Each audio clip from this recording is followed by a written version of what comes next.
Grab your coffee and wake up with the Daily Tips, Michael Jenkins. I always stay away from the hot team in the offseason. Whenever you see everyone piling on praise, it just feels like a sucker bet. Can you dig it, sucker? And Chelsea Messenger. I don't want to lose to somebody dumber than me. Yes. When you're in an office pool with somebody playing fantasy football, and it's somebody who just puts it on autograph, like, I don't watch football, whatever. I don't want to lose to those people. The who?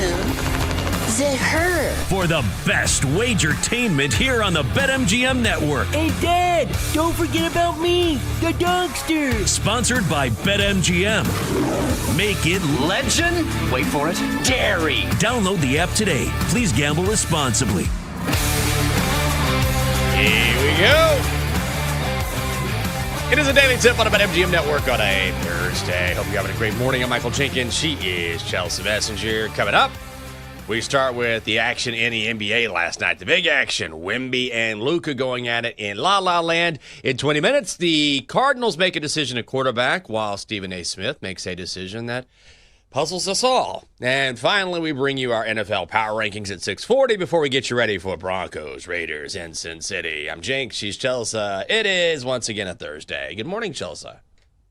Yeah, thank God football's back. I feel like I've been waiting all week for Thursday nights because we've talked about and complained about the NBA. And here's the thing. Like, there have been some good games, but the problem is, like, last night's Lakers and Spurs game took 3.5 hours, I think. Yeah. And when these games don't finish till 1 a.m., like, our alarm goes off in the threes. Ooh. We can't be staying up till 1. So come on, NBA. Can we get some, like, early tips? Like, put some, like, 4 o'clock games on Peacock. Ha, no way. They're never going to do that. It'd be great. Instead, they'll just keep having these late night games, and we'll just keep on waking up. That's the way it goes.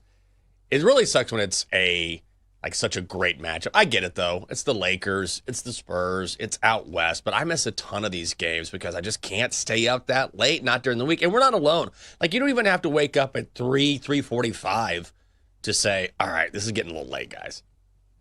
Right, especially when it's a long season. Like, maybe you can stay up till 1 a.m. on a school night during the week occasionally, but not every single night of the week. You know, because that's the thing. It's not just the Lakers. Like, you have, like, the Nuggets, who obviously are impressive. You have the Warriors. You have the Suns. Well, not Suns as much. But you get what I'm saying is there are a lot of good teams out west that if you have a normal job where you have to wake up at a normal hour, these are just not games you can stay up and catch the end. Yeah. No, I hear you there. That's the NBA for you. Classic NBA. Well, I guess we should get to it. How did your bet go last night? I know you're not going to be happy here. It's tough betting on basketball. Tell me about it. All right, so I needed the Sixers to cover the 10 against the Cavs last night, and they lost by 11. Womp, womp. Didn't feel great about that one, but it ends a great stretch for Philadelphia, one of the best covering teams in the NBA. They were 5-1 against the number coming into this game. And that point cost me. So it's never fun when you lose by a mere point. It is not. I get it. Man, the NBA lines were so tight last night. I can't tell you how many games I looked at and it was, covered by the hook or missed the total by a point, something like that. Already, the NBA just giving us body blows. That's why I went to hockey last night. I had the Caps on the money line against the Blues. Caps win 6-1. And we got this.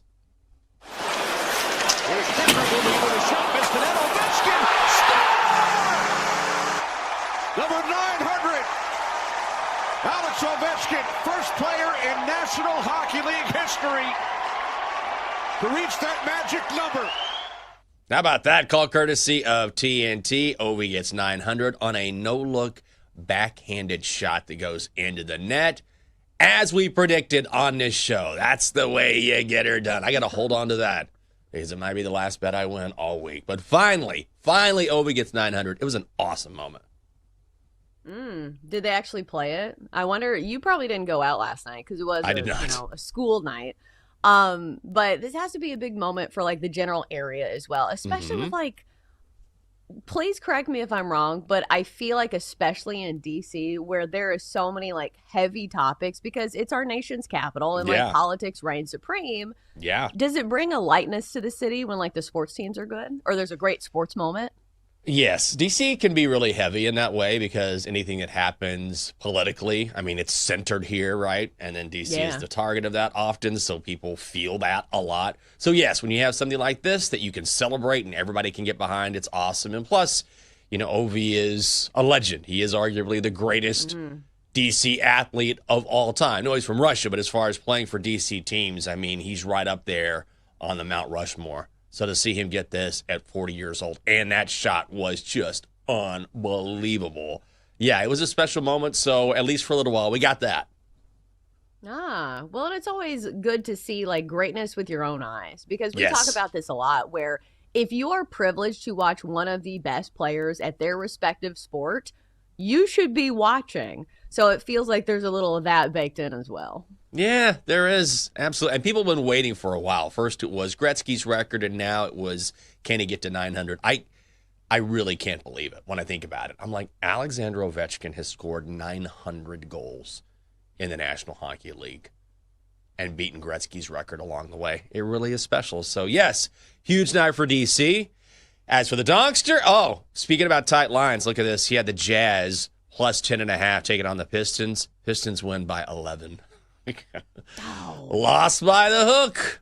So, for the week, Chelsea, you're 1-2. I'm 2-0. Denton is 3-1. And the Donkster, 1-1 here on the Daily Tip on the BetMGM Network. It is great to have you with us on a Thursday. How about some NBA and a game you were talking about? The Lakers edging the Spurs 118-116. Lakers laying 1.5. Lakers minus 110 on the money line. Total set at 227 and a hook. That total kept going up, and the over hits. Luka Doncic, of course, leading the way for L.A.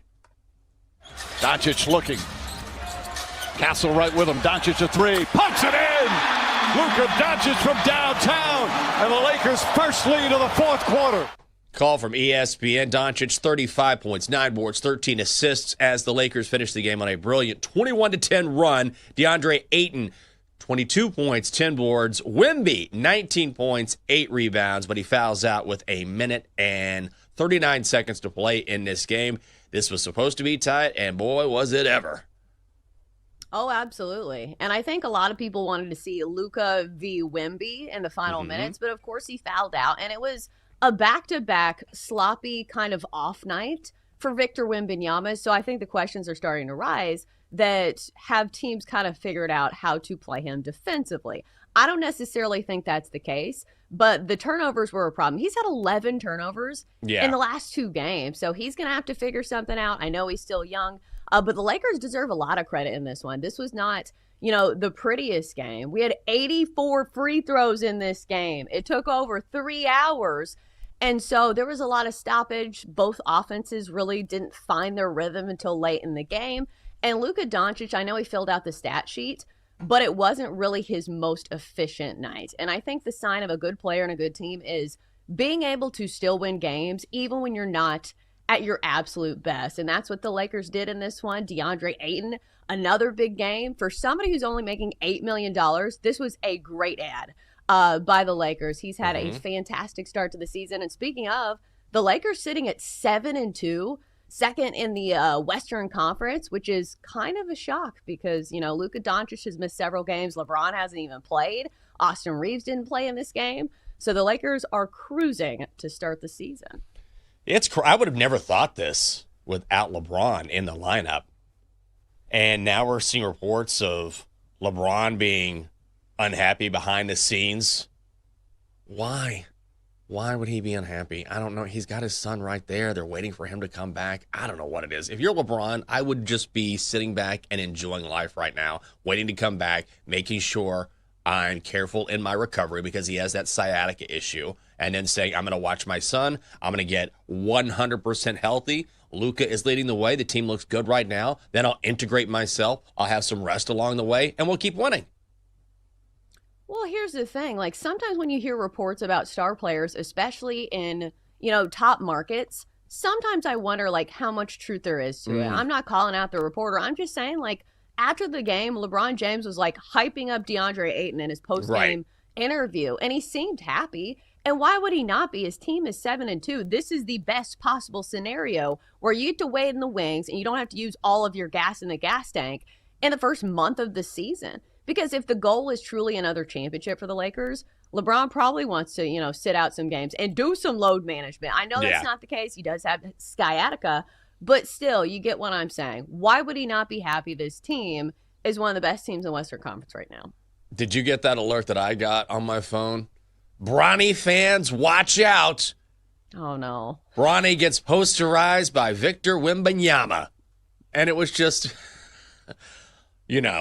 a classic posterization. And it was Bronny stepping in at the last second. And Wemby, of course, is 10'5" and just dunks over him. And it just wasn't a big deal. Bronny fans, watch out. Bronny had 2 points, 1 rebound.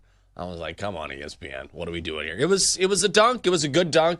But every dunk looks amazing when you're Victor Wembanyama. And he does have some amazing dunks. But when you're that large and that spider-esque, just dunking kind of next to someone looks like it's amazing when it's just a regular dunk for him. Yeah, I feel like that was a swing and a miss by the algorithm on your phone. Because I think it made the mistake. It's like, this guy talks about Bronny all the time. And I don't think it picked up the tone in your voice when you're talking about Bronny. So this is the biggest Bronny fan. We have to send him this highlight. Or low light, I should say. But you're right. Wemby dunks on a lot of people. So, this is not something to hang your head about. Of course, there are far more things we could talk about when it comes to Bronny. But, yes, it's wild watching him play. And the fact that anybody stops him defensively, when you're talking about Wemby, is absolutely crazy. He takes, one dribble from the three-point line and is to the basket. It's this feels unfair. Right. If I were standing at half court and Wemby dunked on the other end, you'd be like, Jenkins posterized. And it would probably look that way. I was like, yeah, he's lanky enough. He's incredible. But even I was like, okay, ESPN, what are we doing here? You are misreading everything. Elsewhere out west, how about the Kings downing the Warriors 121-116? The Kings laying 2.5. Kings minus 145. Total set at 223.5. The overhits. Everyone was out for this game. How was this game played? Steph Curry out with an illness. Jimmy Butler had a back. Domantas Sabonis, rib injury. Zach LaVine, aching back. Draymond Green, rib contusion. Everyone was banged up. So, it's Russell Westbrook, an NBA record 204th career triple-double, 23 points, 16 rebounds, 10 assists. DeMar DeRozan, 25 points as the Kings go on an 11-0 run in the fourth quarter, including 3 triples from Dennis Schroeder. And there we go. That's your game with all of the stars out. I mean, Russ is a star, but certainly been around for a while.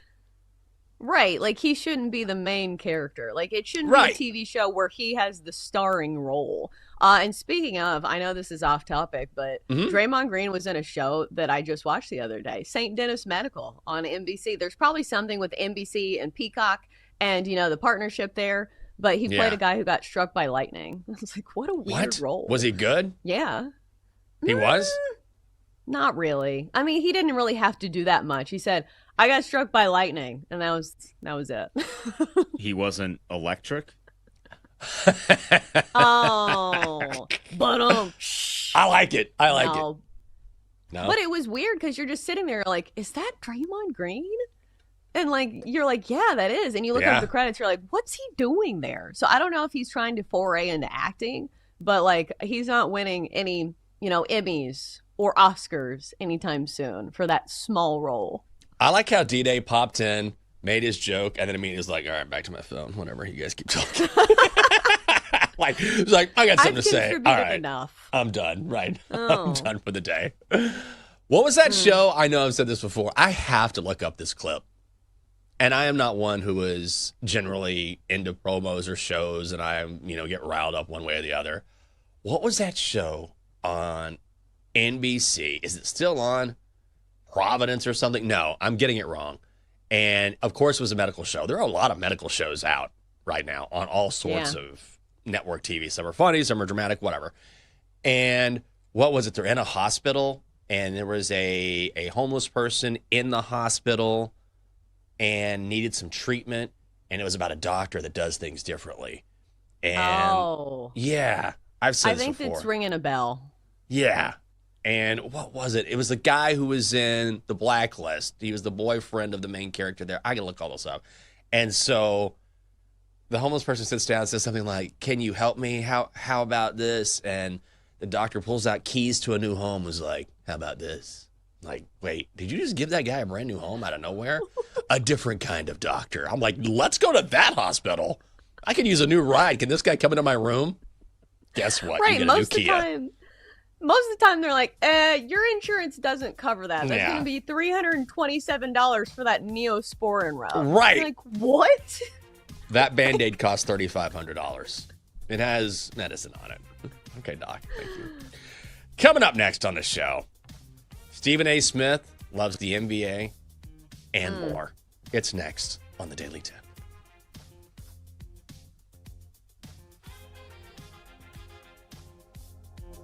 Chelsea and Jenks will be right back on the Daily Tip on the BetMGM network. Make it legendary. Download the app today. Please gamble responsibly.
Welcome back to the Daily Tip with Michael Jenkins and Chelsea Messenger on the BetMGM Network.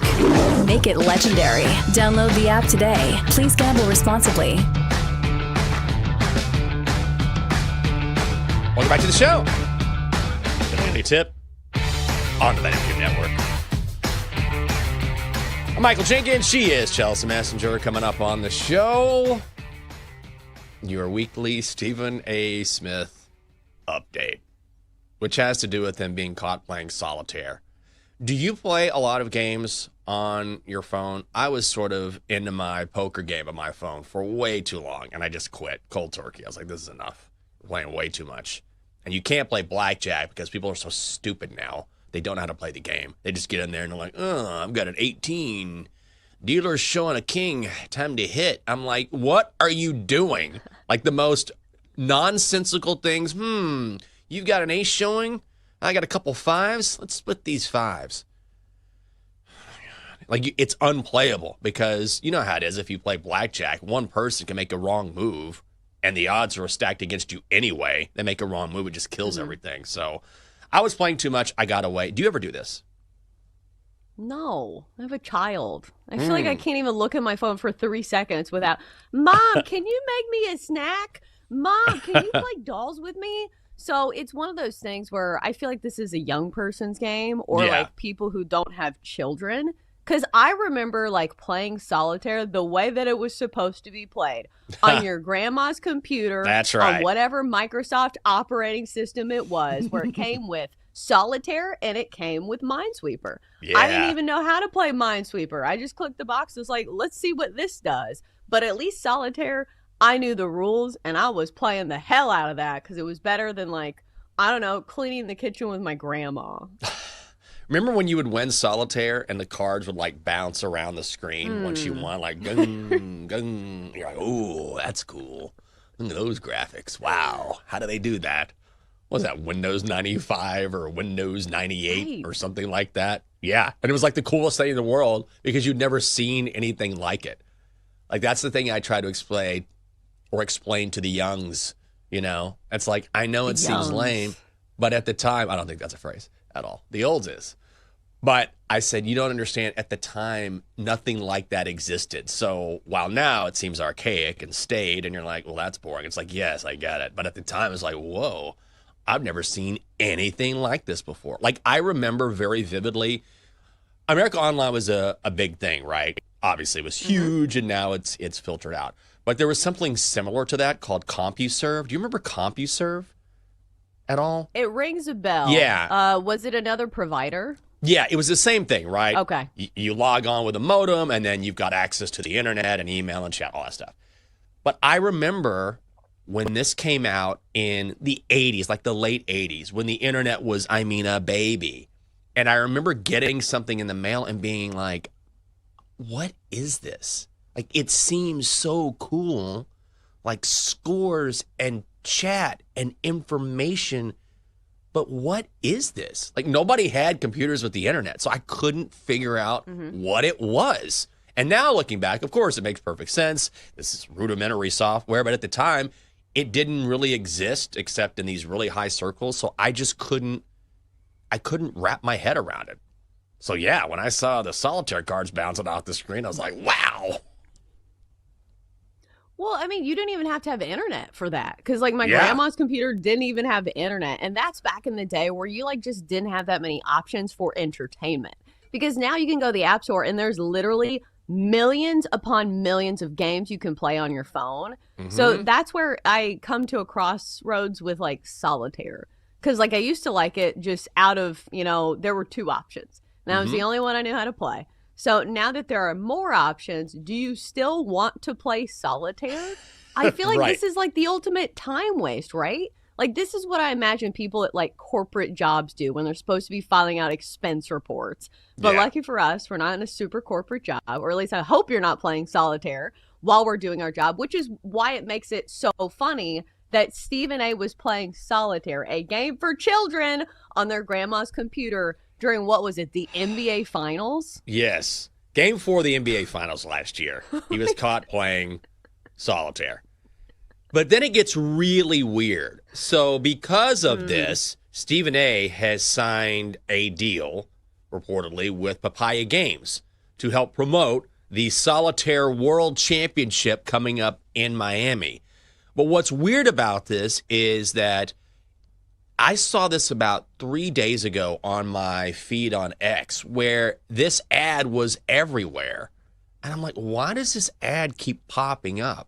Well, not only that is this ad everywhere because of this deal, then yesterday we saw under this ad different ESPN personalities posting about this very same topic, posting about Solitaire and Stephen A. Smith. Dan Orlovsky, you talk a big game, but Solitaire doesn't lie. Game on. Mina Kimes, that's an easy win over here.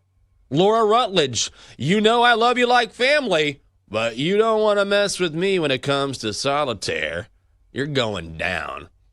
All of these responses began with hashtag ad, and I think there's a lot of questions as to whether these were legitimate responses or part of a coordinated effort, because this company, Papaya, is being sued by another company for using AI inappropriately and trying to rig the games against actual human opponents.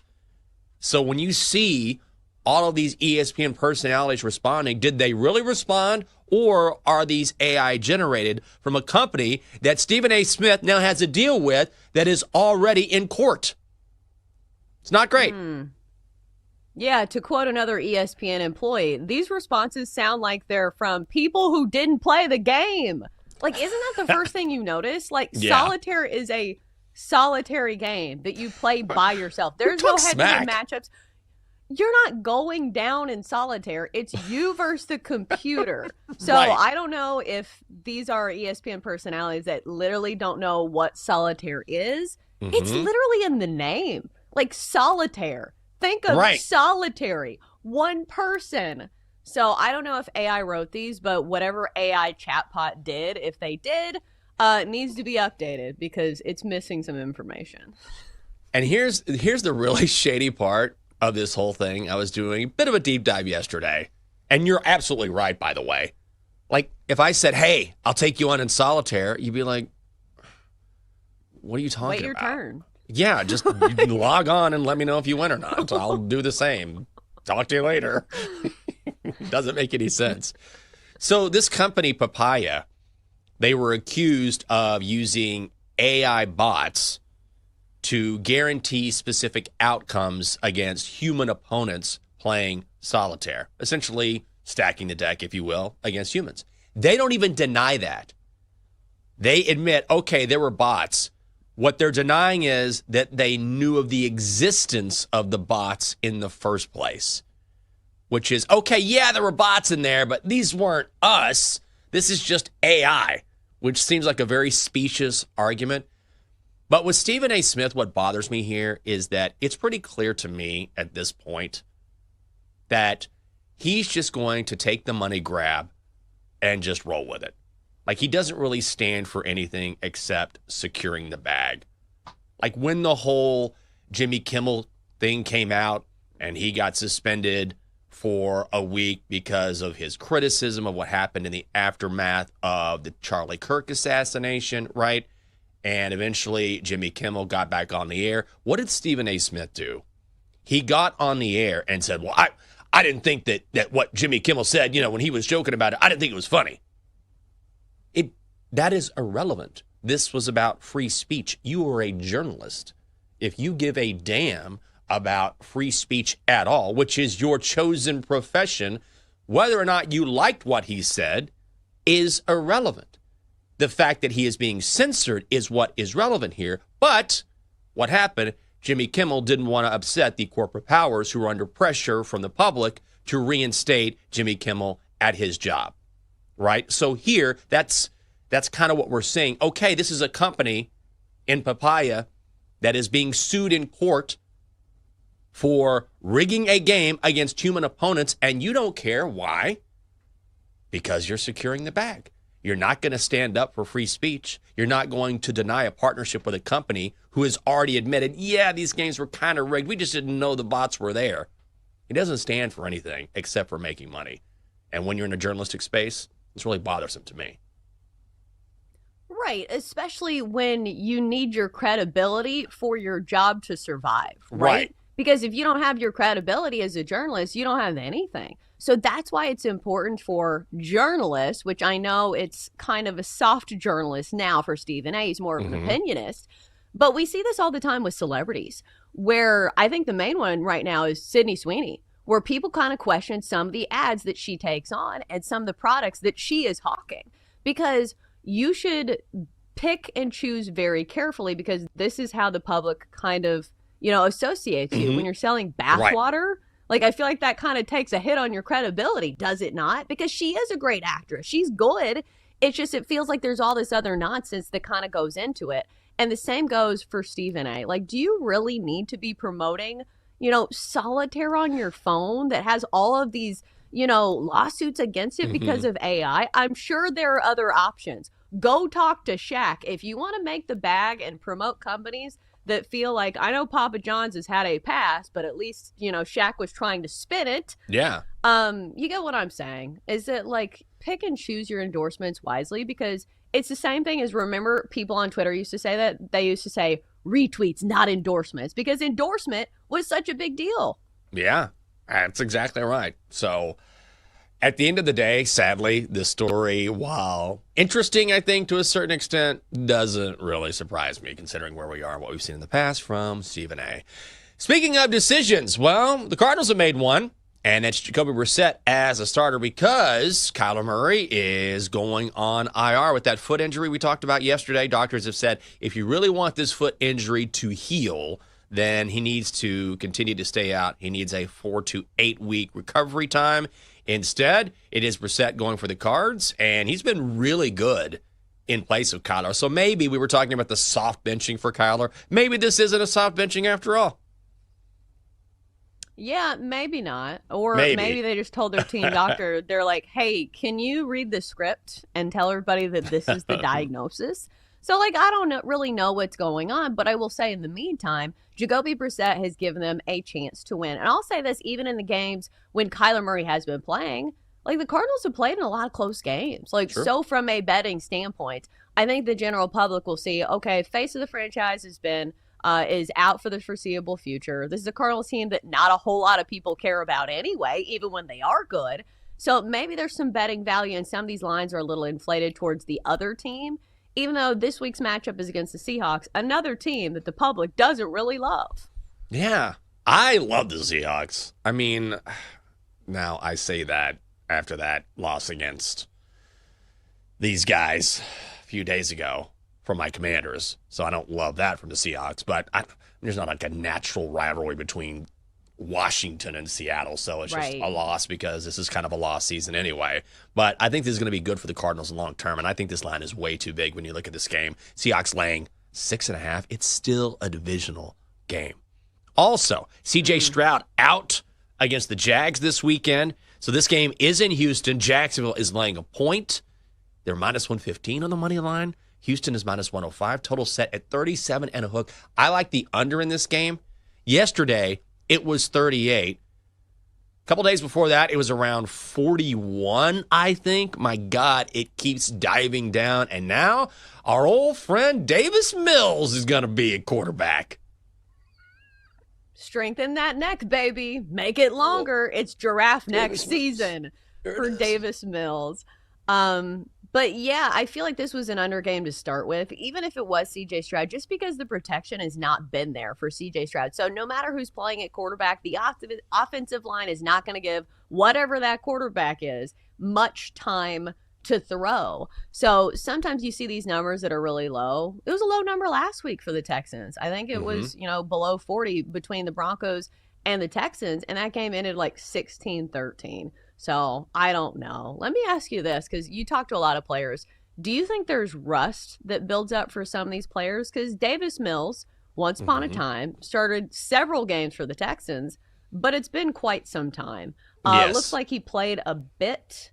Let's see.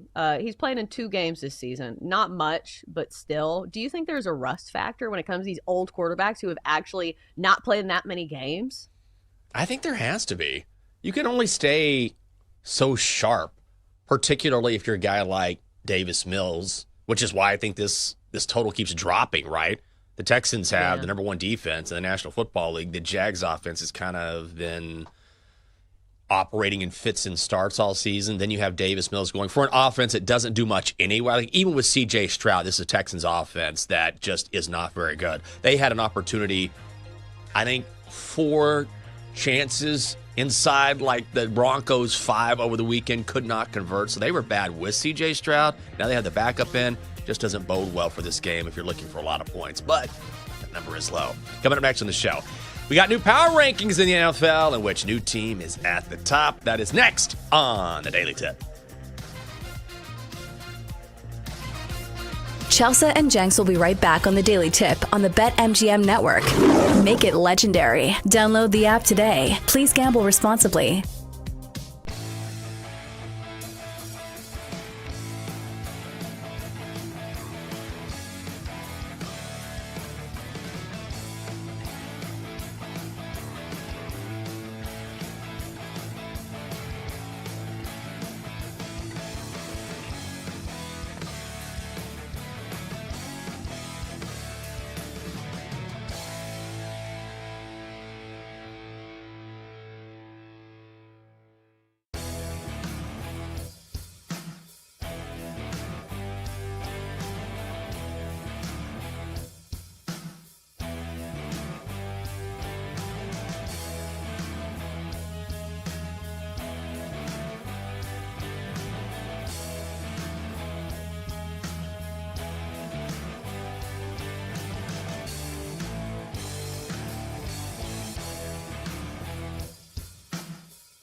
Back to the Daily Tip with Chelsea Messenger and Michael Jenkins on the BetMGM Network. Make it legendary. Download the app today. Please gamble responsibly.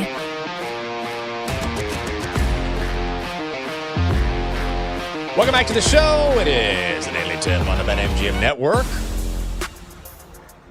Michael Jenkins, she's Chelsea Messenger. Coming up on the show, our power rankings have shifted in a big way. We'll tell you where we stand before Week 10 gets underway. What was I going to tell you? I forgot. Something I thought about yesterday. Yeah, it slipped my mind. I'll figure it out. Do I want to talk about that tomorrow? Yeah, I'll talk about it tomorrow. It's a better topic for tomorrow. I don't know. Here's something that I thought you would find interesting. Tiger Woods' son. You're a golf gal. You love golf. Jake's a golf guy. Mm-hmm. Is he still watching a lot of golf? Is he up right now? Oh, yeah. Watching the 1968 U.S. Women's Open? He's definitely not up now. I can hear him snoring. But he watches the Golf Channel all the time still. We are watching amateur matches. We are watching the ladies play golf. So, of course, we are clued in on Charlie Woods. Oh, well, okay. I was going to say, Charlie has been named a first-team All-American by the American Junior Golf Association. One of 12 members of the team. Woods is a junior at the Benjamin School in South Florida.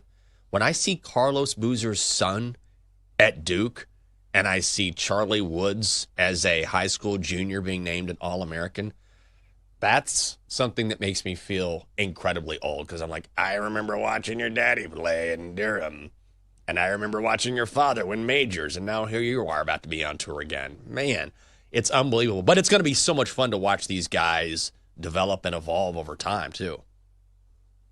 I think the most fascinating part of Charlie Woods is how we will see Tiger Woods act as a father. Because I think we've talked about this on the show before, that I always think of that Saturday Night Live sketch where it's Tiger Woods when he's 5 and they're showing those like home videos of his dad like taping a club to his hands. And he's talked about how hard his dad was on him, and it kind of molded him into the golfer that he was, that was mentally one of the most resilient athletes that we've ever seen. Somebody who would run miles and miles in combat boots, and some that kind of contributed to the injuries he had later, it feels like, in golf. But I wonder if he is going to be hard on Charlie Woods, or if he's going to take a step back and be like, hey, like, I also want this kid, you know, to not hate me and not like, you know, crumble and, you know, have all these things that happen when you have a really tough father. So I think that's the most interesting part, is to see what type of a father figure role Tiger Woods will play to Charlie Woods. Yeah, you never know. From what you see in public, he looks like he's very docile and very supportive of Charlie. But you never really know. Like, there's this old skit on SNL, which is really funny. It's very old. But it's from the Reagan days when Ronald Reagan was president. And Reagan was considered very genteel and very lovable. Like, when he won the election in, 84, every single state except for one was counted for Ronald Reagan. Imagine that, like an entire country around one president. It was pretty remarkable.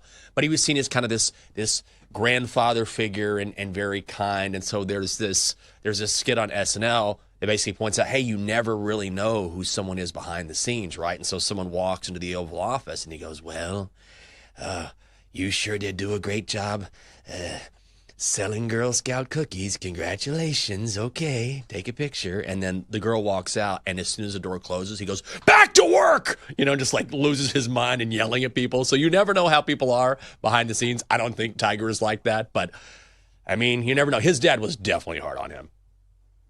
Well, and I think Tiger Woods himself has softened in like the past few years, to where it used to be when he was playing, and I understand he's not playing right now, but back in his heyday when he was playing, people wouldn't talk to him on the course. And he was like this intimidating figure that nobody even wanted to look at. And then like later on in his career, you'd see him like cutting up with some of the younger guys. He would be, you know, making jokes. And he just felt more relatable almost, which is crazy to say about somebody like Tiger Woods. But it's similar to what we saw with like Nick Saban. Like, remember like the last year of his coaching career where he was like saying nice things? You're like, yeah, what's going on? Why is he saying nice things to the media? So sometimes people soften as they get older. So I don't know. Maybe Tiger Woods is a little bit softer now than, like, say he used to be like 10, 15 years ago. I think that's absolutely the case. One guy who's never soft, my guy He-Man, Double D. Jenks and Chelsea tell you who has the power. There's a power struggle. After the weekend in the NFL. Best team ever. All right. Power rankings time, Chelsea. Let's start with you. You're dancing over there. I feel like you're ready to go. All right. So let's start from the top. So we have quite a shakeup in my rankings.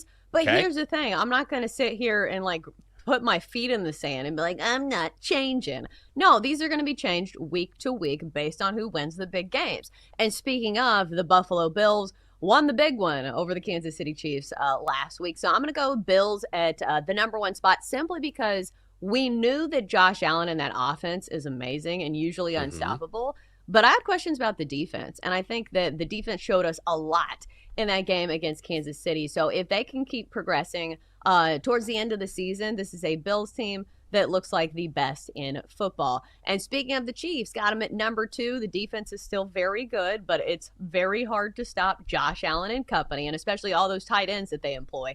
So I still think the Chiefs are one of those teams that are probably going to be one of the teams that probably compete in the AFC Championship. They have Patrick Mahomes and Andy Reid and that offense. Number 3, going to go with the Patriots here. Their offense still looks really good. Drake May has still not shown, signs of slowing down as a young quarterback. I really believe in Mike Vrabel. It scares me a little bit that they didn't do too much at the trade deadline, but I still think the Patriots are a very, very good team. Number 4, going to go with the Lions. It's hard to, look at the Lions and be like, oh, well, they should be higher in the rankings when they keep, blowing me off when it comes to some of these survivor plays. You lose to the Vikings? Come on, man. Can't be doing that. So my rankings are based week to week. If you have a tough loss, I got to scoot you down in the rankings. So the Lions are further down. And speaking of, the Colts with a loss as well, but still statistically one of the most dominant teams in the NFL. I know it's very easy to say, well, this is who Daniel Jones is, but it was one game. And this is still a team that does not need Daniel Jones to stand on his head for them to have a great game. They still have Jonathan Taylor. They still have a great defense. And speaking of the trade deadline, they just picked up Sauce Gardner, who, career allowing just 50% completion rate to opposing quarterbacks on the guys that he is covering. So I think the Colts are still in the top 5 for me. Honorable mention goes to the Eagles, but the Lions and the Eagles play this week. So we will have, some movement based on the outcome of that game. All right. What am I going to do here?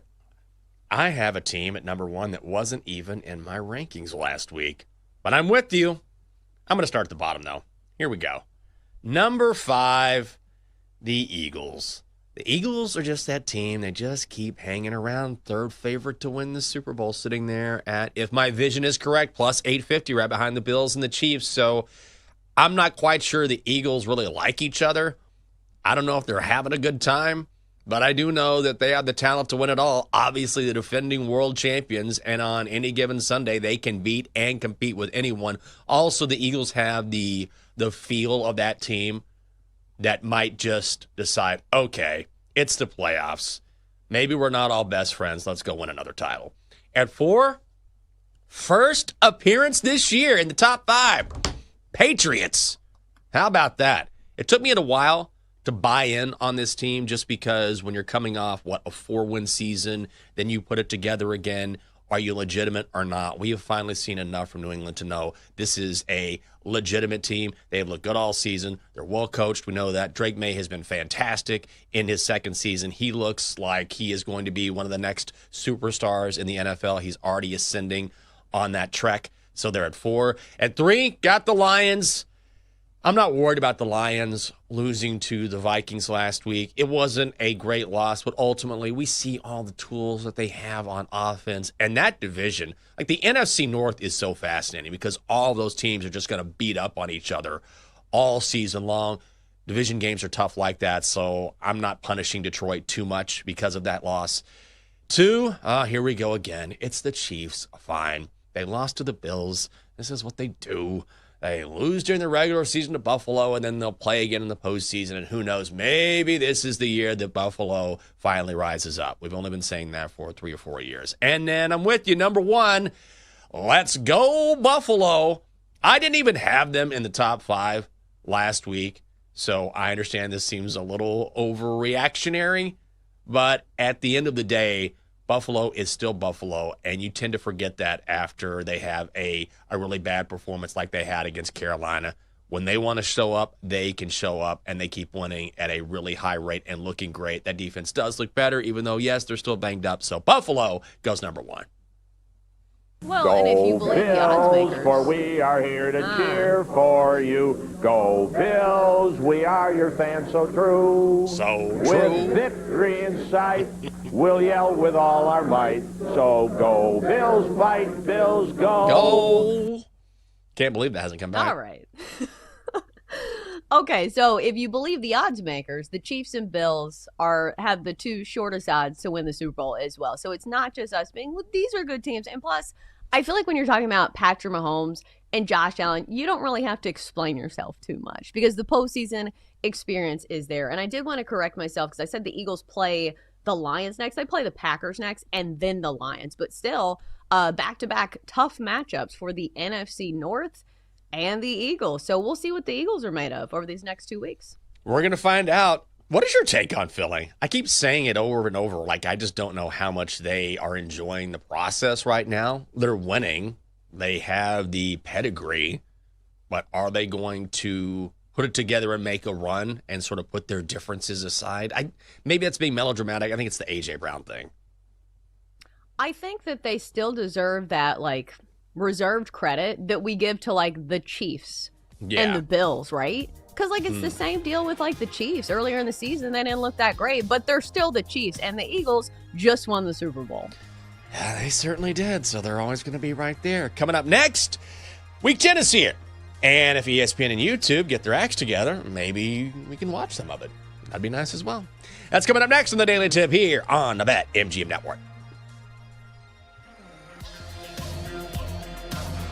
Chelsea and Jenks will be right back on the Daily Tip on the BetMGM Network. Make it legendary.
coffee, and wake up with the daily tips, Michael Jenkins. I always stay away from the hot team in the offseason. Whenever you see everyone piling on praise, it just feels like a sucker bet. Can you dig it, sucker? And Chelsea Messenger. I don't want to lose to somebody dumber than me. Yes. When you're in an office pool with somebody playing fantasy football, and it's somebody who just puts it on auto draft, like, I don't watch football, whatever. I don't want to lose to those people. Le who? The her. For the best wagertainment here on the BetMGM Network. Hey, Dad, don't forget about me, the Donkster. Sponsored by BetMGM. Make it Legend? Wait for it. Dairy. Download the app today. Please gamble responsibly. Rise and shine, people. Time for Hour 2, the Daily Tip presented by BetMGM. I'm Chelsea Messenger. He's Michael Jenkins. And on the menu for the next hour, we'll start with Thursday Night Football, our best bets in Raiders and Broncos at 7:20. Mike Vrabel has been triggering moms everywhere, and not in a good way. You have to hear this quote that he had about the trade deadline.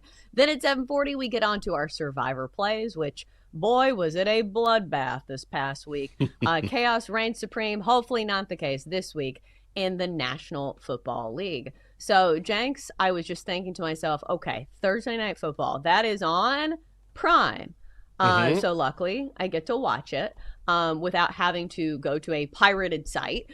Do you like the broadcast on Prime? Because I know that sometimes we go in the weeds with like, hey, you know, we like the broadcast crew. They do a great job from like a technical standpoint. Do you like the crew that they have on Prime with like Carissa Thompson? They have Ryan Fitzpatrick, Richard Sherman, Tony Gonzalez. Is this one of your favorite broadcasts, or is it just it'll suffice? It's not my favorite, but it's fine. Yeah, I think that's how I feel about it. It'll suffice. It's fine. It's cleanly produced. It looks good. You've got different voices on there, but it's very cookie cutter to me, which is okay. Let's get, and look, at the highest levels, you're always going to get something that is clean and something that is professional. So it's just a matter of, do you have the great chemistry? Do you have these incredible segments? And I don't necessarily see that. I see something that is just fine for Thursday Night Football. But I don't particularly think some of the analysis is great. I think some of it is hot take-ish without really any thought. I got really turned off by the whole Russell Wilson thing. I'm like, listen, if you guys are going to sit here and just air grievances personally, then, put that on X. I understand it. And if it's a real take that I think has some sort of significance to it and grounding to it, sure. But if it's just like nonsense, it's like, okay, I don't know what we're doing here. If we're going to give someone a platform just to go off because they don't like somebody, then that kind of takes away from the broadcast for me. But overall, it's fine. Yeah, I think it's fine as well. But I do think it's missing like a big personality. Because, like, you think of these broadcasts and the ones that you really love, like, think about inside the NBA, and it's the personalities that make it. Like, of course, they have the high-level analysis, but, at the end of the day, it's entertainment. So I just feel like the broadcast on Prime, like, the guys are great. It just, there's no personality hire. So I don't know who they would get to fit that mold, but it's just, it could be anybody who used to play in the NFL. Do you get what I'm saying? Yeah. No, right. And here's the thing. It's that's what I say, what I mean when I say cookie cutter, which is, look, Chris has done a great job for a long time. And certainly if you look at Whitworth or you look at Richard Sherman or Gonzalez, like all these guys that they have, a lot of times the idea is, okay, we'll get this person has a look, this person has a background, this person did this. And if we put them together, like on paper, this will be great. And it will be fine. But a lot of times it lacks that natural chemistry. And there are times, too, it takes time to develop. So when you're putting together a crew for the first time, that can actually grow over time. But I've always said that if you're looking for a great broadcast team, particularly if you're talking about being on the desk, then go with chemistry first. Any other polish can be learned. Learning analysis or learning how to, basically craft your response or say, all right, this is how you turn to the camera. This is maybe how long you need to go, or maybe this needs to be tightened up a little bit, or, kind of the logistics of it all, or maybe working on your answers. That can be pulled out pretty easily over time and worked on. But natural chemistry is really hard to replicate and it's really hard to teach. Sometimes you either have it or you don't. It's kind of like dating sometimes, you know? You can like someone and say, wow, you know, you have all of these different things that are so great and you're going to be a catch for someone, but there's just, on paper, you're awesome, but there's something missing here. Chemistry is really hard to develop. Right. And it's crazy to me that I feel like Tom Brady's a good example of this, where like nobody knows more about football than him. Right. You know, nobody is questioning that. It's just people label him as like stiff and rehearsed. And I think it's because he wants to do such a good job that sometimes he just needs to let loose. So I don't know who like a great addition would be. Like I think Jason Kelsey's one of the up and comers when it comes to like personality hires, because it is a tough role to fill, and there's not many of those guys. They don't grow on trees. So I'm not saying that Prime should have hired somebody else. I'm just saying, like, that's the one thing that kind of sticks with me is that it just feels like they don't have a personality hire. I know they try to make, like, Ryan Fitzpatrick, like, flamboyant sometimes. They're like, look, he has his shirt off. And it's like, okay, that's not a personality. Yeah, that's what I mean. Like, you're forcing it a little bit. Do you know what I mean? Right. Where if it's natural and it kind of comes, or, you know, as part of, hey, this is who you are. I feel like they did this with McAfee on Game Day a little bit, somewhat, even though Game Day I think is much better overall. I mean, they have more experience there, and being on the campus provides, you know, a bit of a different feel, a lot of a different feel actually. But it's almost like you can feel the producers sitting in a room and saying, okay, at the end of this game, how about you pull open your shirt and you show off your, you know what I mean? You can almost see it behind the scenes before it plays out in front of you. Yeah, it's too produced, like as opposed to just letting things flow naturally. Right. So we'll see. Maybe they prove me wrong tonight, and maybe it's the funniest broadcast you've ever seen. So tonight's menu, we've got the Raiders and the Broncos squaring off. Denver, 9-point home favorites, total of 42.5. You could go the prop route in this one. I know one of the plays that caught my eye initially because of the trade deadline. Brock Bowers, I think, is in store for a big night as far as targets go because Jacoby Myers is gone. And Chip Kelly said that multiple guys are going to have to fill the role of what he had, the role he had on the offense. So Brock Bowers is the best player on the team, over 5.5 catches. It's pretty juicy, though. It's minus 160. So I'm going to have to find another way to play that. But from a side standpoint, and Jenks, I feel like we are usually pretty hesitant to pick sides when it comes to a 9-point spread, because that's a lot of points in the NFL. Yeah. But the Raiders, not a good football team. The Broncos have a great defense, but we've seen the Broncos kind of play down to the level of their competition some this year. Yeah. So would you take the 9 points? Are you playing a side here? I think I'm going to lay the 9. I think I'm going to do it. Believe it or not, we're seeing 9.5 in some spots. The Raiders are just so bad, and of course it's number dependent, so you can say, yeah, I know, but can they stay within 9? I just don't know if they can because their defense is so bad. Like, they've allowed at least 25 points in 5 of their last 6 games. Now you got the Broncos coming in, and also the Raiders are coming off that game against Jacksonville, where that was a really hard-fought game, went to overtime, Jags won in OT, so that's just one of those that just takes the air out of you, where you're probably a little more beat up than you would be otherwise. I know it's just an extra quarter or half quarter of football, but those things matter in the NFL. It's like playing on a short week. It may not seem like a big deal, but an extra quarter of football, an extra couple days of rest in such a violent game, that's huge. And so when I look at the Raiders, I'm also trying to figure out how they're going to score. How are they going to score against Broncos defense, which is a top 5 defense? Geno Smith has not been good this season. And I like Geno a lot. I love his story. There's a reason why the Raiders traded for him, so he could work with Pete Carroll again, but he leads the league in interceptions. And so that's a bad omen against this Broncos secondary. I think Denver finds a way to cover. Yeah, I think you either do that or you separate and isolate the fact that you think the Raiders aren't going to score many points. So you can go team total for the Raiders under 16.5. I wish it was 17, but that's minus 175. Under 16.5 is minus 125. I think that is a solid play. Or you go first half. Their first half total is 9.5. So I think, especially from the jump when you're still reeling, to make up for what Jacoby Myers brought to this offense, especially against this Broncos defense. It's been so, so good. Because I remember going into that game against the Cowboys, I said to myself, okay, the Cowboys have a really good offense. If there's anybody who can maybe, keep up with this Broncos defense, it's the Cowboys. The Broncos shut them down. I know that the Cowboys scored 24 points, but most of it in garbage time. The Broncos put up a 44 spot. So I think these are like complementary bets where I think both could probably happen, where the Broncos cover the 9 and the Raiders don't score too much. But if you are worried about laying a big number, maybe go team totals when it comes to the Raiders. From a prop standpoint, like I mentioned, Brock Bowers, that's the one that just kind of got my first glance here.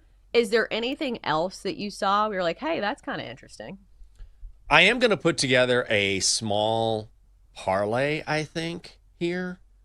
So I wanted to get Geno Smith to throw an interception because he's been so bad this year. He's thrown a pick in 7 of 9 games. I think he's going to throw a pick tonight. So look at the total. It's a lower total, 43. But I feel like if you're the Raiders, you are going to be playing from behind. And look, let's be honest about what we've seen from Vegas. There's a reason why Ashton Genty has not really broken out this year. That Raiders offensive line is so bad. Like, they can't run. Geno gets no pass protection. So I feel like Vegas is going to be playing from behind against the Broncos, which means Geno's going to be throwing the ball against a ton of pressure. Like, Benito's going to be all over him, and he's probably going to throw it into traffic. It's probably going to get picked off. You take that in Broncos money line, it's minus 109. That's definitely a play for me.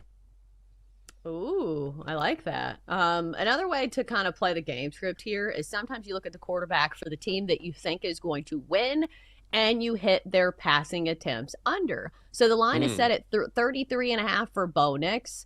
I don't think they need to throw the ball for most of this game. And we've even seen him go under this number in a lot of games this season.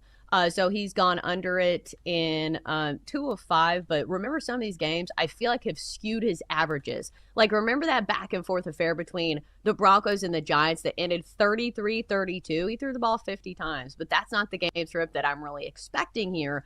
I'm expecting a slower pace game and more of kind of what we saw in that game against the Texans, where it was 18-15 final score. So you could go that route for Bo Nix. He's also somebody who's kind of crafty with his legs, rushed for 36 yards last game. But again, when we talk about games that could get out of hand, those are games that I don't really love quarterback rushing props, simply because why would you risk your body if you're winning a game by double digits? So I don't know. I feel like Brock Bowers is still the better one. I just saw where that one turned to 6.5. So it was 5.5 yesterday as far as catches go. Now it is 6.5 juiced to the under. But if you like the over, it's plus 105. Or you could go receiving yards. It's 64.5. Because here's the thing. It is a very tough defensive matchup against the Broncos, but the targets are going to be there for Brock Bowers. He's the best player on their team. Geno Smith knows this. And when you lose somebody like Jacoby Myers, those targets have to go somewhere. So granted, it's tough to buy a stock when it's at its highest. Brock Bowers coming off a 12-catch game for 127 yards and 3 touchdowns. That's probably not going to happen again because the defensive matchup is much tougher than when you go against the Jaguars. But still, I think the opportunity is probably going to be there. So I think that's why I originally started with catches, because I don't know how many yards after the catch he's going to get. But he's also one of the yards after catch masters in the NFL. So maybe he is the cheat code to at least get you your props against the Denver Broncos. So I think that is the one player that I kind of circled here. What about a total, Jenks? 43 feels pretty low, but if anybody can stifle, the Raiders' offense, it's certainly the Broncos. It's just how many points are the Broncos going to score? That's going to be like a 28-10 game, 28-13. Maybe under hits. Is my math correct? I think it is. Just like right there. That's what it feels like. Yeah. You might want to look at, honestly, a Broncos team total.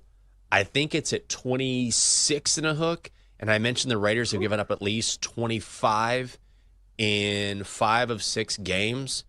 So I think the Broncos can get to 27, 28 against the Raiders, especially on the turf.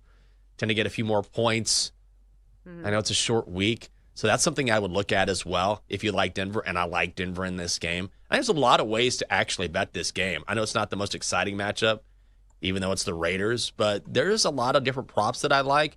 I mentioned that Geno Smith interception prop. You can put some things together here, but I like Broncos team total as well. It should be noted, I believe this game is in Denver. Oh, so is it? it's Oh, I got that not wrong.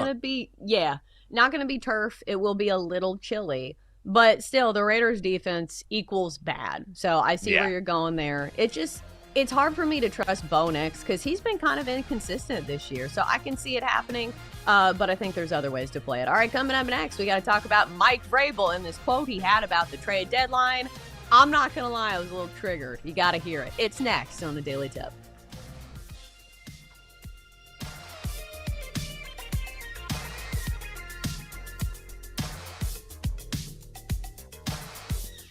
Chelsea and Jenks will be right back on the Daily Tip on the BetMGM network. Make it legendary. Download.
to the Daily Tip with Michael Jenkins and Chelsea Messenger on the BetMGM Network.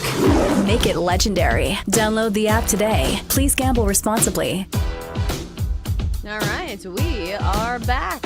It is a Thursday. It is November 6th. And in mere moments here on the show, we'll get to a quote from Mike Vrabel that I saw this headline and it made me a little mad. I was like, this ought to be good.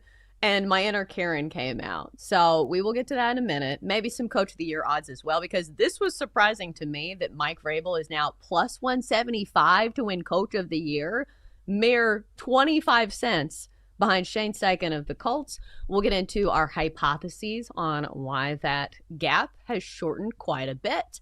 But first, we got to get to this quote. Maybe Jenks will be back in a few minutes, but I feel like I can talk about this for hours, so he doesn't even need to be here.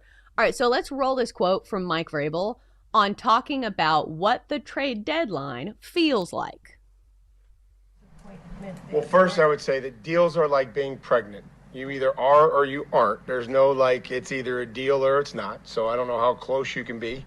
I know that everyone worked hard, and that we investigated and looked in and made phone calls, and what personnel departments do. All right, so let's stop there, because as somebody who has been pregnant and somebody who is a mom, why did he even bring this up? Like, if you've never been pregnant, like, why would you be like, this is like being pregnant? It's like me going to say, like, this is like going to get your prostate checked. Like, I don't know how that feels. So, Jenks, when I saw this, I was like, what is he even talking about? And here's the thing, like, when you take a test, it can say positive and it can be not true. So I understand the premise that he's getting at, but like, let's pause for a minute here. Like, why is he bringing pregnancy into this? I don't think it was, I think it's just kind of an off-the-cuff comment. But now, had he gone into this is like being pregnant and you struggle and you carry something for months and months and you hope it works out, then I'd be like, dude, like, stop. What are you talking about? You have no idea. I think the point he was just making is either it's yay or it's nay. The end. But of course, when you mention pregnancy, something that men can't relate to, then that sort of, triggers a lot of people into saying, why are you using this? It's probably not the best example, but I don't think he went into it and described actual pregnancy. He was just saying it's either a yes or no answer. He probably could have used a better example, but it's not like he pontificated on what it's like to be pregnant. I just don't know why this was like on his mind. Like, maybe, I don't think he's married. Maybe he is. Like, maybe this is something in his family that like they're talking about or something, but it's just weird that that was like the first thing that he thought of, because when you just say it's like a pass-fail course, you either pass or you fail, you get a P or an F. Like, there's just two options. So it was just like a weird way to phrase it, but it is one of the very few things that I hold against Mike Vrabel, because I do think he is a damn good coach. And Jenks, speaking of Mike Vrabel, we have had some tea here in Nashville about the pettiness of the Tennessee Titans, and I want to get your take on this. So apparently, according to Rachel Nichols, who reported this on The Herd yesterday, she said that the Patriots were trying to make deals with the Tennessee Titans before the trade deadline for guys like Arden Key, for Tony Pollard, but the Titans wouldn't even listen because they're still mad about the way that Mike Vrabel left Tennessee and the fact that he was going to the Ring of Honor ceremony and he was doing all this stuff even when he was a Titans head coach and doing all these things for the Patriots. But he played for the Patriots, so I don't understand why they're so mad about that. But let me ask you this. If this was your owner and they were refusing to take trade requests from a team simply out of pettiness, would this be a red flag? Yeah, I'd be angry. I understand the idea that you felt slighted or maybe you disagree with the decision that he made, but ultimately I don't think those decisions were huge slights. I mean, he played as a part of the Patriots, was a huge part of their championship run back in the day. So I don't think honoring that run or showing support for that legacy you left behind in your fellow teammates is that big of a deal. And ultimately, you might have that personal grudge, but you let him go. Like, you fired him. So you had the ultimate say there. You let him go. But now your primary job, as it always is to be a steward of the team and a steward of the franchise and make sure you make the best moves possible so that you can win. So if you're a Titans fan or you're a fan of any NFL franchise and you are being punitive towards your team and not making them better based on some sort of personal grudge or vendetta, you got to let that go. I mean, we're all human. I understand that. But as a fan, I'd be upset. Well, and plus it just feels like the next iteration of this beef that they had with Mike Vrabel, because I understand everybody's like, oh, he got fired. He got fired because he couldn't agree with the front office. And there were constant battles between him and some of the decisions when it came to trades, when it came to roster decisions. And he thought that he deserved a bigger say in it. And now that you see the team without him, you're like, yeah, they should have probably kept him and, gave the axe to some people in the front office. So it's just another, sign of the Titans front office just being kind of bad at their jobs. And at this point, Jenks, I feel like we have a large enough sample size. Like, what was that stat that I always mention? It's like been since the year 2022 since the Titans have won back-to-back games. That's pretty damn bad. Ooh. So it's tough as a Titans fan seeing Mike Vrabel succeed with the Patriots. And I just mentioned this off the top. It's wild to me that Mike Vrabel is now plus 175 to win Coach of the Year. Yeah. Shane Steichen and the Colts have been the story of the season thus far, but they just lost. And so Steichen is now plus 150, only 25 cents ahead of Mike Vrabel in that race. Do you think there is a way that Shane Steichen does not win Coach of the Year? Oh, sure. There's always a way. Always. I mean, you never know what's going to happen in the latter half of the season. So we're at week 10, right? So we're just right there, just past the halfway point. And we see this all the time in the NFL.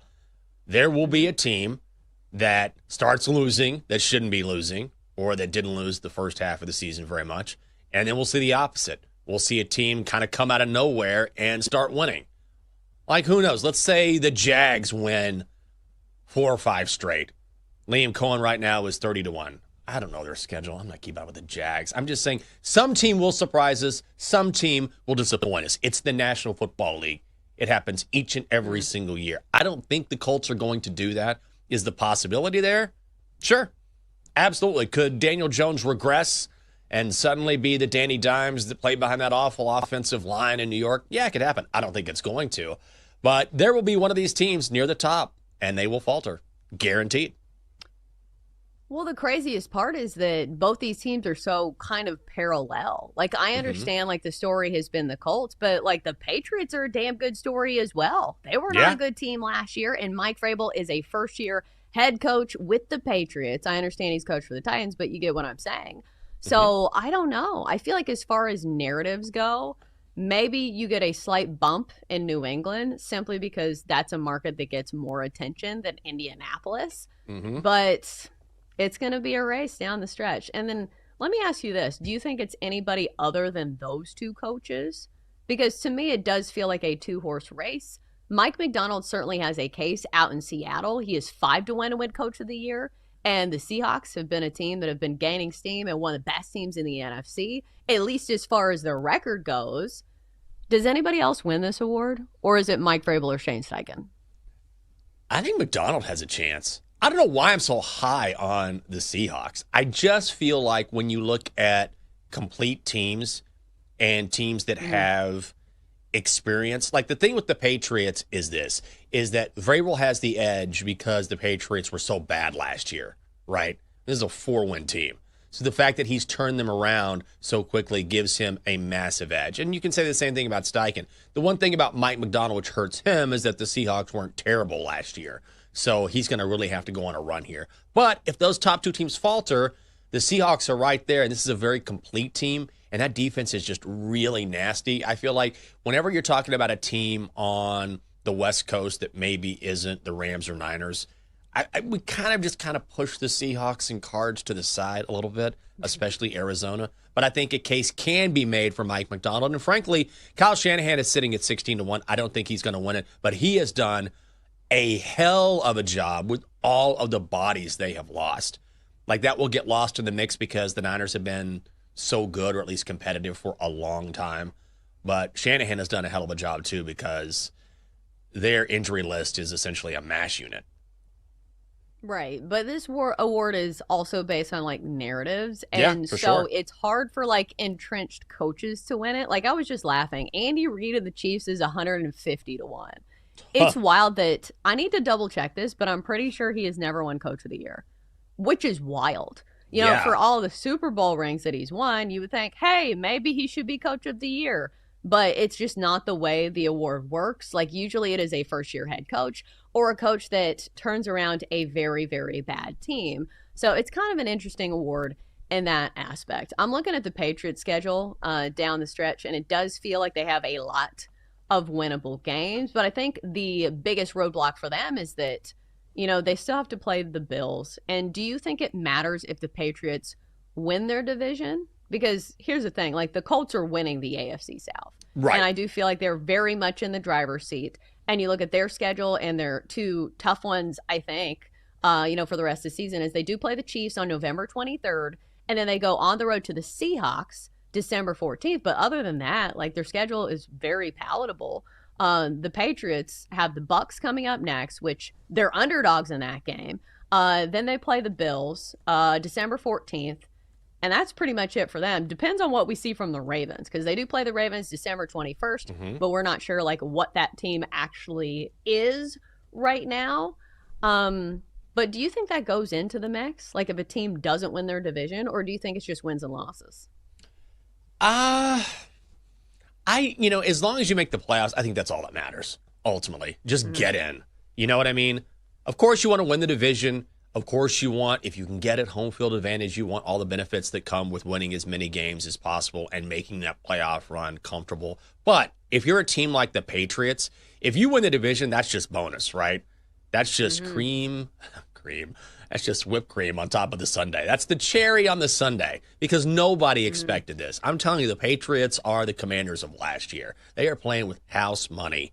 And so anything that they do from this point forward is a surprise. And so if they win the division, awesome. If they don't, just make the playoffs and see what happens. And that's what makes a team like the Patriots dangerous, because when you're playing without expectations, then there's no pressure because you weren't supposed to be here in the first place. So for a team like New England, just get in and see what happens. Yeah, I will say their odds are pretty short to win the AFC East, just plus 135. The Bills, of course, the entrenched favorites at minus 175. But remember, the Patriots have already won the first head-to-head meeting of that matchup, and then they get the next matchup at home on December 14th. So we'll see down the stretch. It should be really interesting. Jenks, who do you think wins that division? Do you think it's the Bills, or do you think the Patriots get the Bills when they play in New England? Nah, I think it's the Bills. The Patriots are getting better. And this is not a facade. They're not doing it with smoke and mirrors, right?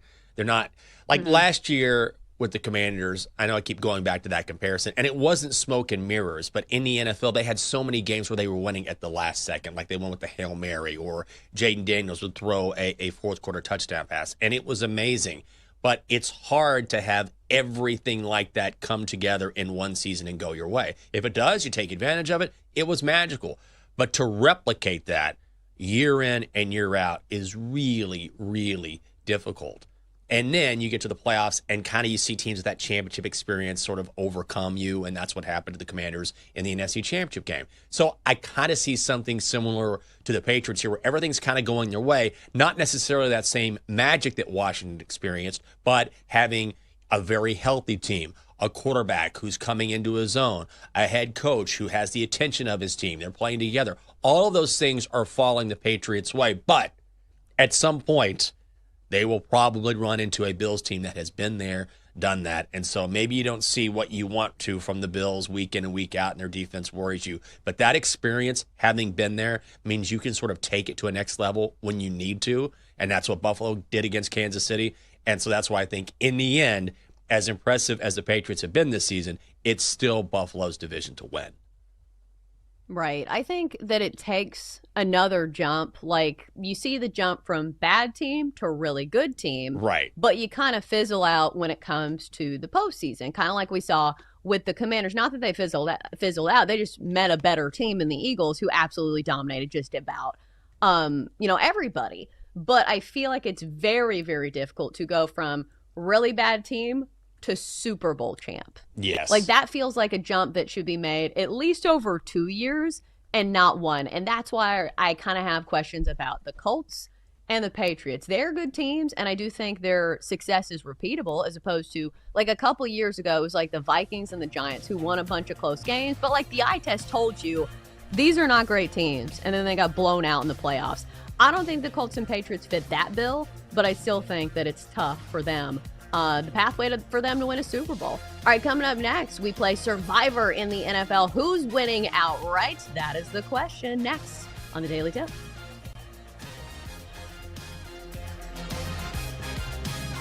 Coming up on the Daily Tip, find out who'll survive when the Daily Tip crew lets you know their favorite Survivor picks for the NFL. Sponsored by BetMGM. Make it legendary.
Let's get back to the Daily Tip with Chelsea Messenger and Michael Jenkins on the BetMGM Network. Make it legendary. Download the app today. Please gamble responsibly. All right. Thanks for starting your morning the best way with us here at the Daily Tip. In a few minutes, we'll get to our Survivor plays for the week. And boy, was it a bloodbath for our Survivor plays last week. So I had the Lions over the Vikings. Jenks had the Packers. David had the Colts. Denton is the only person who won a Survivor play from last week because he had the Rams. So hopefully this week it is a little better. And it makes me so mad that the Lions lost to J.J. McCarthy and the Vikings.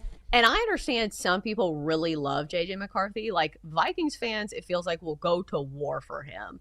But some of the quotes that he has are just kind of odd.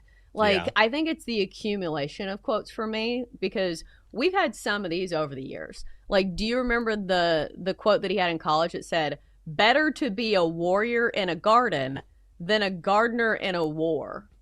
And you're like, okay. Like, I guess it makes sense. But what kind of quote is that? And then we saw earlier this season where he talked about, I really put on that war paint and I just think of myself as a warrior going into battle. And he puts all of this like black paint, this eye black all over his face. You're like, all right, whatever, it's fine. He gets into the zone. And now we have the newest iteration. And he has an angry alter ego that he is titled 9, which is his number on his uniform. Very creative there. So he says he taps into this like really angry mentality that over the years when he has sat on the bench injured, that he just had this anger like bubbling inside. And so he's channeled it into, a constructive way where he channels his energy and he uses his alter ego, which he keeps calling 9. So like it screams to me that this is somebody who was coached by Jim Harbaugh, where it's just like, this guy is a weird bird. Like, over time, you're just like, okay, this is not normal. So it feels very fitting that Jim Harbaugh was his coach at Michigan. But, like, am I crazy for saying this? Or do you see some of these breadcrumbs and you're like, this guy is coming off a little strange? He just seems like a weird guy. Like, when I see his speeches in the locker room after the games, they're fine. Like, you can say anything in an NFL locker room after a game. You'd be like, we got the win and Arby's has the meats. And be like, yeah. It doesn't matter. You can say whatever because people are jacked up because you won the game. And isn't it perfect that he played under Jim Harbaugh? Like, I can't think of no wonder these guys won a national title. Like, my God, you're the same person. But if you win, it doesn't matter. He's a very good football player or has shown flashes. I'm not going to crown the guy just yet because of a handful of wins. But yeah, he comes across as just a little bit of an odd bird, which is exactly how I would describe Jim Harbaugh. Right. And I do think that, like, if it's something that works for you mentally, it's absolutely worth trying if you like to, quote, feed the wolf inside of you. And that, gets you going. Because I understand, like, football is a really physical game, and you do probably have to hype yourself up a bit. Yeah. But I don't know. Like, I wonder what he's like when you actually hang out with him and if he's like this, like, outside of football. Because, again, sometimes you have to tap into that when you're playing such a physical game. But I wonder if he has these type of quotes when he's playing, like, Monopoly. He's like, you got to feed that wolf inside of you. And he just smashes everything off the table. Like, I wonder if he's this intense in all walks of life. That's why I just bought Illinois Avenue. Like, okay. It's not that big a deal, JJ. Get out of jail free card. Avenue. Bam. We own them. He's a strange guy. Park Place, sucker. Like, all right, that's pretty good. When's the last time you played Monopoly? Did you see where McDonald's is bringing it back? Oh, are I'm they? not going to lie. I got kind of excited for that. Because I don't know if you played it, like, the first time around. That was fun. Like, collecting the pieces and trying, like, oh, I got a free large French fry. And I'm one piece away from a PT Cruiser. Which, like, I was 15, and PT Cruisers are extremely ugly. So I don't know what I would do with that PT Cruiser. But it was exciting. The PT Cruiser. Wow, I haven't heard that reference in a long time. I remember those. That was around Monopoly time. I had a couple friends who had PT Cruisers. Yeah, the Monopoly game at McDonald's is awesome. That's good to hear. Yeah, so some good news. And watch out if you're behind the drive-through lane in front of JJ McCarthy, because he's going to get all the pieces and claim Park Avenue. All right, now it's time to play Survivor in the NFL. 2 men injured, 1 man leaves. There can be only one. Who will survive? It's time to put on the war paint. It's time to survive, because it's better to be a warrior in a garden than a gardener of war. Or whatever JJ McCarthy said. All right, Jenks, who wins outright in the NFL this week? The Lions. They're taking on the Commanders. What's that line now? Oh, money coming in on Washington. Look at this. We've gone from 8.5 to 8. Lions favored by 8. Look, I'm not one to, well, I am one to pick against my team when things aren't going well. I had Seattle and Survivor actually in our parlay last week, laying 3. It's just a bad spot for Washington. JD5 is out. Frankie Louvu is out. Everyone is out. And the Lions are in a bounce-back spot. They're going to get a win. They're going to remember last year's divisional game when the Commanders went into Motown and got that win. So this should be, I think the Lions cover. They definitely went outright. Yeah, I almost play this, but then I was like, are we still playing this game with rules? Because I used the Lions last week. So if we still had some semblance of rules, like I couldn't use the Lions this week. So instead, I'm going to go with the Bills over the Dolphins. I'm not sure if the Bills cover this 9.5-point spread, but I do think the Bills do enough to get the win here. The defense looked so much better in that game against Kansas City. Maybe, it's one of those games where the intensity isn't quite there, but I still think they go on the road and handle business against a Dolphins team that's looked like they've pretty much quit. So I'm going to go with the Bills. All right, next up, we go to David. David, who do you like this week? I am taking the Panthers over the Saints. It is a straight fade of the New Orleans Saints and Tyler Shuck. Rookie quarterback, not very good. That offensive line is also not that great, and they have maybe 2 weapons on offense. I think Rico Dowdle has himself a game again this week. Runs for maybe 550 yards on this defense. Yeah, Ricky Dowdle's feeling himself right now, and I'm just going to ride that. Panthers over Saints. Here's something I didn't know. The Panthers have a winning record. They're 5-4 this year, which is wild to me. In our household, we're fans of the Panthers and the Titans. I did not see the Panthers wiping the floor with my Titans when it comes to record, but there the Panthers stand. All right, Den, you're anchoring for us here. Who do you like in Survivor? I'm stepping out of my comfort zone. I'm wading into uncomfortable waters across the pond. I'm going to Berlin, and I am putting my money on Daniel Jones. I'm uncomfortable doing this. This new version of Daniel Jones is still a little odd to me. I don't know if it's real. I don't know if it's fake. What we saw last week against Pittsburgh is kind of sparking the uncomfortability. I'm hoping that was more of a flash in the pan, and what we had seen the rest of the year is real. So I'm going to take the Colts in a bounce-back spot over the Falcons. Can I ask you this about the Falcons? Is that, I feel very nervous going against them or betting on them because it is a team that feels very volatile to me. 1 week, they'll look good and they'll beat the Bills. And then the next week, they get boat raced by the Panthers, who I just said have a winning record, but still it's the Panthers. So, do you have any of that nervousness when it comes to the Falcons? I am very nervous about that as well, especially because Drake London went crazy last week. I'm hoping that one of the many cornerbacks on the Indianapolis Colts who are good, and probably not Sauce Gardner, that feels early to just slap him on Drake London immediately, but they got a bunch of guys in the backfield, the defensive backfield, so I'm hoping that they will be able to stifle him because as well as Daniel Jones is playing out of his mind this year, defensively they've been pretty stout as well. Yeah. And overall, their offense is good. It's not just Daniel Jones, it's Jonathan Taylor. And especially when you go overseas, I feel like the game plan, I don't know, maybe I'm speaking out of turn here. It feels like you would rely more heavily like on the run. You would simplify things a bit, but I don't know. Maybe it's different. I have never played an overseas game in the NFL, so maybe that is a crazy thought. But again, Jonathan Taylor's having a great season too, so it's not simply on the shoulders of Daniel Jones. Yeah. Agreed. I'm with you. It's not all on him. He's got other players, and he's got a good head coach. I don't know what to think about the Falcons. Falcons have disappointed this year, I feel like, relative to expectations thus far.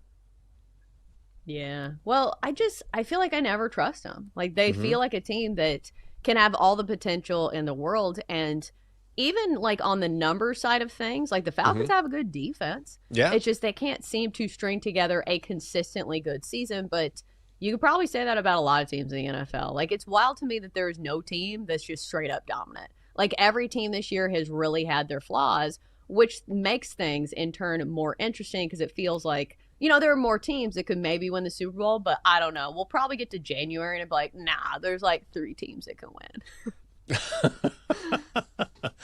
Yeah, I'm the same way. But actually, I kind of love that, though, because this is I don't want to say the first time in a while, but every year in the NFL when you have these stories that kind of come out of nowhere, where before the season you would never have expected the Colts to be a factor or the Patriots to be a factor or even in the NFC for it to be so competitive, just top to bottom, like the NFC North is crazy where every team can beat one another on any given week.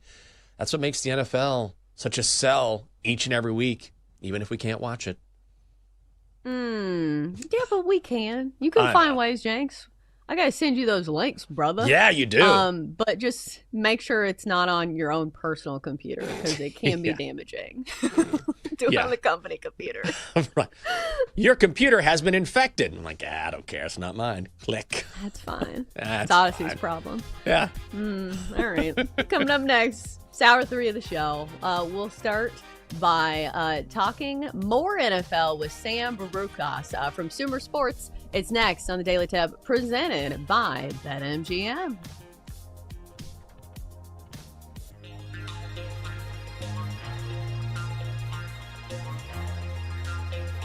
Chelsea and Jenks will be right back on the Daily Tip on the BetMGM network. Make it legendary. Download the app today. Please gamble responsibly.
grab your coffee and wake up with the Daily Tips, Michael Jenkins. I always stay away from the hot team in the offseason. Whenever you see everyone piling on praise, it just feels like a sucker match. Can you dig it, sucker? And Chelsea Messenger. I don't want to lose to somebody dumber than me.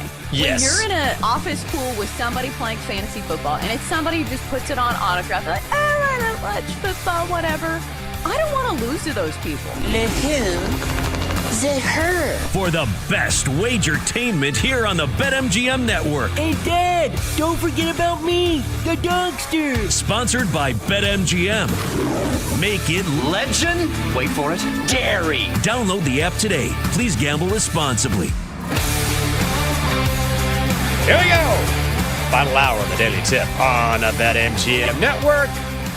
Good morning to everyone. Coming up in our final hour, we will chat with Sam Bruckhouse from Sumer Sports as we break down all things NFL. In 20 minutes, more from the league as we get you set for Thursday Night Football. The Broncos welcoming the Raiders tonight. And finally, our best bets. And the Dogster come your way at 8:40. Welcome to our audience on Stadium as we stream our final hour like we always do. If you'd like to get in on that, go ahead. Just download the Bally Sports Live app or go to ballysportslive.com. I'm Jinx. She's Chelsea, and let's get right into it. Sam Bruckhouse from Sumer Sports joining us now to talk National Football League. Sam, good morning to you. And we had our power rankings earlier in the National Football League. So let me ask you, who is your number one team in the NFL? Look, you look at their record, and it may not show it, but when you look at the metrics that matter, you look at expected points added, you look at point differential, I think once again, unfortunately, this is going to be the Kansas City Chiefs' year. They've had some strange games against the Bills, a tough schedule, but the reality is that their offense is back. Patrick Mahomes is back to the point in which he's taking a very low percentage of sacks. He's added the scramble game. The defense is still the Steve Spagnuolo defense that we know, and they have added a bit in which Andy Reid is going for it more aggressively on fourth downs. They have gone to another level than what they were last year that has put them back in a place where they are solidly second in point differential in the National Football League. That typically predicts well to the end of the season. Unfortunately, for the folks who want parity and the folks who want to shake up, I think the Kansas City Chiefs are the best team in the league right now. Well, if you love numbers, I feel like the Indianapolis Colts have had great numbers this season. If you look at stats, if you look at points differential, but I think a lot of us still have that hesitancy to say, okay, this is a team that's going to be great in the regular season and the postseason, because sometimes you need a team that has a little bit of postseason experience. And some people still look at Daniel Jones and they're like, that's not necessarily a quarterback I want to trust over Patrick Mahomes and over Josh Allen. So let me ask you, do you think the Colts are a team that could be contending this postseason? Look, I am still holding out to review Daniel Jones. Currently at Sumer Sports, we grade every single play using AI. We do it quick, we do it fast, and we do it objectively, looking back at every single play going back to 2016. So every play in the NGS era. We currently have him as just a quality starter. He's not playing at the super high level that we're seeing some of these other quarterbacks play. And when we've discussed on the Sumer Sports Show with ex-quarterbacks and ex-general managers, what the hardest thing to do is, it is make that jump from the regular season to the postseason as a quarterback. There is no higher level of pressure. There is no tighter windows. And there is no point in the season in which the defense knows exactly what you're going to do then after those 18 weeks of the season, and then they can truly lock in. I'm a little worried given what I saw last week from Daniel Jones. We started to see some of the old turnovers playing outside in a colder environment against a experienced, if not overly powerful, Pittsburgh Steelers team. So I'm holding out hope a little bit. Here's the reason why you should believe in the Colts, however. Offensive line, defensive line. They win through the trenches. They've added Sauce Gardner as an additional piece, an all-pro cornerback previously, to join their other all-pro cornerback previously, Javarius Ward, once he comes back from injury. So they're building the bones of a great team. I just really worry about that quarterback position, and I worry, have they just really overperformed thus far? See, outside of the Colts, Which team is giving you pause that maybe is off to a hot start? Is it Indianapolis? Is it the Patriots? Is it maybe, I don't know, I'm trying to think, maybe the Seahawks? Wait, is there a team that you don't quite buy into just yet? I love watching the Seahawks. I do too. And we've talked about a lot of the things they've done on the Sumer Sports Show this year, primarily their deployment of heavy personnel in order to create efficiencies in the pass game. But I think the trade deadline indicates to me that they think they still have some weaknesses. They go out and get Rashid Shaheed. And I think the reason why they had to do that is because their schedule is going to get a little harder and their division is difficult. And I don't think they can win in true pass situations right now. They have one of the lowest pass rates over expected, meaning they are running the ball a lot in passing situations, and they are really, really inefficient in the run game. Now, we've seen Clint Kubiak do this before, and as it stands right now, they're seeing huge efficiencies in the pass game as a result. High average depth of target. They're able to get the ball to Jackson Smith and Jigba. But I just don't think it's sustainable for Jackson Smith and Jigba to have like 15% greater target share than Puka Nacua and a yard and a half higher than literally everyone else in the National Football League. I think that's why they went to get Rashid Shaheed. I do trust in that defense a lot. I just expect some regression from the offense in what seems to be an extremely difficult division. The true canary in the coal mine is that when they play the Rams here in a couple weeks, the Rams are going to trot out nickel and dime personnel basically every play. In fact, they trotted out dime personnel against Kyle Juszczyk and Christian McCaffrey and Jake Tungus a couple weeks ago with the 49ers, and nobody had done that. And they saw some success, particularly in the second half. They're going to have to throw the ball in true pass rate situations, or they're going to have to run the ball against light boxes. They haven't shown the ability to do that just yet. So we're going to have to see if they can do that moving forward. I'd expect some regression from the offense. The defense is going to have to be the bellwether of the team moving forward. All right, so you mentioned the Rams, and it was kind of surprising to me that over at BetMGM, the sports books have the Rams with the shortest odds to win the NFC Championship. So clearly there is a lot of respect there. Do you think the Rams are the best team in the NFC? You look at expected points added per play and expected points added allowed per play, and right now the Rams are so far in the far right, the graph starts looking a little bit weird.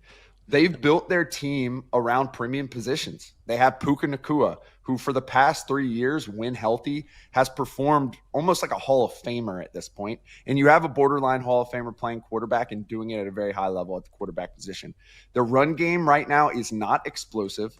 However, they are achieving a high rate of success. That has been the reason why Kyron Williams got a extension this year. But the true addition to this team was last year, Jared Verse and Braden Fisk. Now they've added pieces around him, Nate Landman, particularly at the linebacker position, who has been able to sustain those dime sets where he's the only linebacker. And they've just added a slew of safeties and DBs who haven't performed to an extremely high level, but they're a rotational group that plays strong together.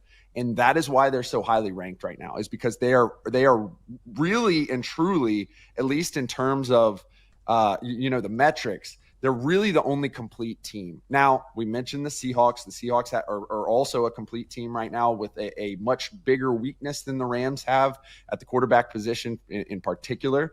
And then you look at the 49ers, who just continue to win games off of a bad schedule. When the lines came out early season, I couldn't believe that Vegas had the 49ers so high in the win total. That has basically played out. They have basically not played anyone of huge strength, and those teams that they have been some battles. So it's a difficult division. The Cardinals even have a positive point differential at this point as well. And so we'll see if the Rams can make it out in a world where the Eagles and the Packers also exist. The true story of this NFL season is that the NFC is just an absolute bloodbath this year. So, Sam, speaking of the NFC, I wanted to ask you about the Eagles. They're the favorites to win the NFC, and yet I cannot figure out who the Eagles are. I'm just like, who are you? And I don't know if they know who they are. Who do you think Philly is? I think they've become an old school under center passing team. That's what Kevin Patullo, the offensive coordinator, has started doing now that Saquon has had a couple injuries. They couldn't get it going at the beginning of the year, and they decided to put Jalen Hurts under center and start running some old school sets and more innovatively putting in 6 offensive linemen. This isn't the same offense that we've seen where they can just out-talent people. They can get into 11 and 12 personnel and run all over you. And if you're going to stop the run, they're going to throw it deep to A.J. Brown. This is not exactly that team. However, they've been able to do it a little bit innovatively. The dirty little secret of this team right now is that on defense, they've been very banged up. And as a result, they're not performing to that top of the league standard that they set last year.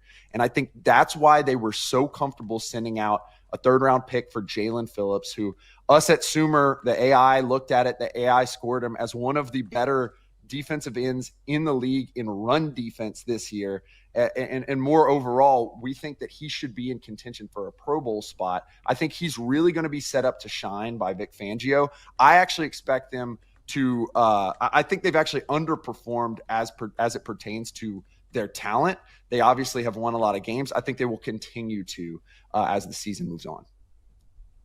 All right, so we have Thursday Night Football tonight between the Broncos and the Raiders. What are some of the takeaways you're going to be looking for in this game? Whether it's the Broncos, who obviously probably have the higher ceiling when it comes to the postseason, or even the Raiders and maybe the trajectory of their team this year. What are you looking for tonight? I mean, that Brock Bowers performance last week was absolutely incredible. And then he goes up and he's going to face an absolute ringer. Talanoa Hufanga is the best player at his position this season, bar none. He's been an absolute weapon for Vance Joseph and the Denver Broncos defense, which is one of the top in the league. And he has returned to the all-pro form that we saw him at in the 49ers game. He's going to blitz like he's a defensive end. He's going to play run defense like he's a linebacker. And most importantly, I think they are going to use him in some disguises to make the reads hard to get the ball to Brock Bowers. And so I think if early on we're seeing Brock Bowers get, 3-4 targets, 5 targets in the first quarter, that's a sign that the Raiders may be able to get off the ball. They're not going to struggle with the pressure that the Broncos have brought, frankly, with 4 or 5 rushers, which last year they were a very blitz-heavy defense. They've been able to do it with fewer bodies this year. But that's the big matchup that I want to see. If they're able to pressure Geno and he's not able to get the ball up in the air to Brock Bowers and some of those wide receivers, I think this is going to be a Broncos blowout. Otherwise, if they are able to get the ball to him early, I think this is going to be a little tighter, and I'm particularly going to look on the other side of the ball at if Max Crosby can get pressure on Bo Nix. Say what you want about Bo Nix. He is a superstar at one thing, and that is not taking sacks. That is his calling card. That is why Sean Payton loves him. And so as a result, you got one of the best pass rushers on the other side of the ball. It's going to be a great one-on-one matchup between Garrett Bowles and Mike McGlinchey, 2 tackles who have performed extremely well over the past 2 years and led to the development of Bo Nix into an average NFL starter. If he's able to beat those guys and get to Bo Nix, I think that's an indication that it may be a tighter game than the line expects right now.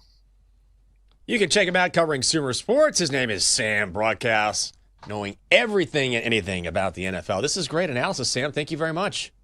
Thank y'all so much. I'm headed up to Memphis for Tulane Memphis college football. So I'll keep y'all tuned in on a little college football as well. Yeah, let us know. I saw the ad for that last night. Should be a great game. Sam, we appreciate it.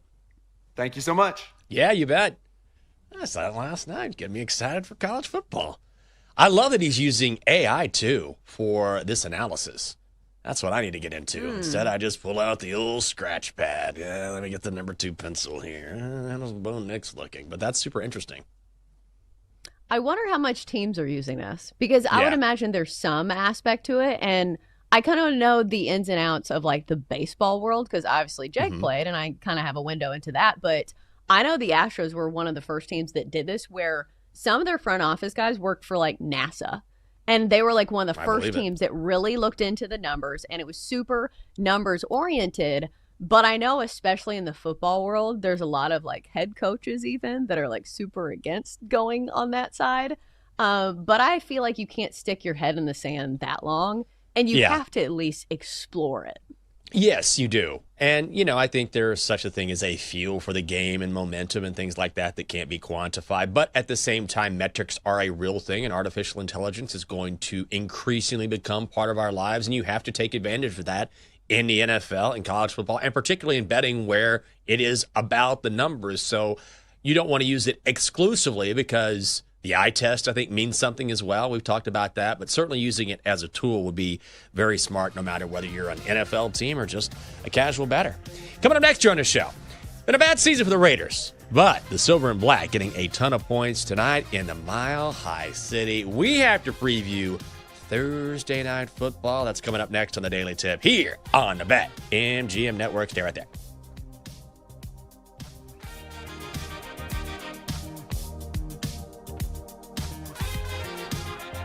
Chelsea and Jenks will be right back on the Daily Tip on the BetMGM Network. Make it legendary. Download the app today. Please gamble responsibly.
to the Daily Tip with Michael Jenkins and Chelsea Messenger on the BetMGM Network.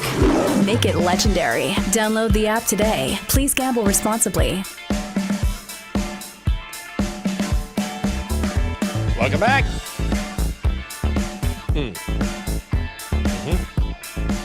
Daily Tip on the BetMGM Network. Good morning. I'm Michael Jenkins. She is Chelsea Messenger. Coming up on the show, Thursday Night Football in the Mile High City. Raiders coming from Vegas to play against the Broncos with Denver laying 9. When is the last time you were in Sin City in Las Vegas? I miss the casinos. I miss the blackjack table. I miss the blackjack switch table. That's gotten more popular. It's been a long time. Well, I think it was, for me, probably the last time we were there for, what was it, March Madness? But, Jason, you don't have to go to Vegas to play casino games. Know. Don't you guys have a casino not that far from you guys in Yes, Maryland? it's right here. But there's something about Vegas, you know? I know tourism is down in a big way in Vegas. They've been hit pretty hard. And I know I could go out here, and maybe I will. Maybe I'll go spend some money this afternoon, lose some money at the tables, place some bets. But there's something about being in Vegas, you know, being in a different place. You can feel the energy. You walk outside. Everything's possible until 3 days later, and you're like, oh, my God, I woke up in a gutter. I got to get home. I got to get a cab. Got to get to the airport. I miss it. It's been a long time. I've been to Vegas, what? How many times? 15, 16 times? But I haven't been now in like 4 or 5 years. See, I feel like I have a different viewpoint on Vegas because I live there. So, like, it wasn't just like a destination. I'm like, oh, there's good hiking there. They have good restaurants there. So it's more than just gambling. But I understand it. Like, if you're on the Strip, like, that's what you're there to do. But they do have other things to do. But, like, I didn't spend, like, all of my time drunk there. If that's what, like, you know, that's what I'm saying is, like, that's what I do. For most of the time we lived in Vegas, I was pregnant with Blake. So, like, imagine being in Vegas when you have to be sober. Yeah, that's true. So no drinking, just smoking exclusively. Like, hey, I'm pregnant. I can't drink. But if you'd fire up this parliament, that'd be great. I don't even like joking about that, though, because somebody's like, she smoked when she was pregnant. No, I didn't. No. I was very clean, and I was eating salmon all the time, and I was hiking, and I was active. But yeah, I liked living in Vegas. Like, I feel like people have this viewpoint where it's just that. They have so many other things to do. Like Summerlin, the suburb is really nice. Okay. And I knew when we were there that it was growing exponentially. I don't know if that's the case anymore, but it was a great place to live. I've got some friends that live out there. I have one guy that lives right there in the city. I have a friend that lives in Hendersonville. And I had a friend of mine coming to town. Is it? It's not Hendersonville. It's Henderson. Okay, yeah. Sorry, that's where I'm like, where did I get that? Oh yeah, it's where Chelsea lives. Lives in Henderson, Nevada. He loves it out there. So I have a couple friends out there that I could go visit. I had a friend come to visit here, and we met in Silver Spring a couple months ago, and that was nice. I don't know if I'd want to live there, but also at the same time, unlike you, I haven't explored the different aspects of the city outside of the Strip. So I would imagine if you live there, you say, okay, this is more than just the Strip. So I'm going to take advantage of all Vegas has to offer. So that's nice. Right. I think it's different that, like, I feel like most people have that viewpoint on Nashville. It's like funny because I live in Nashville now, and people want to come here and all they want to do is get drunk. But as opposed to Las Vegas, that's pretty much all there is to do here in Nashville. Like, we don't have cool mountains. We don't have cool scenery. So, like, that's all you can do is go down to Broadway and drink literally all day from 10 a.m. to 3 a.m. or whenever the bars close. Because in Vegas, like, the outdoor scene's pretty cool. But, like, in Nashville, in the depths of January, there ain't nothing else to do, and it gets dark at 4:15. Well, fair enough. Fair enough. Tonight, when it's dark, guess what? You've got Thursday Night Football to watch. Not blacked out on YouTube TV because this is on Amazon Prime. Raiders, Broncos. Broncos laying 9. Broncos are minus 475. The Raiders are plus 360, and the total is 42.5 here, Chelsea. So I will set the table for you. What is your favorite bet? Do you like a side, total, prop? Where are you going tonight? All right, so let's talk about the side for a second, because I'm sure inquiring minds want to know. So I'm not going to be betting on a side here, but I think this is maybe trickier than the line suggests, because you say, oh, the Broncos are the much better team, the Raiders are absolutely terrible, and maybe it plays out that way. But I will say this, the Broncos have let bad teams kind of hang around him in multiple games this year. Looking at last week's game against the Texans, final score 18-15. Earlier in the year, Broncos beat the Jets 13-11. They barely beat the Giants 33-32. And then earlier in the year, they've lost some close games as well. And they only beat my Titans by 8 points. So my point being is that sometimes the Broncos, that defense is great, but sometimes the offense can be hit or miss. So I would say, word of caution before you lay 9 points in this Thursday night game. I think I'm going to lay it with the Broncos. Does that sound not confident at all? I think I'm going to lay it with the Broncos. I don't know. Yeah, I like the Broncos here. Money is moving in their direction. I just don't know how the Raiders are going to score here against this Broncos offense. I think I kind of like the under here. This feels like maybe a 28-13, 28-10 game. But if you look at the Raiders, they've given up 25 points in 5 of their last 6 games. And now they traded away Jacoby Myers. I know he wasn't playing, and yes, Brock is back. But Geno Smith just has not been what the Raiders expected him to be when they made a trade for him and reunited him with Pete Carroll. And that Raiders offensive line is so bad. I got a taste of that when I watched them here in Washington against the Commanders. They can't protect Geno Smith. They can't open lanes for Ashton Genty. And so Bowers will get his because he's a unicorn. But outside of that, Geno Smith is going to be under pressure all game long. And I just don't really see an avenue outside of the Broncos not showing up. But they're at home here. And in the one game where the Raiders didn't allow at least 25 points, guess who they were playing? The Titans. So I hate to say that, but that doesn't really count. I think the Broncos find a way to cover this number. I think the Broncos win by double digits, so I'm going to go Broncos -9. I think if the hypothesis is that you don't believe in the Raiders' offense, you can, isolate that and you can say, okay, their team total is 16.5. And I think you can make a really strong case for that play if you don't want to trust a Broncos offense that's been a little hit or miss this year, because you look at this Denver defense and they are the best red zone defense in the entire NFL. And when you're talking about totals and when it's a difference between, scoring 3 on a field goal and 7 on a touchdown and PAT, that's the difference. And when you see Denver, and we saw it last week for the Texans, where they could get in the red zone, but they could not score the touchdowns. So I think team total for the Raiders under 16.5 is a very solid play as well. Would you play it up to 17 or under 16.5 is probably fine. Under 17 is too expensive, right? It's like -175, I think you said. Yeah, -175. That's too much. Yeah, a little much. I don't think the Raiders get there. I just don't. This Broncos defense is so salty. Like, Nick Bonitto is going to be all over Geno Smith all night long. It's going to be a massacre. I'm feeling it. Although you say this, I'm saying this. It's still a divisional game. And you are right about the Broncos. Sometimes they tend to play to the level of their opponents, right? Where they should win, but they'll just kind of hang around. Like, look at what happened against the Giants a few weeks ago, which was ridiculous, and they scored 33 points in the fourth quarter. That's not going to happen again because that's a rarity. That's a unicorn in and of itself, that sort of performance. But the Broncos do tend to do that. I think that's the one sabotage factor here. Yeah, and plus it's 9 points. So even if this is a blowout, think about sweating a garbage time touchdown at the end of this game.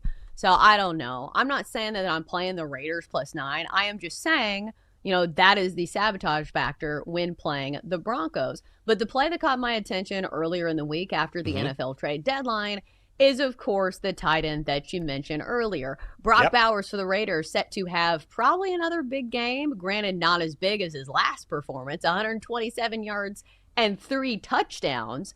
because this defense is a lot tougher of a matchup for the Raiders. But if you do look at the Broncos, especially against tight ends, they've been middle of the pack at defending tight ends, surprisingly so. And we've seen some big performances from opposing tight ends. Just last week, Dalton Schultz of the Texans had 77 yards receiving. In that Giants game, we had two tight ends that had massive games. Daniel Bellinger had 88 yards receiving. Theo Johnson had 66. So you look at the number for Brock Bowers tonight, it is 64.5, juiced to the over at -120. So I think that's worth a look. The receptions is 6.5 now, where it's juiced to the under. It was 5.5 yesterday, and it was like -160 or something. So I was going to go receptions, but now it's 6.5. So I think I'll go with yards here. 64.5 feels like a gettable number for Brock Bowers. The sabotage factor, though, is that Geno Smith is not expected to have a very big game in this one. Correct. Like, if you look at the passing yardage number for Geno Smith, it is 212.5. So you say to yourself, okay, so he's only supposed to throw it for 212 yards. 65 yards is a big chunk of that. But now with Jacoby Myers gone, I feel like you try to feed him anyway. And Brock Bowers is one of the best in the NFL at yards after the catch. So I think just based on the targets alone for Brock Bowers, because he saw 13 targets last week. Granted, that was an overtime game against the Jaguars, but still, I think they would be stupid not to feed Brock Bowers. I still can't believe that Ashton Genty is having the season he's having. And I don't put it all on him because I mentioned that Raiders offensive line and how bad it is. But when you look at his production versus the numbers here, I mean, his rushing total is set at 55.5. I would probably go under here. I don't know if I want to bet this, but look at his rushing totals in the last 4 games. 67 against the Colts, 75 against your Titans, 21 against Kansas City, 42 against Jacksonville. And he's going to get to 55 or 56 against this Broncos defensive front, particularly when I think the Raiders, and the line is telling you this, will be playing from behind. I feel like that number is too high. Am I crazy here? Oh, I definitely take the under. Like, for a second, I was like, oh my gosh, is he going to be taking the over? Way. No. But it's, it's the combination of the fact that the Raiders are a bad offense altogether. They're going to be in a losing game script, as this line suggests. And Ashton Genty just hasn't been very efficient. Like, if you look at his yards per carry this season, 3 points, it's under 4. So he just hasn't been very efficient. And, the only games that he's come close to this or gone over it, it's been winning game scripts or the games have been close. Like, look at last game. That was an overtime game, and he still only had 42 yards against the Jaguars. Now he gets a nightmare matchup against a really good Denver Broncos defense. So I would only play the under, but I hate playing unders on player props simply because, one big run and you're like, oh. But luckily, most of the season, he has not had those big explosive runs. The first game of the season, he had a 64-yard run. But other than that, longest carries of 12, 13, 8, and 13. Makes me want to add that bet to my card. Maybe. But I'm 2-0 this week, and I'm going to be chicken. I'm just going to have one bet on the card tonight. Maybe I'll do that. Any other props you like before we get ready to go to break here? Bring in the doctor and all that good stuff. I do not have any other props because here's the thing. When you have a total of 43, that's not really a game that I want to go heavy on, especially if there is sabotage potential, or not sabotage, blowout potential.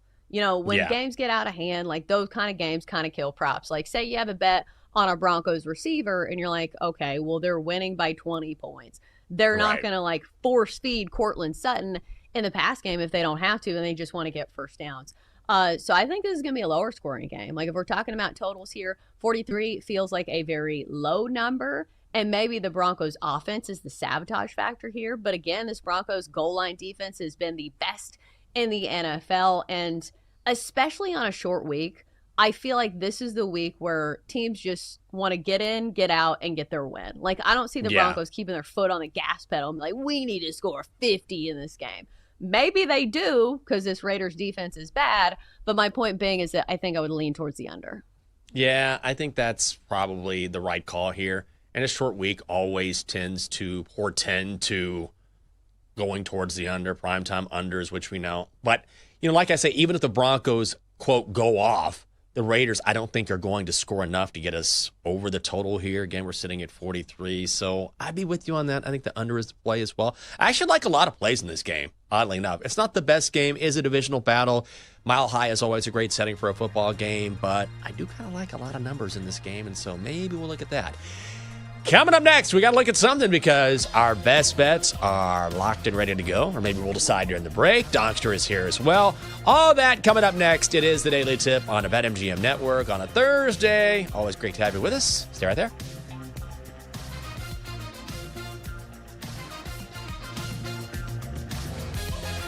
Coming up, Jenks and Chelsea give out their best bets here on the BetMGM Network. Make it legendary. Download the app today. Please gamble responsibly.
Let's get back to the Daily Tip with Chelsea Messenger and Michael Jenkins on the BetMGM Network.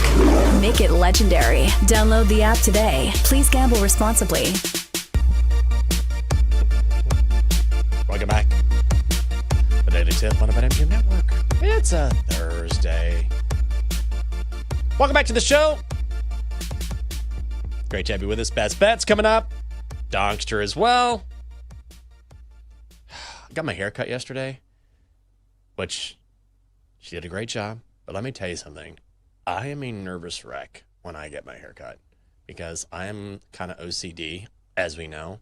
So I'm always like particular about what I'm seeing. And normally when I'm sitting there and I see someone going, shh, shh, and I can't really see what they're doing because she turned me around where I couldn't look in the mirror and I just see like hair falling. It was like torture for me.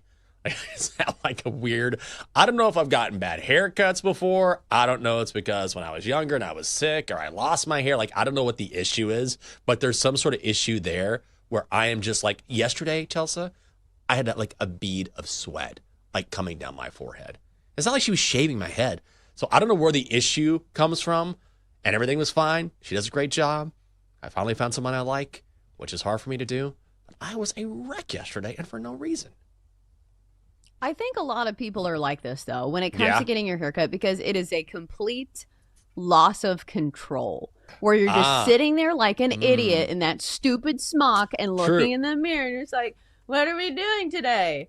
Especially when they turn you around, you can't even see yourself. So like, I feel you, and like, imagine doing this, but there's a chemical reaction on your head because I get my hair bleached. So imagine the trust that you have to have with somebody so they don't bleach your hair off of your scalp. So I feel you when it comes to the nervousness, but I think everybody's like this when it comes to their hair, with the exception of people who maybe just get like the buzz cuts. So it's like, okay, they messed up. You only have an inch of hair anyway. Oh, God. I've had that happen before. The worst haircut. I know I've told that story before when I first got to DC. And I mean, it was just like my hair was this long. I went to hair cuttery. Never again. Oh, it was so bad. So bad. But the worst one ever. Do they still have Supercuts? Is that still around?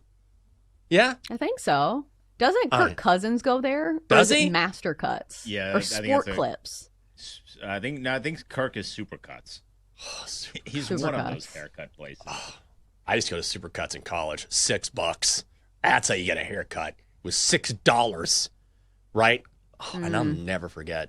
Because I've had like sideburns forever, whatever. And before I got my vision was really bad before I got my eyes operated on.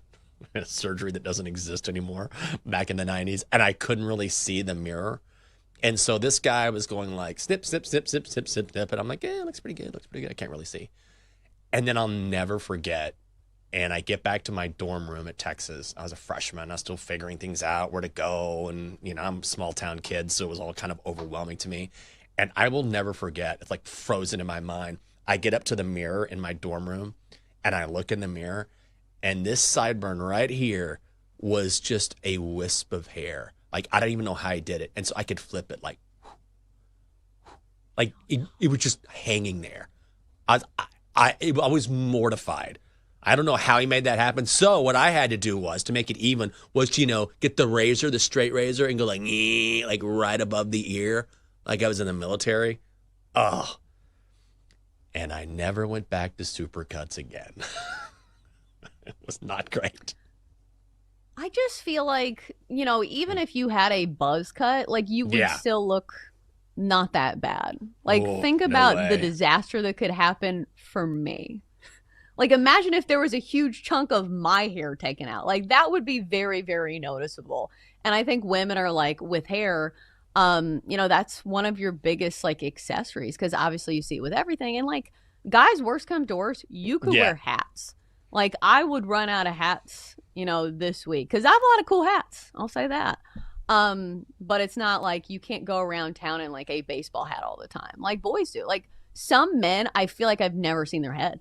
Like, I have no idea what color their hair is because they wear baseball hats that often. And I think about like some of the haircuts that you see on baseball players. Like, Tyler Glasnow has great hair, but like, how do you style it when it's not in a baseball hat? Because, like, you know what he has? He has, like, the lettuce around, you know, his hat. But, like, imagine going to, like, church and you can't wear a hat. I don't know if it looks good. I feel like it looks kind of weird. Well, you shouldn't wear a trucker hat to church. I guess you can. Maybe you shouldn't. You know? I worked for a guy when I was in Austin. I interned for how many years? I was a radio intern for a year. I was a television intern for 2 years. So 3 years of straight interning, no money, just learning as much as I could, right? Different radio stations, different TV stations, just trying to absorb as much knowledge as I could. And I remember at this one station where I was a promotions intern, I would just go out to the mall and I would sit there and we would promote the radio station. I would hand out bumper stickers and whatever it took. And so the guy that was my boss, I forget his name, but he wore a hat so much. I never saw him without his hat. And one day he finally took off his hat and he had hair, but he had worn a hat so much that his hair was like, and it wasn't because he had a hat on. Like even when he combed his hair, it melded to like how it was when he wore his hat. Like it had actually shaped his hair because he wore a hat so much. Yeah, it's wild when you watch golf and like they take their hats off at the end and you're like, ooh. Yeah. All right, Jordan Spieth, maybe put the hat back on. Chelsea. Poor guy. That was mean. I'm sorry. Poor guy. I tell you what, in a couple of years, he's going to take off that hat. With today's technology, he's got a full head of hair. He's going to look great. Oh, he's going to Turkey. He's going to Turkey. Coming back. Like, look at me. It's the new Jordan. It's the new me. Well, it's the same old us saying we got to pick some winners. Let's do it. Time to place your bets. All right, Chelsea, what do we got? All right, best bet of the night is going to be on Raiders tight end Brock Bowers to go over 64.5 receiving yards for -120. This number has already jumped to 68.5 in some shops, 67.5 in some shops. So go to BetMGM. They have the best number if you are going to be riding with this bet. So I understand the matchup does not look great on paper for Bowers going against this Broncos defense. It's very, very good. But if you look at the Broncos against tight ends, they're middle of the pack when it comes to defending that position. And we've seen other tight ends post some big numbers. Just last week, Dalton Schultz of the Texans had 77 yards receiving. For the Giants, Daniel Bellinger had 88 receiving yards. Theo Johnson, both of those tight ends had big games. Theo Johnson had 66. So I think there is a pathway where Brock Bowers can have a decent game. So I need him just to get 65 yards, and the target share should be there since they just traded away Jacoby Myers. So some of those targets have to go somewhere, and why would you not give them to the best player on your team? Brock Bowers is coming off a game where he had 12 catches for 127 yards and 3 touchdowns. Granted, I don't think he has that big of a game in this one against the Broncos, but it would be stupid for the Raiders not to pepper him with targets. So I think the opportunity is going to be there. Let's go Brock Bowers over 64.5 receiving yards for -120. All right. Let's go. Here's where I'm going tonight. I'm going to roll up my sleeves for this one. Let's make it 3-0 this week. Geno Smith, INT, plus Broncos money line is only -109. Now, if you want to play Geno Smith, interception, that is -175, too cost prohibitive here. I do think the Broncos are going to cover this number. They're definitely going to win this game. If they don't, I'm going to be stunned. It's in the Mile High City. The Raiders are terrible. Good spot for the Broncos to at least win outright. As for Geno Smith, he's the real key here. But he leads the league in interceptions, has thrown a pick in 7 of his last 9 games, and he is going to be under pressure all game long because I expect the Raiders offensive line to have a hard time protecting him, which has been an issue all season long. Nick Bonito and that Broncos defensive front should be able to make him force throws down the field because I think the Raiders will be playing from behind. The Broncos have one of the best secondaries, one of the best defenses in the NFL. It just all sets up for Geno to throw a pick late when he's trying to keep the Raiders in the game and the Broncos win. Put it together, it is -109 at BetMGM. Only one play? That's you it. liked all these plays in Thursday Night Football. I talk a big game. One? You don't want to Talk a bet big on game. the one game in the NBA tonight? Under. Go under. Suns, who are they playing? Clippers. Harden's out. The Clippers. Yeah, Suns and Clippers. Speaking of haircuts, the Woof. Clippers. Hey! Should have said that. You popped in, bam, finger guns. Oh my god, that'd have been great. Yeah, go under tonight. That would be my lean in the NBA. Suns, Clippers, Kawhi's out, Harden's out, of course. Like I keep saying, the Clippers are old this season. There's going to be a lot of load management. I would lean to the under, but not going to play it officially. Okay, let's find out who the Donkster is on before we wrap things up and pass it off to BetSwats. Good morning, Donkster. Good morning. I've been playing solitaire all week, and the responses on X are crazy. Chelsea Messenger, you know I love you like family, but no one beats me. D-Day. Solitaire, that's easy money for this guy. And Double D. I would play solitaire, but I'm too busy following Kathy Bates. Oh. Well, nothing wrong with that. Big Kathy Bates show. All right, Donkster. We got to get out of here soon. Let's hear your bet. Raiders at the Broncos. Let's go under 43.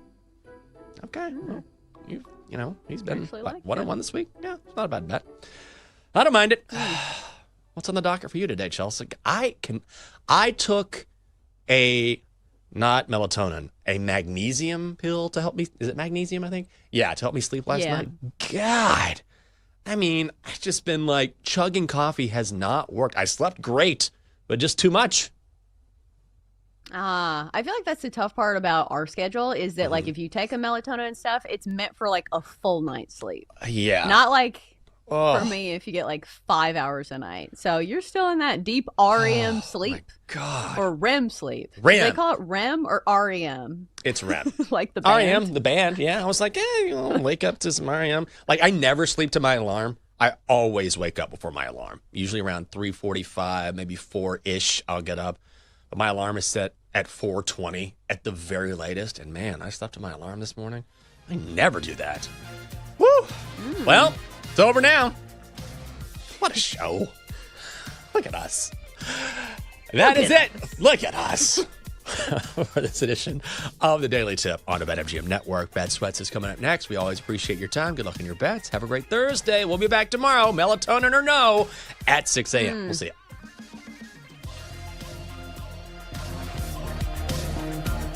You've been listening to the Daily Tip on the BetMGM Network. Make it legendary. Download the app today. Please gamble responsibly. If you missed any of the show, listen back anytime on the new and improved Odyssey app.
time to sweat with Joe O and Sammy P. Get ready to fire.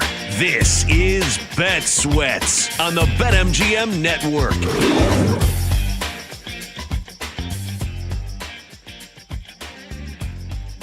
Welcome in on this Thursday. Week 10 in the NFL begins tonight. We will preview Vegas, Denver, coming up in 20 minutes. Later this hour, we'll go over our Survivor plays. Kelly in Vegas with us today on Thursday. Her time and day's been moving around. She's with us today, 10 a.m. Eastern time. We'll have our college football plays that we like this week. We'll find out where the room is at. 10 toes down on this Thursday.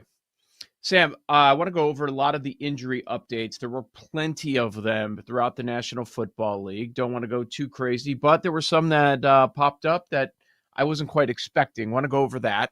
There's some quarterbacks that are certainly in play.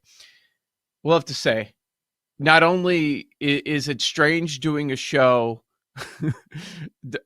with what we're dealing with our work relationship, but it is very strange doing a show when you can't watch a lot of sports. Like, I thought it was going to come back by now, and we're still here. And I'm like, okay, I'm going to watch this game. No, you're not, Joe. Oh, I'm going to watch this game, which is miles from my house. Nope, you can't. You don't have access to that. It's not COVID, because that was literally the worst. Doing a sports show without any sports, that was a lot of fun. But this is pretty strange, man. It is very difficult to do your job. I mean, there are probably workarounds, but after trying 5 ways and failing, I'm like, I've had enough. And I assume a lot of our audience has had enough. We're talking about like 10 million subscribers for YouTube TV. But I found myself in that predicament again last night. I'm like, oh, I'd like to watch this. I'd like to watch that. No, all right, I'm quickly moving on. Jeff Schwartz and I had money on Toledo last night. Game started at 7 o'clock Eastern. So we go out for pizza at 6:15, give or take. We eat fast. We move fast. And I said, do you want to go watch the game? Watch the first half. And he said, yeah, I don't have anything to do. My work's done. I said, well, I have things to do, but I like to go watch the game because life is too short. So we stop in the first 3 bars in New York that we can find. And the Knicks are playing at 7:30. So the first 3 bars, they're not turning the Knick game off. Even though the Knick game isn't even on until 7:30, it's the pregame show. The bartenders are not changing the TVs. No. So we finally end up at the Hilton Hotel bar. And one of their bartenders already had the Toledo game on. Probably because he had money on it, if we're being honest. Because who else would turn the Toledo game on a Wednesday night in New York when the Knicks were about to play? We had to sit in a hotel lobby bar because my hotel didn't have the cable package working, and I couldn't log in on YouTube TV because that's not working.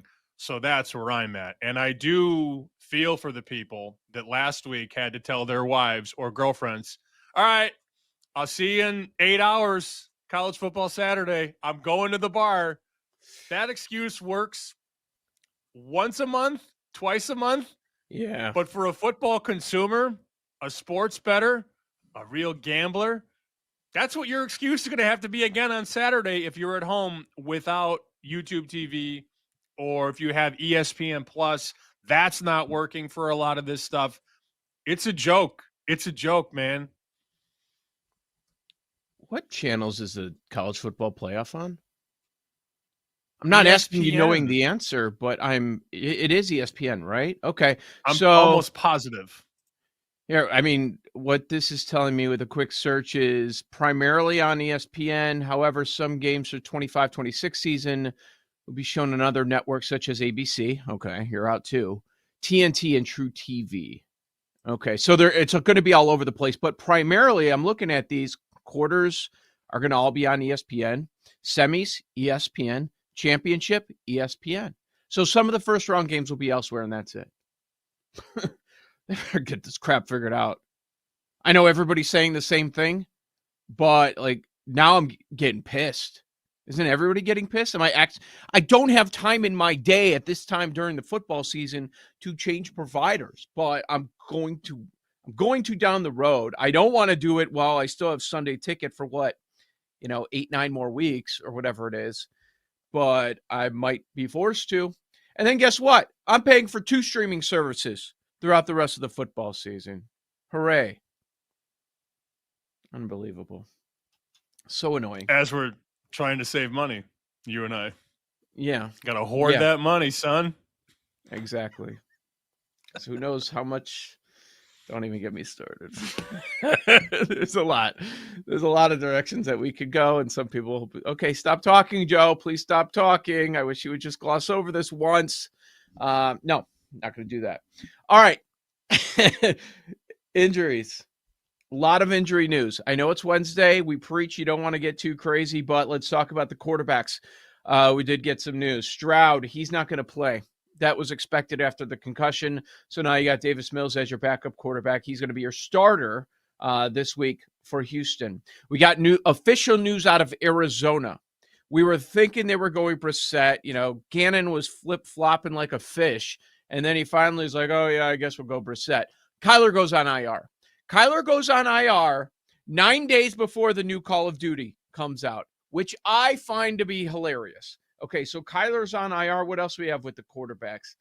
Not too much else. I mean, if you want to listen to the Purdy lie week after week, he's limited again. I've been hearing that Brock Purdy's limited for about a month, which normally on a Wednesday would make you think, okay, he's got a good chance to play. But every week, oh, yeah, he's out. Oh, yeah, he's out. We're going back to Mac Jones. I don't know what the hell's going out the San Francisco quarterback situation. But the guys we expected to be out, of course, you got to include Jaden Daniels in there as well. A number of starters down week number 10. Not really a surprise in terms of what the betting market perceived, because the line in Houston, Jacksonville did not change. So they always thought that CJ Stroud was going to miss. In fact, I had a buddy who sent me his fantasy lineup yesterday, and it said CJ Stroud Q, the red Q, but the projected points were 0. So if ESPN Fantasy doesn't think you're going to play, Vegas knows you're not playing. Like Vegas clearly has a better idea before the fantasy heads of the world figure it out. So that line did not move. Seattle has been bet to 7 offshore at a couple places, but I think that was sort of the thought process there, that it was going to be Brissett. I think Brissett gives them a better chance to win anyway, so I'm not exactly stunned by that. The one report that was the worst, I thought, I mean, there were some pretty sketchy injury reports yesterday. Did you catch the report out of Buffalo? How bad that one is? You're not talking about James Cook, because I saw that part. There are 6 guys that did not participate in practice yesterday that are very important. Okay, Joey Bosa, James Cook, AJ Epinesa, Teron Johnson, Daquan Jones, Shaq Thompson. Also limited at practice, Christian Benford, Terrell Bernard. Did any of them just say vet rest? That's what I'm hoping. Well, maybe. It was a whole lot of this: groin, ankle, wrist, ankle, concussion, groin, calf, hamstring. Well, that would be a no, because a lot of times it'll say vet rest. Those are legit injuries, and it's coming off their all-in game, the Kansas City game, right?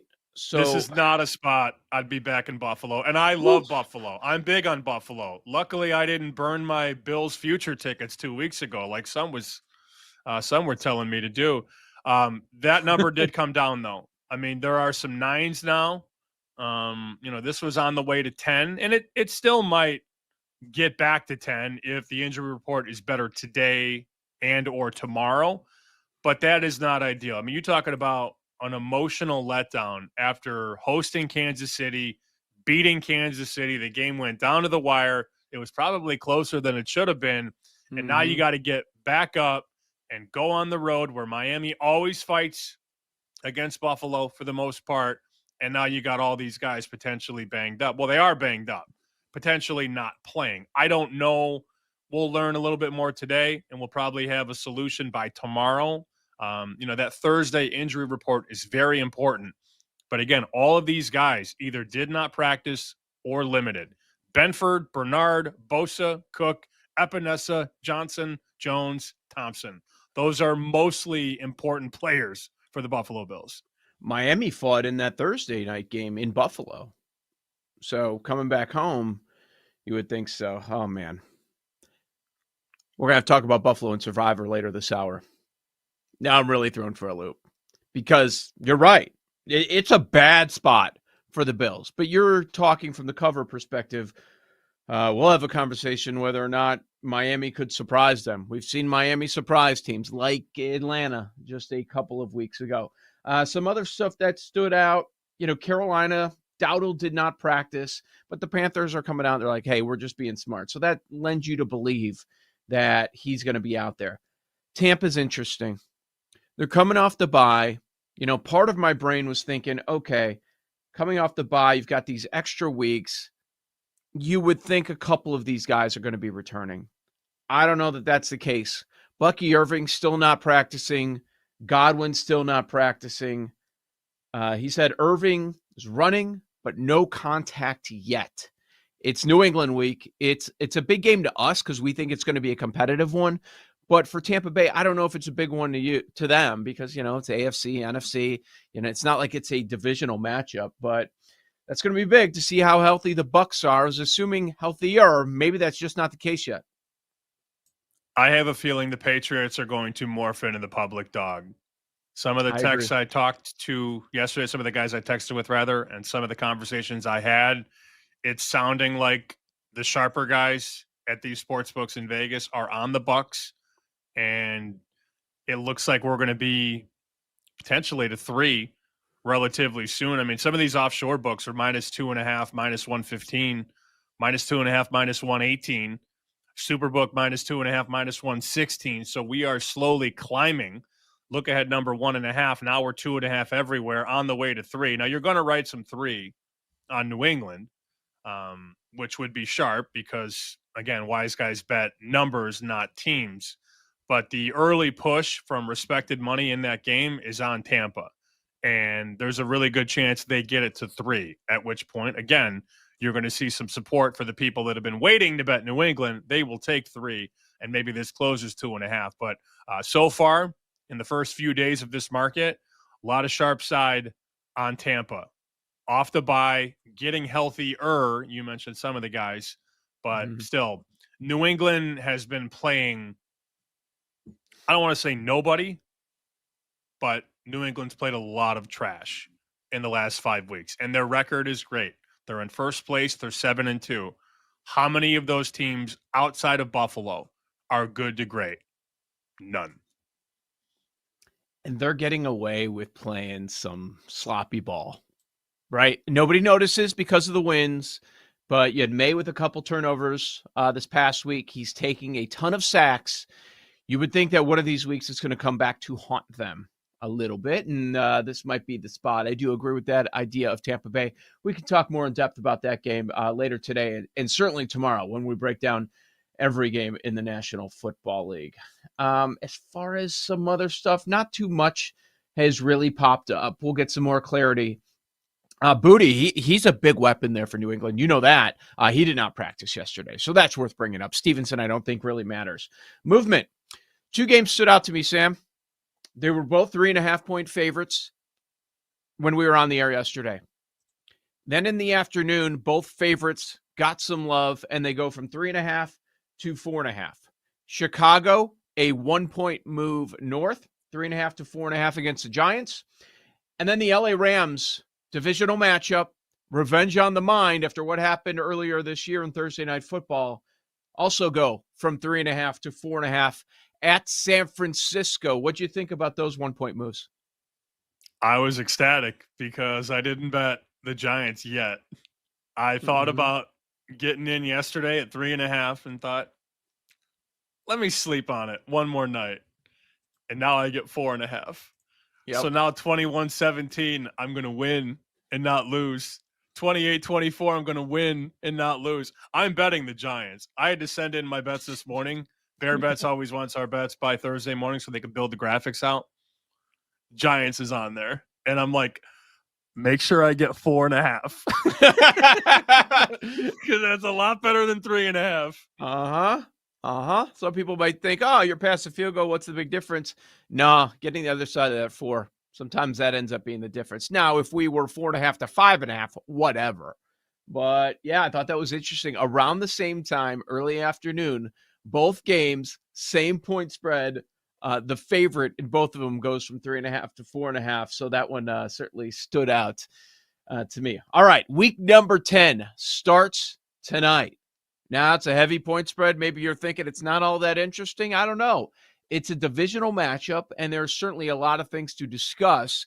And maybe there are some different prop angles going on between the Raiders and the Broncos. We will talk Survivor later on this hour, but keep in mind, this is going to be part of the conversation when we get to Survivor as well. Joe Ostrowski, Sam Panayotovich, weekdays, 9 a.m. to noon Eastern.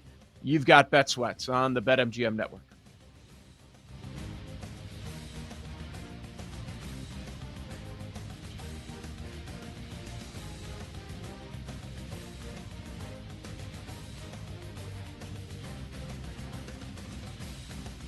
You're listening to Bet Sweats with Joe O and Sammy P on the BetMGM Network.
Welcome back to Bet Sweats with Joe Ostrowski and Sam Paniotovich on the BetMGM Network.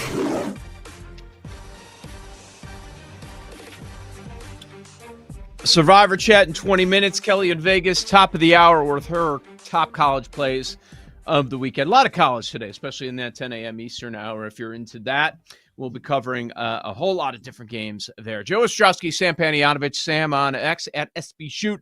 I'm there at Joe Ostrowski. Week number 10 kicks off tonight, Thursday night football. Yeah, it's not a great game, but that's why you need to come up with betting angles. We've got the Broncos a 9-point favorite. Sam, the look ahead on this was 10.5. So it actually comes down a little bit. Broncos had that close win this past week, a low-scoring one against Houston, winning in the very end. And then the Raiders lose in overtime, but it was a competitive one against the Jacksonville Jaguars. That overtime angle will be coming up a whole bunch in this conversation. All right, 9.42 in the hook. Low total, big point spread. A lot of times that makes people want to take the underdog. I'm not hearing any of that. Are you? Not really. And I thought it was a decent look early in the week to sit here and talk about maybe betting Denver or looking at some Denver team total over potentially. And then you start talking to people and you start seeing the social media and nobody's going to bet the Raiders here, which doesn't make me want to bet the Raiders. But the market has come down. I mean, South Point in Vegas is 8.5 right now. So this divisional game, you're seeing sharper support for the dog. Here's how I think the game goes, though. As somebody who did have the Raiders on Sunday, and I've talked about this a couple times this week. If you've heard it already, I'll make it quick. I had the Raiders +3. They went to overtime. Pete Carroll goes for the win after they scored the touchdown to bring it within 1, and then they went for the win because why not? You might as well. In that game, though, they went to overtime. The Raiders defense was on the field the entire game. I mean, we're talking 42 minutes, which is a lot. And now you got to travel and play on the road against a Denver team that is number 1 in pass protection, number 1 in the league. Very good on the offensive line. So when you combine the fatigue with the protection, that's not good for Vegas. That said, the money disagrees with that angle.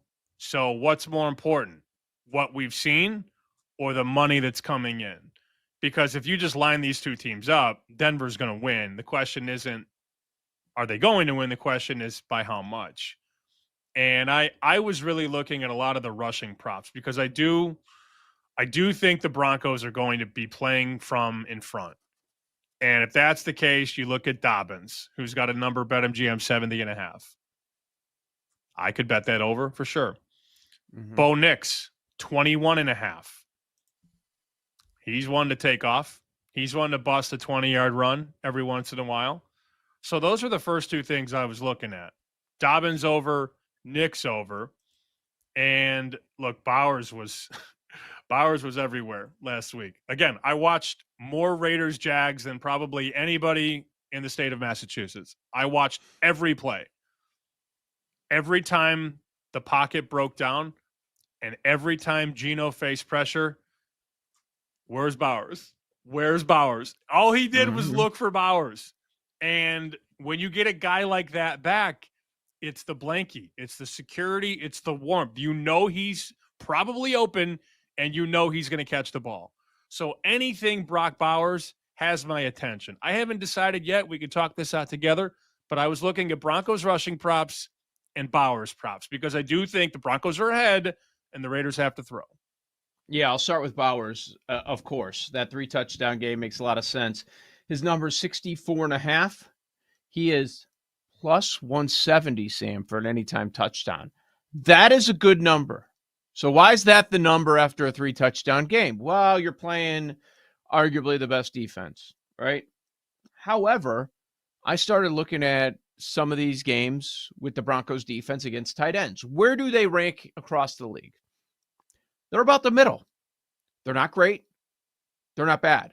I think that's good news because you look at a great defense, but they're not great against the tight end position. For example, when they play really good tight ends, this past week against Dalton Schultz, what'd they do? 77 yards to Schultz. They gave up Tyler Warren, 87 yards to him earlier on in the season. Not that long ago, combo of tight ends for the Giants had 154 yards and 2 touchdowns. You can get to this defense through the tight end. And of course, now you don't have Patrick Surtain. So I would not be scared about Bowers props. The plus 170 for an anytime touchdown certainly jumps out to me there. And then the rushing attack for Denver. That makes a lot of sense. Of course, Dobbins, the RB1. Okay, I can see it. But, okay, if we take a little bit of a deeper dive, if you look at Dobbins and how much he's actually on the field, yeah, he's their go-to guy. However, last week, he was on the field for 46% of snaps. Before that, 52%, 49, 50, 53. He's on the field for half the game. So is it a better move to go with someone who's getting a little bit more love lately and you get a much shorter number? Maybe. RJ Harvey stood out. He was on the field for 1/3 of the snaps. And then if you look at his props, they are in the 20s. We're at 22.5 rushing yards. So I think either running back would be a nice idea. Better than 2-1 for Harvey to get an anytime touchdown.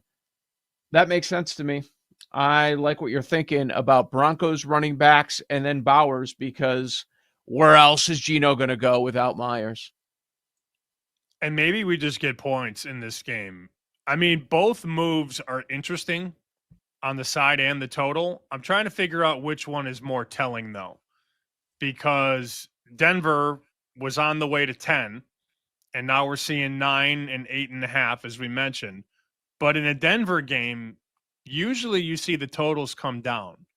And a lot of these sports books are reporting way more tickets on the under because it's a Denver game and because Geno stinks. That's how people think. That's the narrative. Yet the total's moving up. Sharper books are 43. There's an offshore 43.5. So I don't know if it's more interesting that money is moving against Denver or that money is moving over the total. Which one do you think is more important? I mean, they're both anti-Denver. They're both anti-Denver moves, right? To go against the Broncos and to go over, because Denver is a defensive team at its core. So to see the money come on the Raiders and over, there may be something there if we can decipher it the right way. Yeah, I don't agree with the money coming in on Vegas. Do you? I don't like it. I don't. I was never going to bet the Raiders. I certainly don't love getting involved on these high spread Thursday games either, in terms of laying a big number. Who's Denver got on deck? Think about it. Are they looking ahead? Oh, with extra rest, the Chiefs? Yeah. You know who they got next. Are they going to save some stuff? That's part of it. I don't know. I'm just saying, like, I'm trying to understand, if I'm betting the Raiders, what's my angle? Because clearly there are people betting the Raiders. Bowers was awesome, man. And I really don't think there's an answer for him, especially with some of the injuries on the Denver defense. And if you look at his game log last week, I know it's just one game, but clearly Chip Kelly said, get him the ball and get the F out of the way. He's healthy 13 now. 13 targets. And that's not to say that he's going to have 13. Not going to say he's going to have 13 in this game, but he catches the ball. He's got yak. He catches and turns upfield. You know, it's easy to look at the box score from last week and say, oh, I like Brock Bowers. But rather than look at his touchdown number or his yardage number or his receiving number, I just look at him being the best player on their team, being back in the fold and changing their offense for the better. A lot of that probably helps drive this move. We've seen a lot of guys get more targets than 13, but they weren't even close to being this productive with more targets. So now, he's clearly healthy now. He was playing for a few weeks. He wasn't 100% healthy. That was obvious. Now he's healthy. And they decided to feed that beast. All right. Before you started talking about Denver running backs, there's another prop angle that I was thinking about. But yours might be stronger. I just want to throw it your way. They could be playing from out in front, Denver. The market's right. Maybe they're not playing from out in front. Bo Nix props. Bo Nix against bad defenses plays very well. So now he's going against a bad defense at home on a short week. So I was looking at the last 6 games. I kind of threw out the international game. It was rough for both sides. This is an awful game to watch. I don't know how much you want to take away from those international games. But you look at the bad defenses that Knicks has played and the good defenses. Good defenses, I'll still put Philly in there. And last week, I'll put Houston in there. 3 touchdowns, 1 interception in those 2 games. In the bad group, Dallas, Giants, Bengals, he's played all of them recently. In those 3 games, 11 total touchdowns, 2 interceptions. So I'm including the rushing touchdowns as well, but he's had at least 2 passing touchdowns in each of those games. Over 1.5 passing touchdowns is appealing, and I was surprised to see that the yardage is only 215. Being a bad opponent at home, I thought it was going to be a much higher number than 215. And I think probably, Sam, to your point, that's something else that is telling. Like, why is this yardage number for Knicks not higher? Probably because they're running the ball a ton. Mm-hmm. I don't think it can be overshot how difficult it is to play on defense for over 40 minutes and then get back up days later and travel to Denver, where you're already sucking wind to begin with because of the 5,280 feet of altitude. This is probably a run the ball a ton in the second half. So that's sort of how I see the game. I'm warming to the idea, though, of playing over. And the best number that I can get is 42.5. Multiple books have 42.5. Now, one book has -110, one has -112, one has -118. BetMGM has 43. I'm not betting the 43 over. I'm betting the 42.5 over. And that's probably, if you made me bet this right now, I have not done a single thing with the game yet. Mm-hmm. I think my favorite play, as we talk this through, think about the deficiency with the Raiders defense, the pass protection for the Broncos, the solid running game, and then Geno. I mean, Geno could throw 6 points the other way in a heartbeat. Plus the Bowers side of it. 42.5 over is probably my favorite play to this point. And we've got a couple hours to figure it out, but that's sort of where I'm at. Let's hammer home that point, because you're right. You've mentioned it a couple times, but I don't think we've talked about it enough in depth. Short week after an overtime game. Was it 76, 77 plays that Raiders defense was on the field? Here it is. 77 plays. They're on the field, giving up 367 yards. But the key, 77 plays and 43 minutes of football action. Evan Abrams has this. Last 20 years, when a team plays in overtime, the opponent does not play in overtime, they cover 33% of the time. 23, 47, and 3 ATS. That is a huge sample. 20 years. 20 years, and they're covering 33% of the time. Smaller sample, but it relates to tonight. Overtime game. Opponent does not play overtime game. Now you play on Thursday. Sample of 27 games. Forget straight up. Let's go ATS, the great equalizer. Those teams that had the overtime game that play on Thursdays, 4 in 23 ATS. 15%. Wow. Makes you want to bet Denver. Just feel like there's going to be some points. They're going to give up points for sure. But the Raiders have shown the ability to stay in a lot of these games. Now, if you want to talk about the Chiefs game, that's fine. But when you take their best weapon off the field, I mean, playing the Chiefs without Bowers is like, it's like taking on the Lakers without Luka, you know, like to an extent. Like, it's just not the same thing. So I feel like Denver's going to set the tempo early, and then it's on Vegas to match. And from what I saw last week, I mean, that Jacksonville defense is solid. It's not as good as Denver's, but this might be an old street fight. Just up and down the field, man. Could be. I'm oddly looking forward to this game. And maybe part of it is I can actually watch this game. No complaints about Amazon Prime tonight after what we've been dealing with the last week with ESPN, ABC, Disney, and all that. So, yeah, I mean, plenty of interesting betting angles. We'll give our official plays during Lightning Bets later on in the show. Kelly in Vegas, top of the hour. She'll give her favorite college football looks for the weekend. But coming up next, Survivor. This Broncos game is going to come up. I know it's a Thursday, but we've got to talk about it. The Bills injury report you talked about, those are the two biggest point spreads of the weekend. Maybe they're not locked in. I don't know. We'll talk about that next. Joe O, Sammy P, you've got Bet Sweats.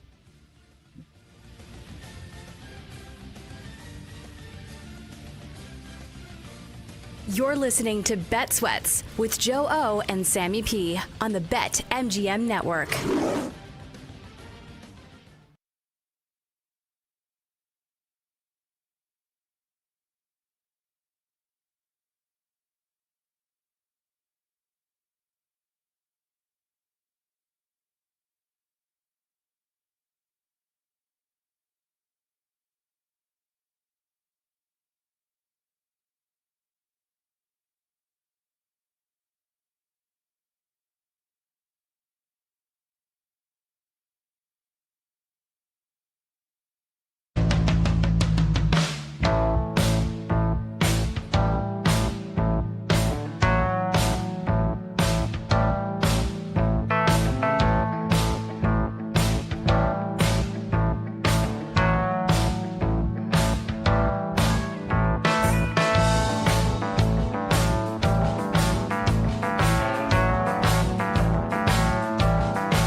It's another week of trying to stay alive in our survivor pools.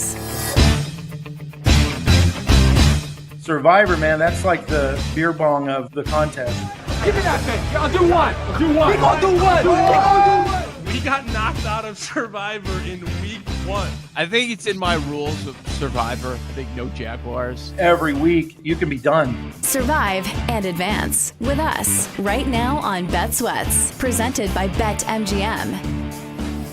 All right, we're dealing with a little bit of drama during the break because you know what? This show hasn't had enough drama over the last couple of weeks.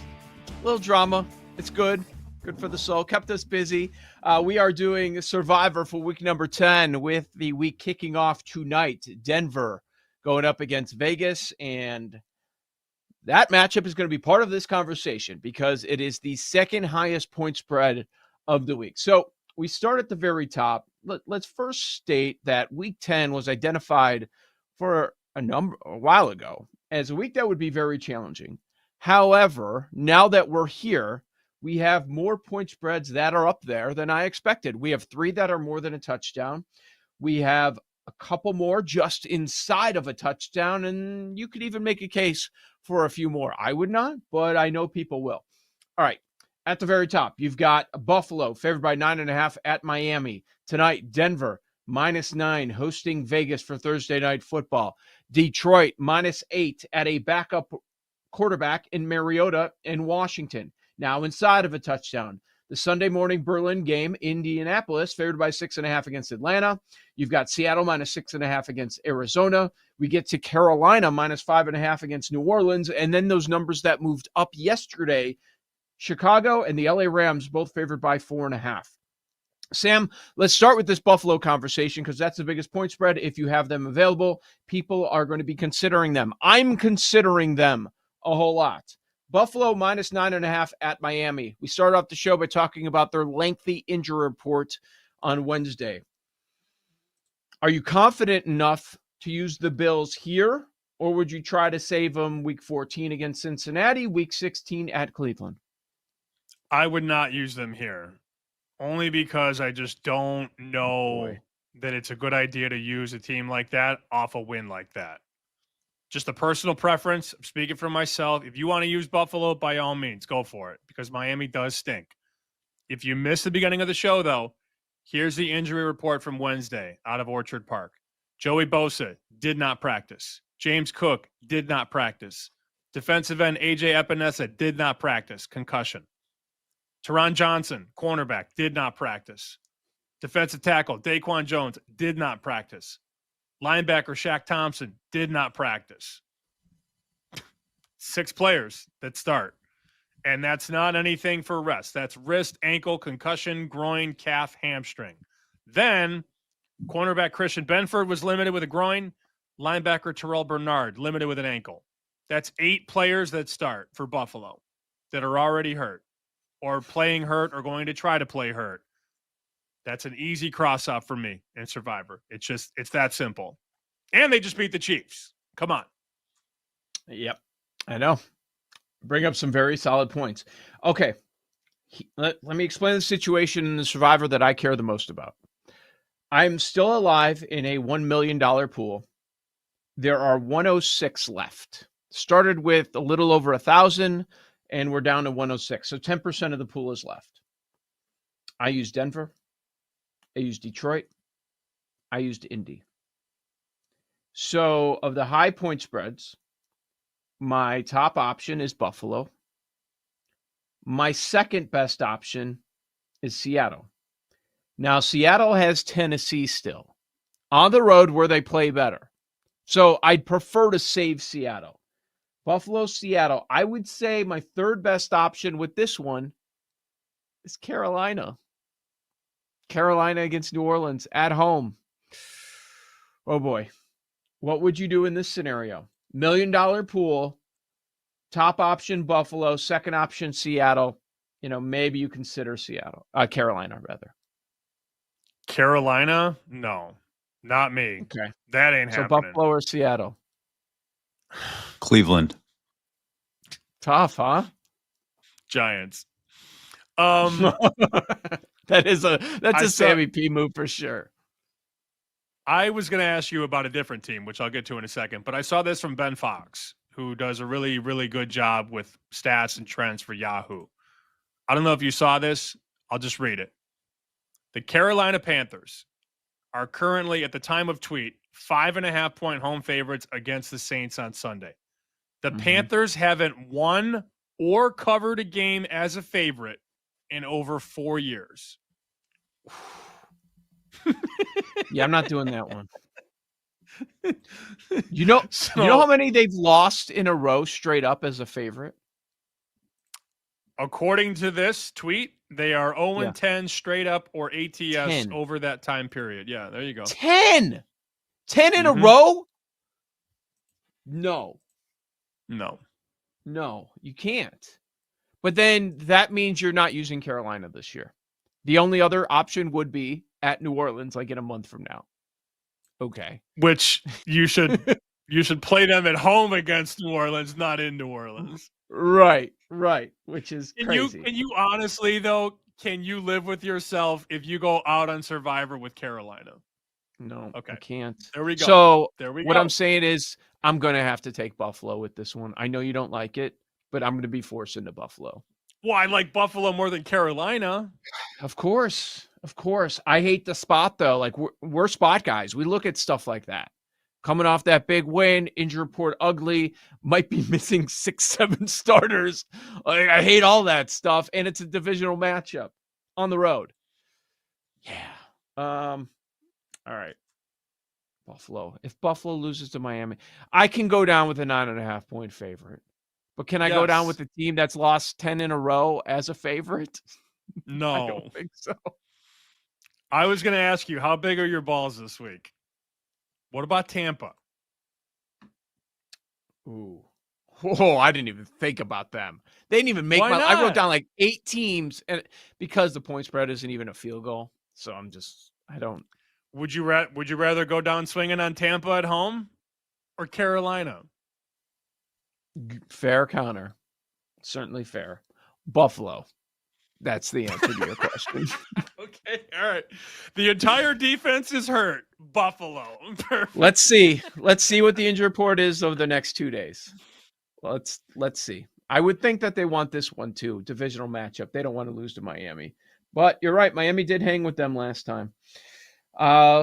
Man. Okay. Here's what I wrote down as, I don't know what people have available. But this is what I wrote down as the best options. And it's not a big surprise. I would still put Buffalo. Now, if we're sitting here on Friday morning, we get word that all these guys are out. Okay, maybe it's going to change a little bit and the point spread will change as well. But I still think Buffalo's the best option. I like Denver. I know what I've said on this show about Thursday night games. And sometimes they screw you. If you jumped in on Baltimore like Paul did last Thursday, you felt really good very early in that game. I think it's a good look. And the overtime angle, all the time on the field, going on the road, there's a lot of reasons to take Denver. Denver's an excellent option. Detroit scares me. They're not scoring like they did early in the year. I know you're facing Mariota, but Detroit isn't playing their best ball. I don't like going international games. If you have Indy available, I don't love it. And plus, Atlanta's involved. You never know what the hell they're going to do. Seattle, I want to save them for the Tennessee game. Plus, they're better on the road than at home. And there's Carolina. I might take them in one of my pools that have a lot of people left in it. But that's probably it. And the reason would be what you just said about that Saints game. The other option is New Orleans at New Orleans. So why wouldn't you just take them? If you're going to take them against New Orleans, take them at home where Carolina plays great ball. So I might do one on Carolina, but that's it. That's probably going to be my max. But those are the 3 teams that I would be looking at, Sam. Buffalo, Denver, and if you're looking to get a little risky, I'd go Carolina. Denver would be my play if I was still alive, but I'm not because I stink. So if it's not Denver and you want me to take a Sunday game, I am not afraid of the Berlin game. Not at all. Okay. I think the Falcons stink. I just right. think the Colts off a loss. That's a team that's won 7 of 9. The running game is going to be fine. I don't think Daniel Jones turns the ball over 5 times. You would think he'd be a little more conservative in this game, but really it's a Steichen game plan that should just run the ball. And you're going to be able to run the ball on Atlanta and then put Jones in good spots. They were behind the 8 ball, and then Jones had to try and throw him back in the game, and he made it worse. All right, they were just trying to stack checks, and he wanted it all. Like he was trying to get 14 points per possession and come back in that game, and it just got away from him. I don't think that happens to that team back-to-back weeks because they're too well coached. If you're not going to use Indy here, I don't know where you're going to use them. They play San Francisco later in the year, but I don't know. Is San Francisco bad? I'm still trying to figure out what the hell they are. I assume Brock Purdy will be healthy at that point, but not quite sure. Okay, so yeah, that's a good option too. I get it. Circa Survivor, 1,716. Dude, there's almost 2,000 still alive. I know the quote value of it is $10,000 for each entry, but there's still almost 2,000 entries alive. Grandissimo, they're down to 11, which means each entry is worth over $600,000. 6 have Buffalo, 4 have Denver in Grandissimo. Do you think either of those loses? Okay, let's throw Detroit in there too. Buffalo, Denver, Detroit. Those are the 3 that are above a touchdown. We had 3 big point spreads last week, remember, that were just about double digits. One of them lost outright. That was Green Bay. Will one of these 3 lose outright? Sure. One of them will. Just to be wild. Just to be weird. One of them loses outright. Here are the projections from Survivor Atlas. They've done a good job with this. 29% Denver, 25% Carolina, 21% Buffalo, 17% Seattle. No Indy on that list. Interesting. Oh, yeah. So nobody's going that road. Okay. That makes sense. One of these weeks, it's going to be mass chaos, not just one game where you get a bunch of games that are shocking results. Joe O. Sammy P. I was wrong about Kelly in Vegas. She'll be joining us 11 a.m. Eastern. More coming up here on Bet Sweats. You're listening to Bet Sweats with Joe O and Sammy P on the BetMGM Network.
We are 10 toes down.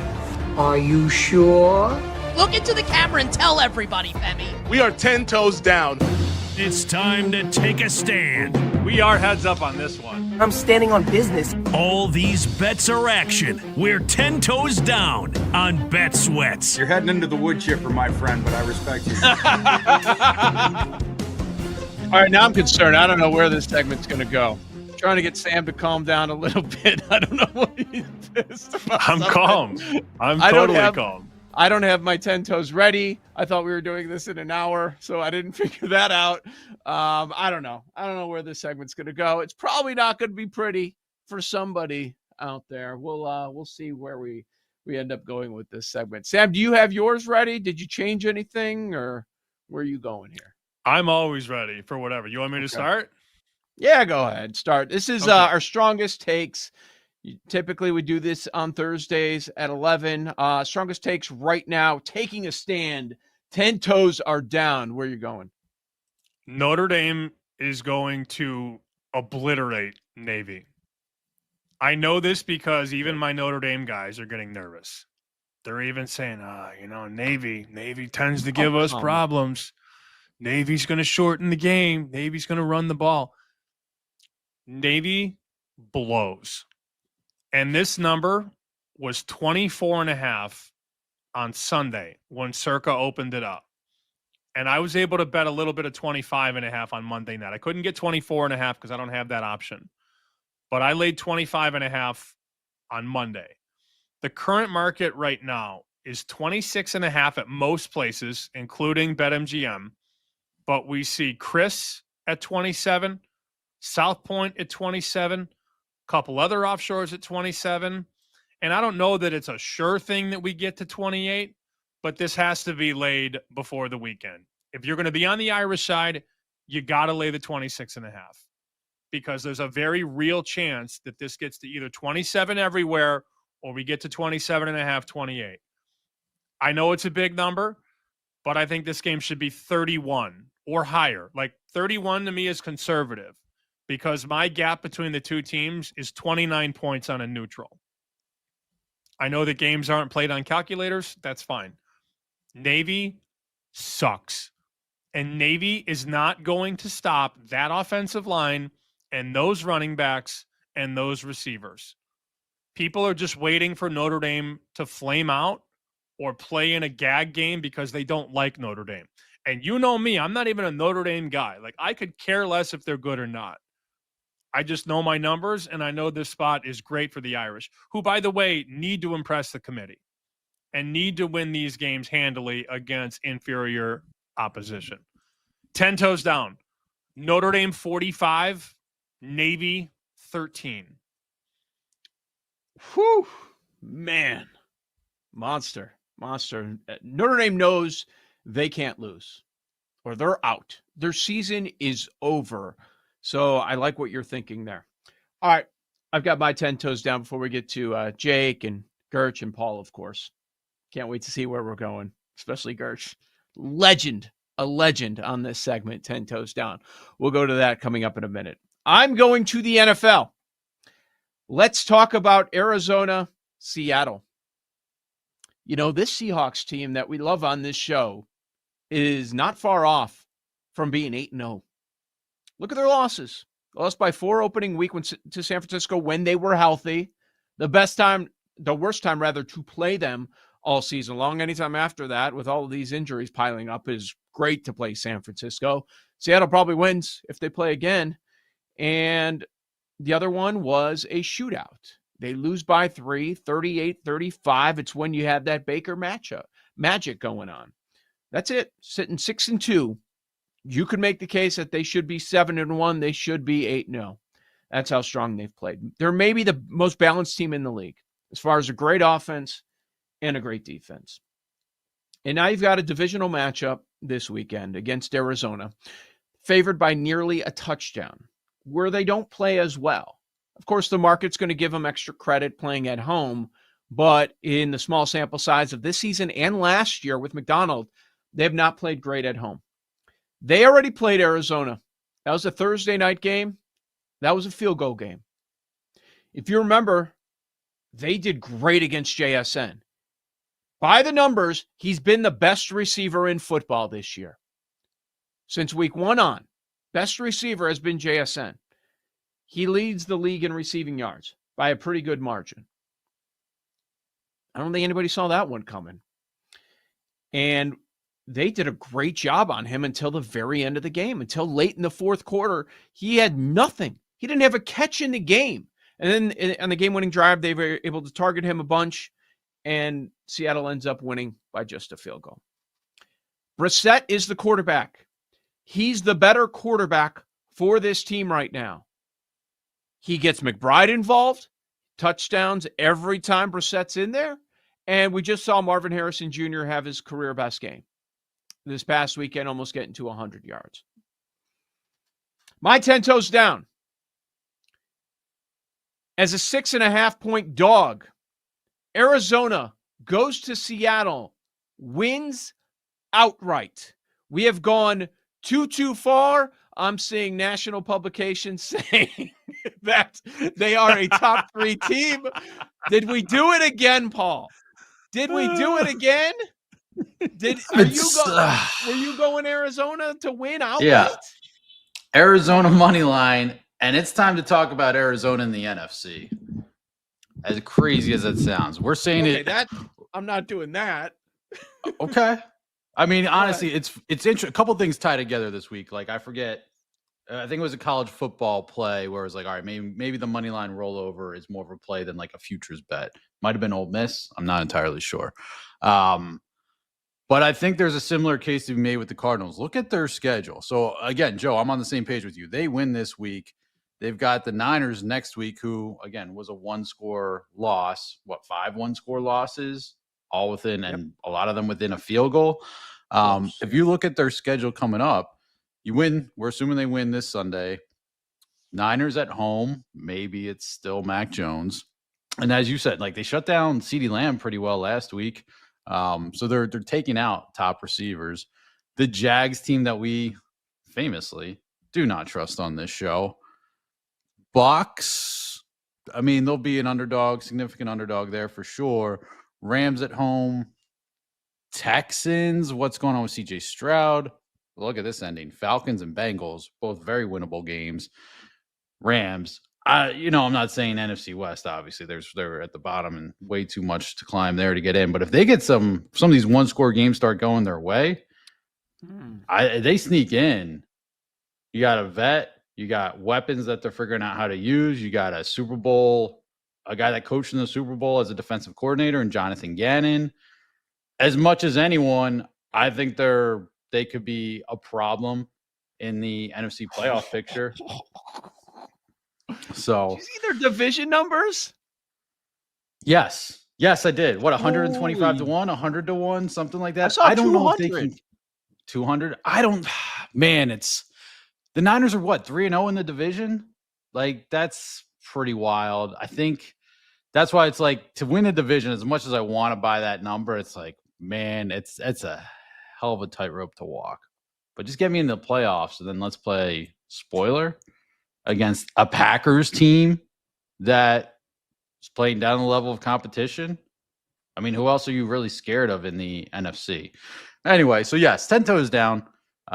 Cardinals winning this week, money line, and see where things go from there.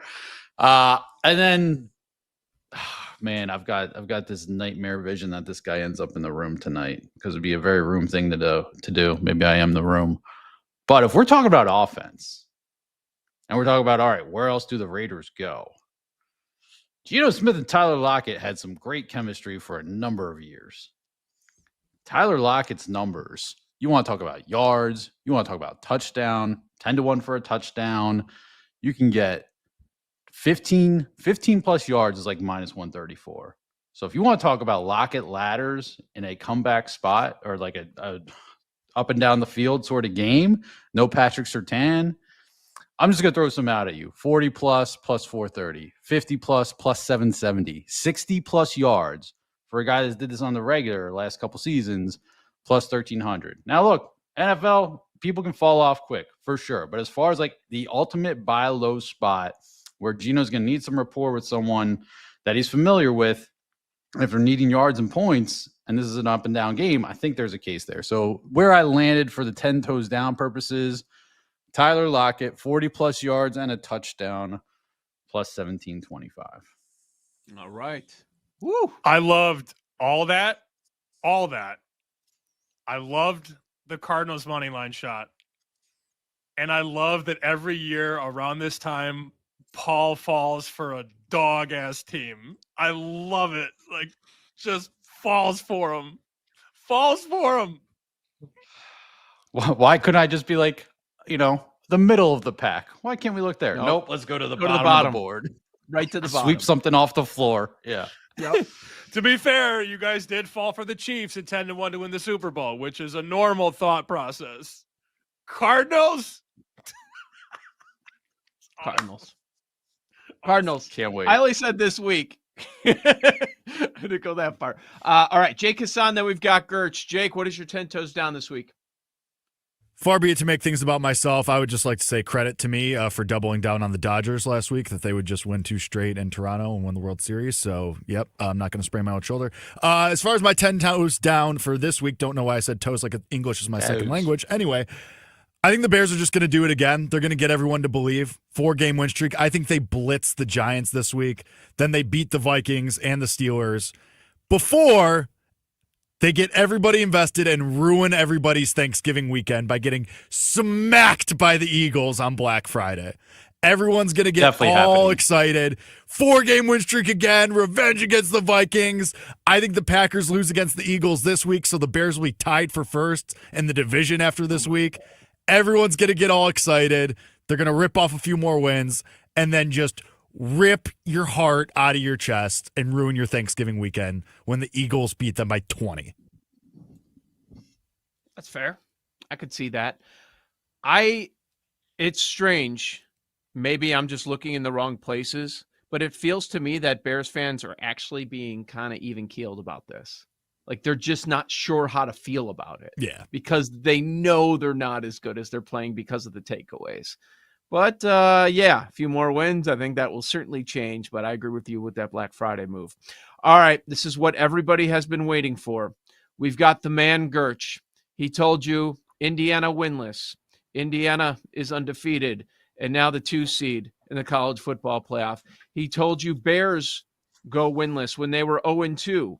They reeled off 4 straight wins. They've won 5 out of 6. He told you take every Bulls season total under.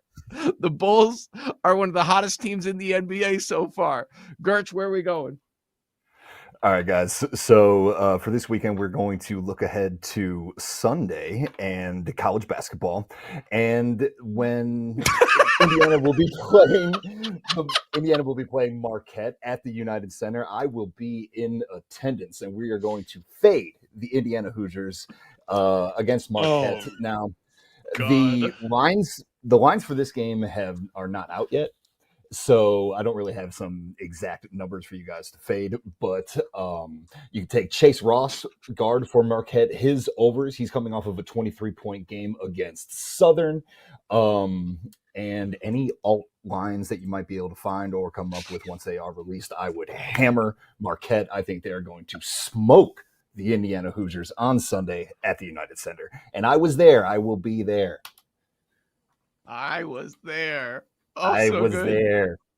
I wasn't did not expect that. Basketball. Did not. I He gave almost props. He gave us I props. almost dropped dead.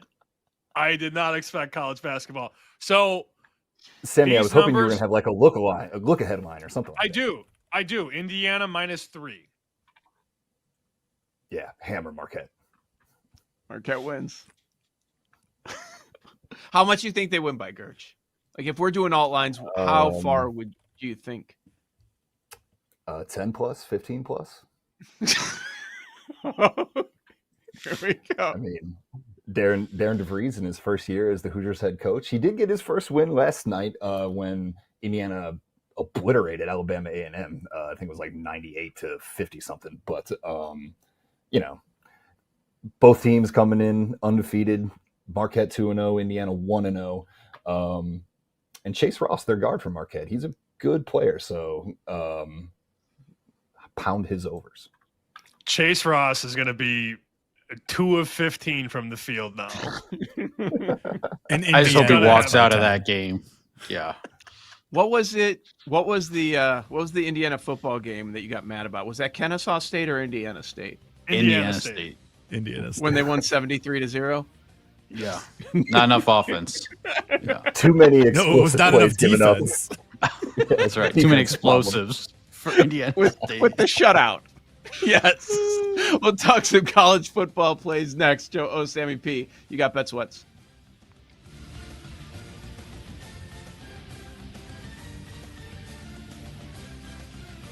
You're listening to Bet Sweats with Joe O and Sammy P on the BetMGM Network.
Welcome back to Bet Sweats with Joe Ostrowski and Sam Panayotovich on the BetMGM Network.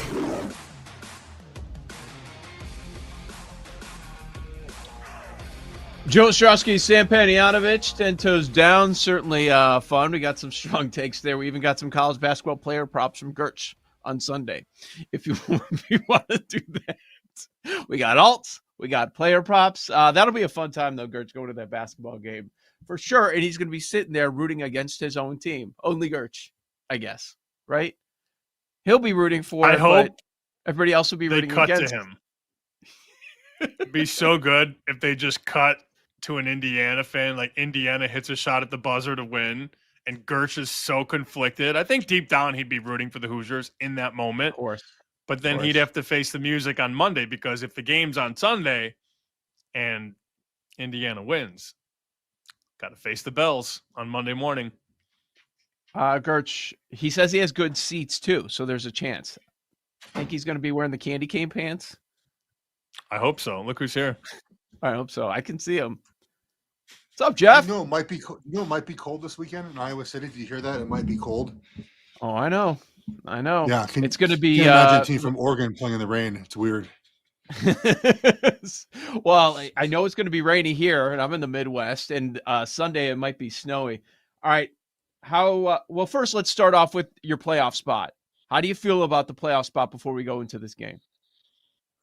Well, I think the committee was sort of sending a message with Oregon 9th. I don't think they're 9th, but I think they're showing and saying, hey, man, like you haven't played anybody. And the only pushback I have on that is I think one thing we do poorly is in college football is the context of each individual game is that. It's each individual game. We look at the schedules at the end of the season and go, well, that wasn't a ranked win because so-and-so is no longer ranked. But that's not really accurate of how that game sort of went, right? Like, for example, Alabama beat Missouri at Missouri, right? Big, important win. Missouri is likely to be unranked at the end of the season because of their quarterback situation. Does that game not count anymore for Alabama as a ranked win? No, absolutely not. It counts as a ranked win. Oregon beat Penn State. Penn State, obviously, where they're at now is not the same team they are now. People just ignore those games. Unranked, they don't have any ranked wins. I think that's the wrong way to look at college football in general. So I think the committee is telling you that with one loss here, Oregon's out. No matter if it's Iowa or it's Washington or USC, they don't think Oregon's very good. Oregon is soft, though. That's clear. We're soft, and we can't play in the weather. Very clearly. I don't know if I said that from the show. The Big Ten obsession, their fans with the weather, I've never seen anything like it. Like it's going to be cold. Okay, like what is that? So like. They're playing football. It's Eugene, Oregon. They're coming from a place where it rains every day from November to March. They're used to being cold. I promise you that's not a factor in this game. Now, will it matter if it's very windy? Yes, wind does matter. And, especially if you get a situation where kicking is impossible and I think it's going to be a very close game this weekend. And so kicking is important. And if it's blowing sideways, that does matter. But cold, spare me with that. You don't lose games that's cold in college football. What do you think about this number 6.5? I mean, I would take the under. I know it's dropped a little bit, but I just think this game is 2010, 2017, 17-14, 17-13. I don't think any team gets above 20. I was thinking I'm either going to bet Iowa or I'm going to bet the under. But they did, Joe, they did come in and bet under. This was 44 on Monday. And then the forecast is basically predicting 20. Are you done? I'm done. Oh, you're done. Well, you're continuing the show now. I want to talk about Toledo last night. Oh, go Toledo. Thank you for covering, but the uniforms got to be better. You had a mismatched uniforms last night. I didn't appreciate watching television with like the weird uniforms situation they had yesterday. They didn't match at all. It kind of bothered me, but they covered. They won 42-3. I'll take it. Thank you. Okay. Yeah, all barely covered. Did you like how he jammed the bud back into my ear and just left? That's what he does. They did come out and bet under though in that game because there's a report that there could be 20-mile-an-hour winds in Iowa City on Saturday. And of course that's the high end of the forecast. It's basically 12 to 20 miles per hour, but if that thing's blowing all over Kinnick, it's going to be hard to see Iowa and Oregon find themselves in a shootout. So we'll see how that total kind of changes over the next couple of days. I would have loved to bet under 44, but man, that's gone. I see 40.5 right now at multiple books, including BetMGM. And I wonder, Joe, like I would love 7. As somebody who's looking to bet Iowa, I would love +7. I don't know that we get there. Yeah, I would assume that we don't. It feels like the total never goes up in these games.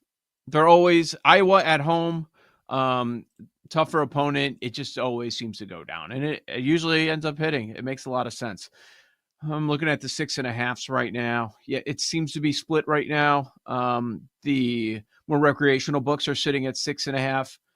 Sharper books are split, but I think that'd be tough. That'd be tough, but maybe you never know. Sometimes I'm surprised by the money that comes in on Sundays. Rather Saturdays, and then maybe there's a push on Saturday morning. So okay, you could tell he's nervous, right? You could tell. Yeah, I could tell. You could see it. Well, he's saying normally he comes in, it's like, oh, they're going to kill him. Oh, they're going to kill him. He gives you a number of reasons. It's like, well, the 3s on Oregon are better than the 1s on this team. They're going to destroy them. And then just listen to the scores that he gave. He's like 17-13, maybe. Not a lot of confidence. He didn't even tell me Oregon's winning, by the way. So did you notice that? You could He tell gave the score. last night. Yeah. You could tell last night he was worked up because he's been reading about how soft Oregon is for 3 whole days. And we talked about it a little bit last night. We don't just talk about the games, talk about other things like his son always forgetting his basketball shoes on the way to basketball practice and realizing that, oh, I forgot my shoes again. So he's got to whip the car around and go back home. So he'll tell his son, do you have your shoes? His son's not the only one. Do you have your shoes? Yes, I have them. And then you get to practice and they're not in the bag. Yeah. Yeah. I got one I'm thinking of right now. Show up to practice. Wear your cleats. I forgot them at home. My dad's went home. He's getting them. He'll be here in a half hour. Like, okay, great. Yeah. Why would you not bring your cleats? I don't understand. If I forgot my cleats to practice, I wasn't playing for the next week when I was a kid. Yeah, I know. Exactly. I know. Well, they don't wear their cleats. I love it. This one kid who's always late. And then when he gets there, he's in the dugout putting on his cleats for like 10 minutes. What did you do the entire drive over here? He has a longer drive too. Can you put him on in the car so you're ready to go since you're showing up late? Anyways. I'd have my cleats on when I left my house. I'd be crunching down the driveway. What's wrong with these kids? Anyways, not what I was trying to get into. It's a lot. So you could tell that he's a little nervous, which is fine. You have every right to be. Sure. The sharp guys I know really like Iowa in the game. And if you think about where Oregon was a month ago and where Iowa was a month ago, this number's probably 9 or 10. But because the Hawkeyes have been playing so well and so physically strong on the offensive and defensive lines, I think there are some concerns for Duck fans, no doubt. I will have a bet on this game. I don't know if it's going to be the dog or the under. It won't be both. It'll be one or the other. But another funny Jeff story real quick, and then we can talk about other games. I get to the pizza place. He picks a spot called Angelo's last night on 57th. And he texted me. I was like, he got there a little bit early. Usually I'm early. He was early. And he texted me, I'm upstairs. Got a table. So I get there, and the gentleman that worked there when I was walking in goes, can I help you? I said, I'm here to see my buddy upstairs. And he goes, oh, you here to see the big guy? Yes, the big guy. He goes, he's upstairs, and he's hungry. And I was like, perfect. Thank you. He let everybody know before you even got there. I'm hungry. Or they make an assumption. That's why he was early, because he was hungry. Yeah. But then you could tell something was off. And I was like, what's wrong? He's like, dude, all this stuff about Oregon being soft. You can't play in the rain. Like, I'm just like, oh, very funny. He's not happy. He's going to be very, very anxious all week until kickoff.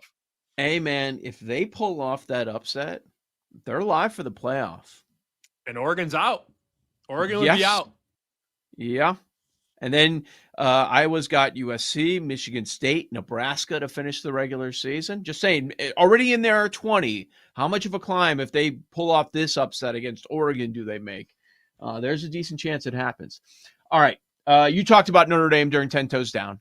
You talked a little bit about that yesterday. We don't need to talk more about that. You're all in. You love the Irish. You think they're going to smack Navy around. All right. Let's go to SEC. Mississippi State. Getting 8.5. Mississippi State is 8-1 against the spread this year. And, Georgia's sitting there in that 5 spot in the first rendition of the playoff. They're not bad. They're so close. Again, and again. It happened against Texas. They lose in overtime. Happened against Tennessee. They lose in overtime. The Florida game, they lose by 2 points. But these are point spreads around the same range, 7.5, 8.5, 9.5. And they're right there to win.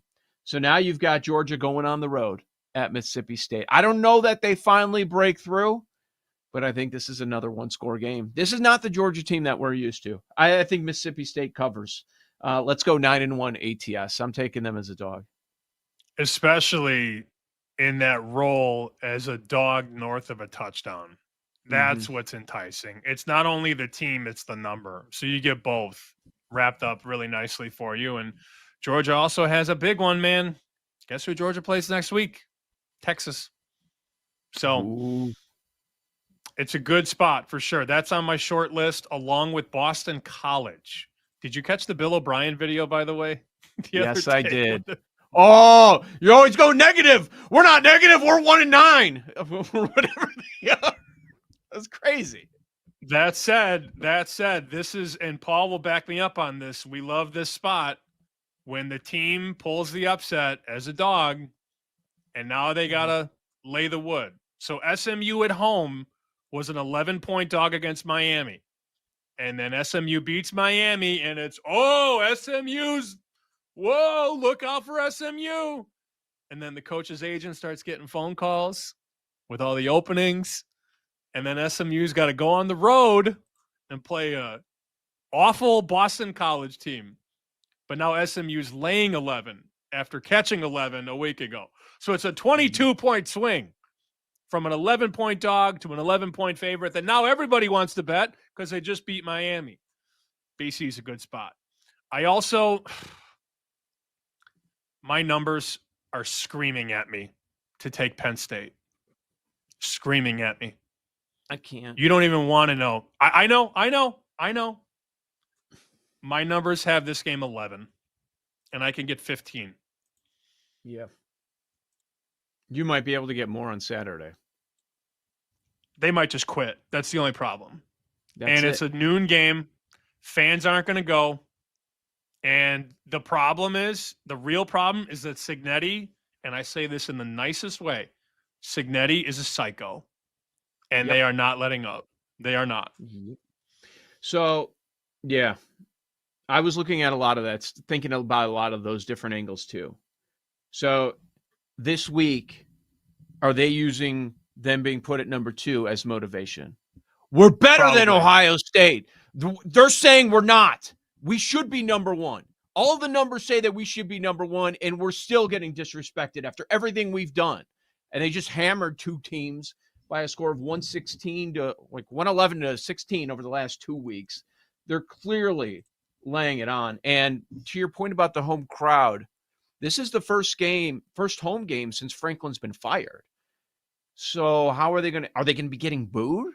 Like maybe it's a good thing that they've been on the road over the last couple of weeks. First game without Aller at home. I'm not sure how that's going to go. And the other part that scares me is they just probably had their all-in effort against Ohio State, a physical team. And now you've got to come back and play Indiana. Back-to-back weeks, you have the top 2 teams in the country. Boy, that second game might be rough. That's what would scare me. To me, it's Indiana or nothing. But I understand where your numbers are at and why you want to go there. Yeah, I texted Chris Andrews, who went to Penn State, and I said, am I a jamoke for wanting to take 15. He goes, I make the game 10. And I'm like, well, you hear that, and, he's probably going to be on him. Okay. We'll see. The other game Felica and I both like is Texas Tech. We were texting this morning about Tech just blowing out BYU. Yep. So, remember, question on that. Yeah, Paul asked yesterday. I was like, yeah, I think Texas Tech just blows them out. Look, I'm not trying to lay $2 most of the time. BYU's minus 220 to miss the playoff. And I'm just like, that just seems like there's value on that.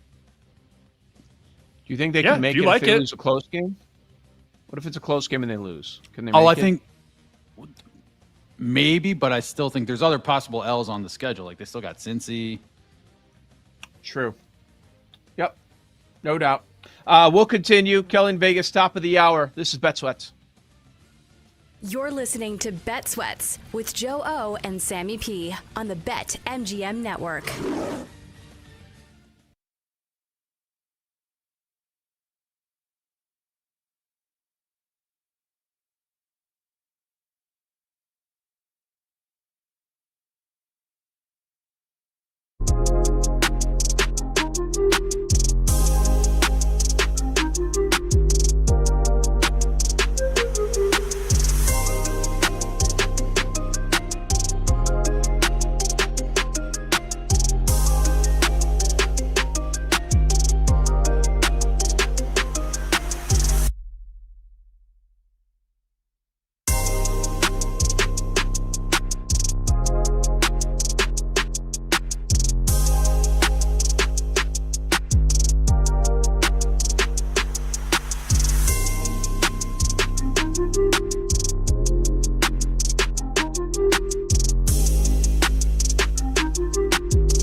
Welcome back to Bet Sweats with Joe Ostrowski and Sam Paniotovich on the BetMGM Network.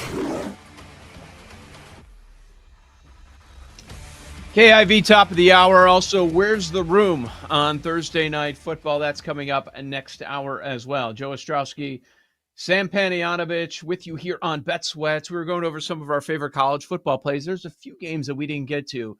Certainly worth discussing here on this weekend's college football card. Before we get to the Saturday ones, we do have a Friday game. I don't have a play on it, but it's your favorite team to discuss. USC hosting Northwestern, the number 14.5. Sam, do you have an angle on USC against Northwestern? Not really. It's a big number. I don't really want to lay it. The total under, maybe, because Northwestern is just so good to the under this year. I mean, you go and look through their box score track in these games. A lot of games under the total, Joe. A lot under. So that's my lean. We've seen it come down a little bit. I probably will not bet Northwestern USC. As much as I would love to see Northwestern lose by 3 touchdowns or 4 or 5 or 6 or 7. Nah. I kind of lean to the dog and kind of lean to the under a little bit. Did you see that clip of Josh Pate on with Bussin' with the Boys? Which clip? I saw a couple. I didn't see a Northwestern clip, though. It would have something to do with the other side, the team on the other side. Oh, Lincoln Riley? Yeah. I did see that one. Mm-hmm. Yeah, that was interesting. It is getting to a point where, okay, who's getting all these jobs? Like, we've brought up a number of names that could be promoted. Maybe some come from the NFL, but there are so many openings. There's going to be some retreads here that are not going to be very exciting. So, a name like Lincoln Riley would get people excited and get people talking. I don't think it's completely out of bounds where he would take one of those primo jobs. No, there's so many big jobs open. I mean, Penn State, LSU, Auburn is open Is now. Florida still a big job? Florida. Yeah, of course it is. Of course they're going to bring it. I mean, Oklahoma State, Arkansas. I'm not saying that Oklahoma State's better than USC, but there's going to be so much chaos in this cycle. And, one of the games I just brought up, SMU, Boston College, like Rhett Lashley is probably going to be at a big school really soon. And like from a fundamental situational handicap, this is kind of how you and I cut our teeth. Betting against the team that nobody wanted to bet a week ago and fading them now that everybody wants to bet them. Right. Nobody was betting SMU. Nobody. Everybody's betting Miami. And then SMU wins. It's, SMU Mustangs. Now everybody's going to bet SMU because Boston College blows. And these are the spots that we started chicken dinner for. These Boston College spots. So I don't know that they're going to cover, but man, it's BC or pass for me in that one. Let's talk about Virginia Wake. Virginia keeps finding a way. Now they're laying 6.5 against Wake. There's so much magic sometimes. It feels like, is this the year to even fade them? Like, okay, yeah, they shouldn't have covered that. We could go over a lot of the schedule and say they shouldn't have won that. They shouldn't have covered this. They shouldn't have covered that. But they're finding ways to do it. It's not a conversation of laying 6.5 with Virginia. It's, do you want to take 6.5 with Wake? I like Virginia. I don't know that I want to lay the points, though. Yeah. I don't. I think the pressure is starting to pick up. They can start to feel it now. They can see the light at the end of the ACC tunnel. They're in the playoff right now. If the season were to end today, I mean, that's a Wake spot, no? Yeah, that's a Wake spot, 100%. That's why I brought it up. Yeah. Yeah. You could make the argument things went their way against Cal, too. So, I don't know. Virginia was driving. Man, I don't know. I'm not. There's others I like more. I just know that I'm not going to bet on Virginia to win by a touchdown, and that's what you're going to need in that spot. LSU, Alabama, the Tide favored by 10. First game without Brian Kelly. Another one of those spots. First game without the head coach.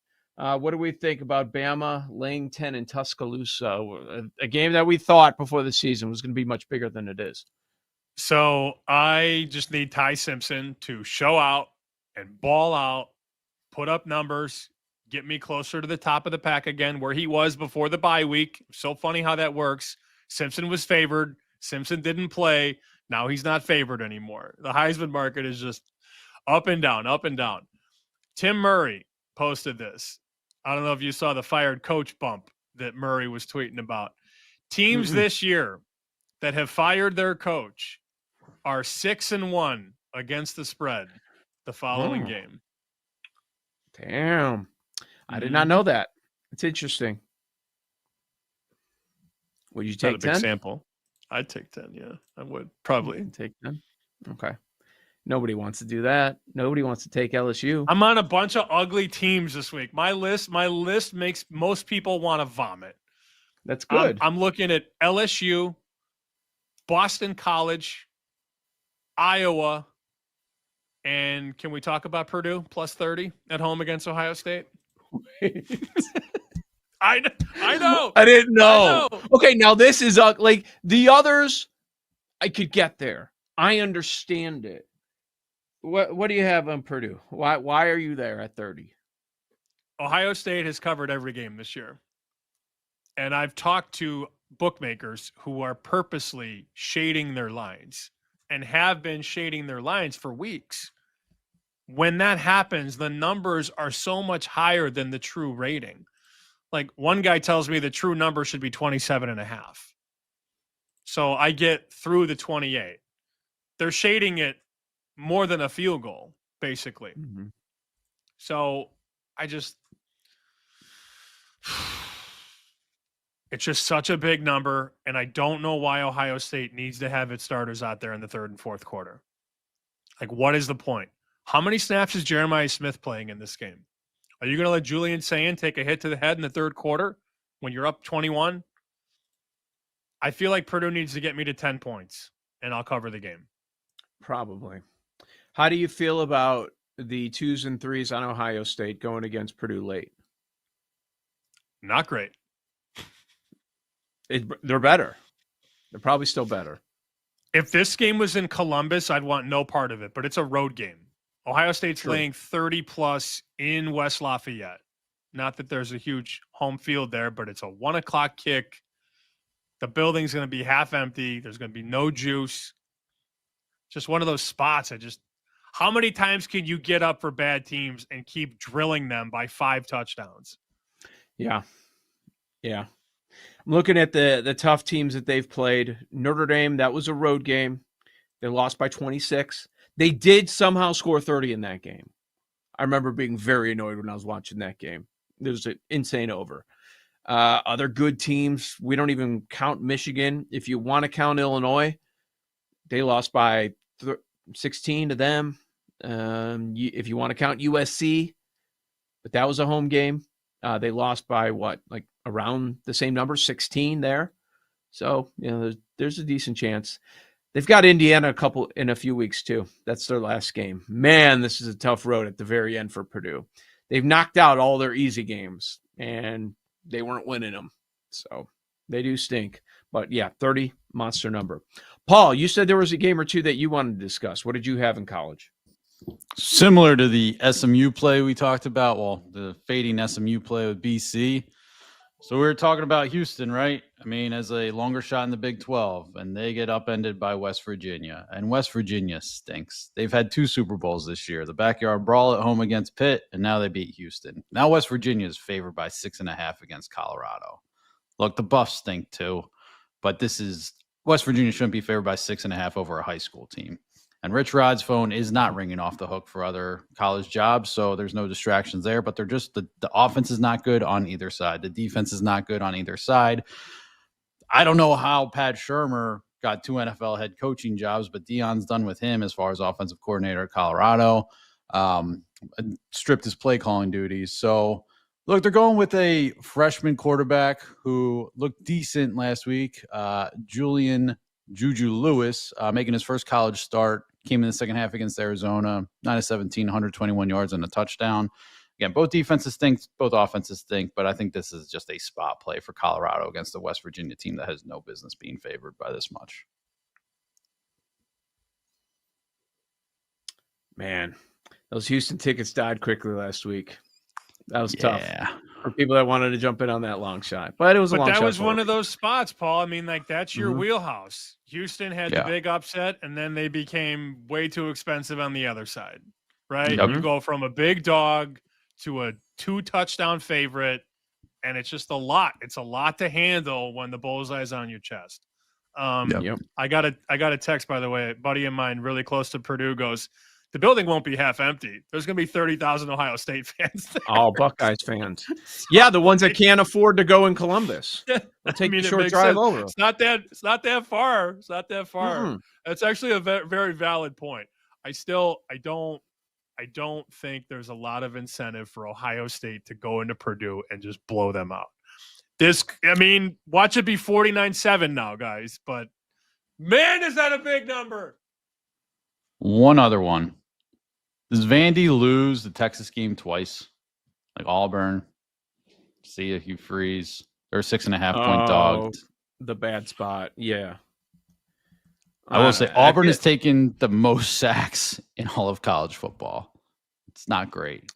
I feel like over the last couple weeks, Sam has done a 180, and now he hates Pavia.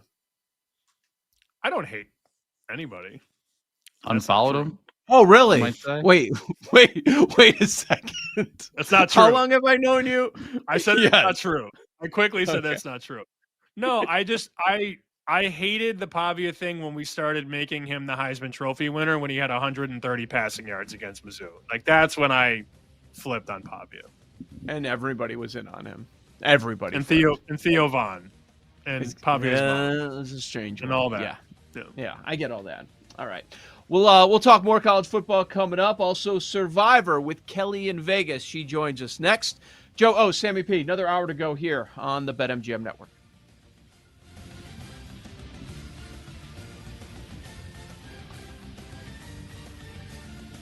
You're listening to Bet Sweats with Joe O and Sammy P on the BetMGM Network.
Welcome back to Bet Sweats with Joe Ostrowski and Sam Paniotovich on the BetMGM Network.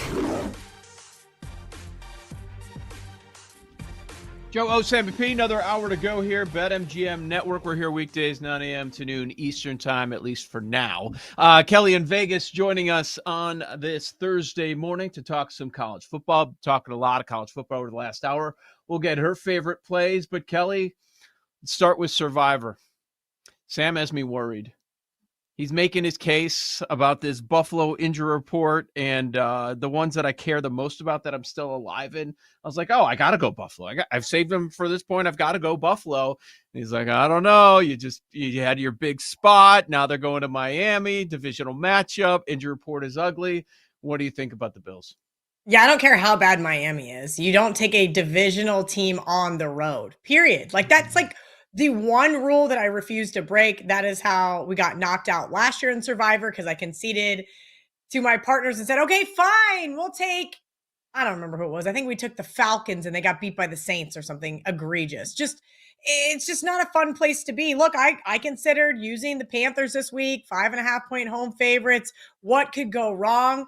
I logged into my splash where I only have one of the $2.5 million left. I have a couple of the smaller ones left, but that's the biggest one I have left.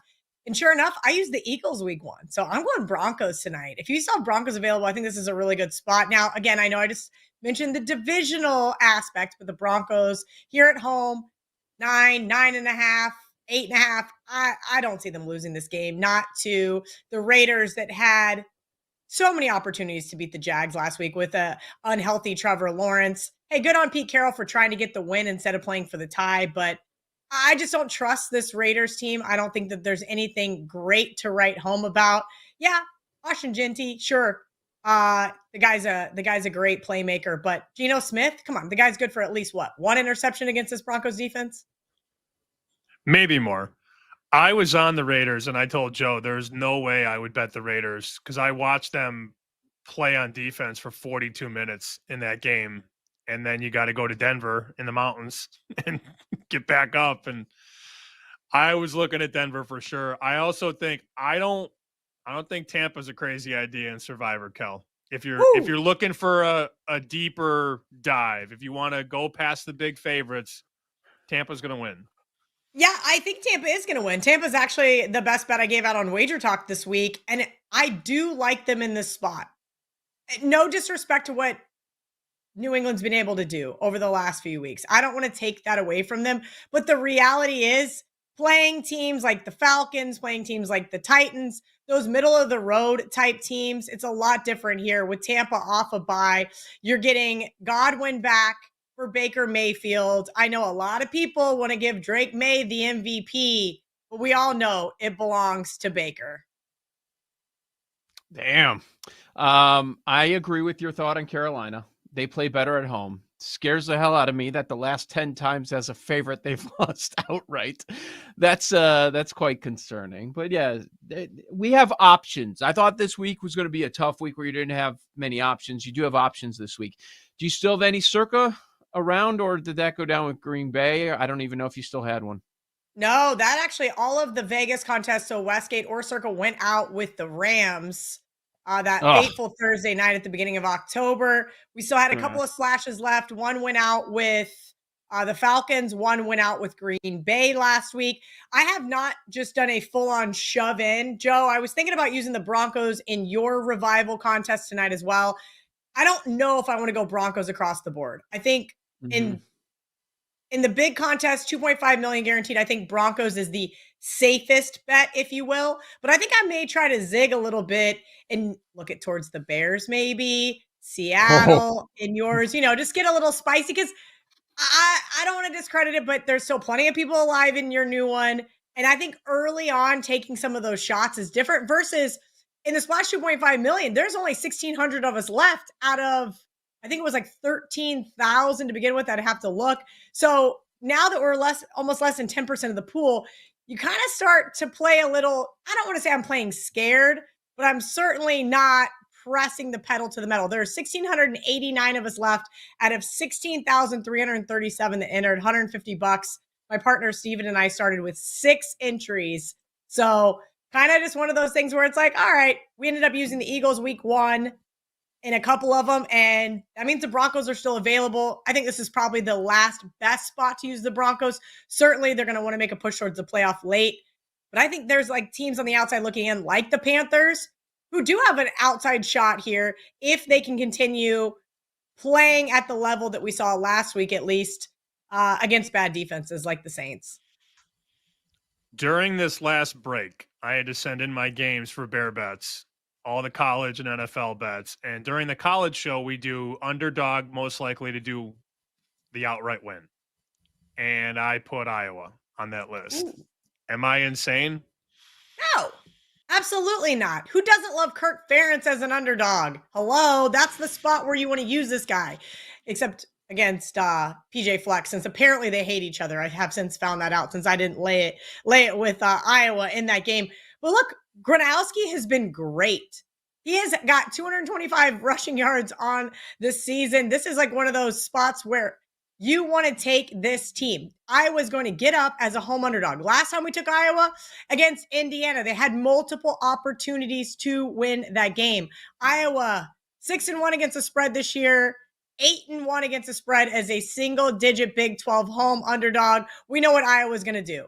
They're going to grind down that game clock. But the nice thing about Gronowski is they're going to take shots downfield. This is no longer Brian Ferentz's offense. I think they're going to open it up. I think they're going to be able to shut down Dan Lanning and this Ducks high-flying offense. This is going to be a lower-scoring game. Points are going to be a premium. Fired coach bump. Sam was just informing me about how those teams have done very well after firing the coach in season. They didn't do it around a bye with Auburn. What do you think here? Man, I wanted to take Auburn in my 3-team moneyline parlay. It was really close between them and another team. And I kind of thought, all right, we now have all been told how many times you fire your coach, what happens? These teams get excited. They get up for the next game. That's not always the case, except for this year it is. This year it's been great. I think Sam told me it was 6-1 the following game. So Auburn immediately was on my long list, as well as LSU. LSU, I ultimately just didn't trust against this Alabama team. So I thought, you know what? We're going to pump the brakes. But let's ask why Auburn's a dog. Auburn probably would have been right around a pick 'em, but Vanderbilt keeps doing Vanderbilt things, right? At least this year's Vanderbilt, last year's Vanderbilt team with Diego Pavia. All of a sudden, this team is good. They're competitive. Last week, if you had Texas minus 3.5, shame on you for waiting too bad and betting a bad number, but you probably should have still covered that game. That was absolutely insane. And once Hugh Freeze is gone, you kind of have to wonder how this team is going to rebound. I think they were going to come up against Vanderbilt big anyway, because now Vanderbilt is no longer the hunted. They are the hunter. And that is not a spot that they're used to being in. And those are typically teams I want to fade. This is a Tigers team that's owned Vanderbilt since like the 70s, right? They've played 18 games where they've been favored every single time. And now they're an underdog? Give me a break. This is too many points here. I do think Vanderbilt will probably ultimately find a way to win this one, but I like Auburn plus the points. You know, they've always said that when the calendar turns to November, the contenders rise and the pretenders fade. And we saw that last week with Miami, like the first day of November. You're going against A&M here. Is it because you don't believe in A&M, or you just think Missouri's going to keep fighting with the backup quarterback?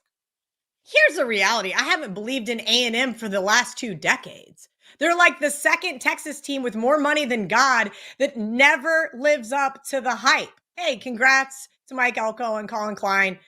They're undefeated on the season. Eventually, the cream rises to the top, and I think Eli Drinkowitz and the Missouri Tigers, who have been an awesome home underdog, coming off their bye week with a top 5 team in total D, might just be the buzzsaw that this Aggies offense needs. Yes, backup quarterback, but I was doing some reading earlier, and of course I closed out the webpage.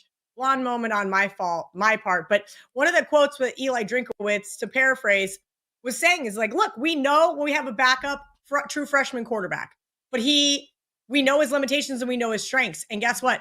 He's got more upside than Bo. And I like when a head coach says that about a backup quarterback and says, hey, this guy's got some fight in him, and we're going to take what he's good at and exploit the other team's defense. And I think that's exactly what the Tigers are going to do here.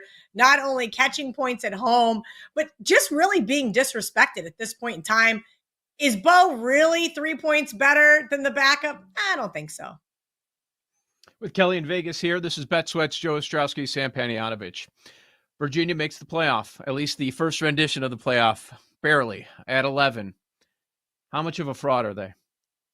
That's a good question. I really think this Virginia team is scrappy. We mentioned Vanderbilt and what we've seen from them.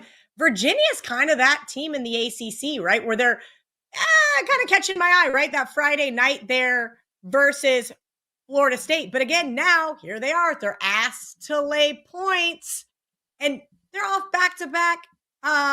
They're back at home, off back-to-back road games. And sometimes that catches teams up.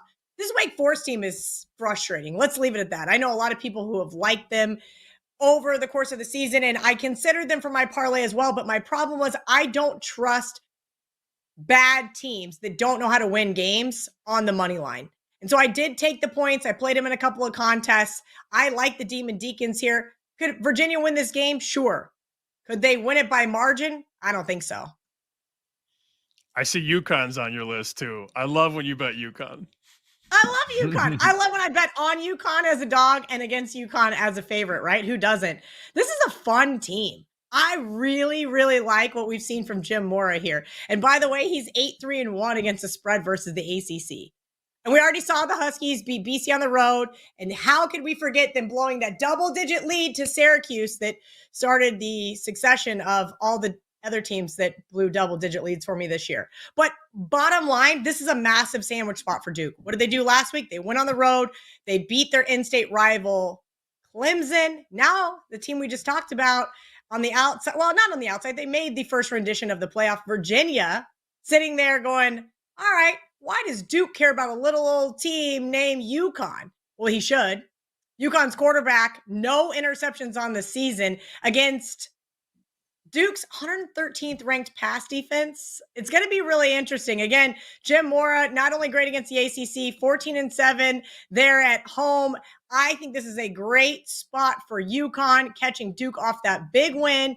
Look ahead spot for them with Virginia on deck. Don't be shocked if UConn wins this game outright. All right, you gave us Iowa, Mizzou, UConn there, Wake, Auburn. You've got one more SEC game, Kentucky against Florida. What do you think?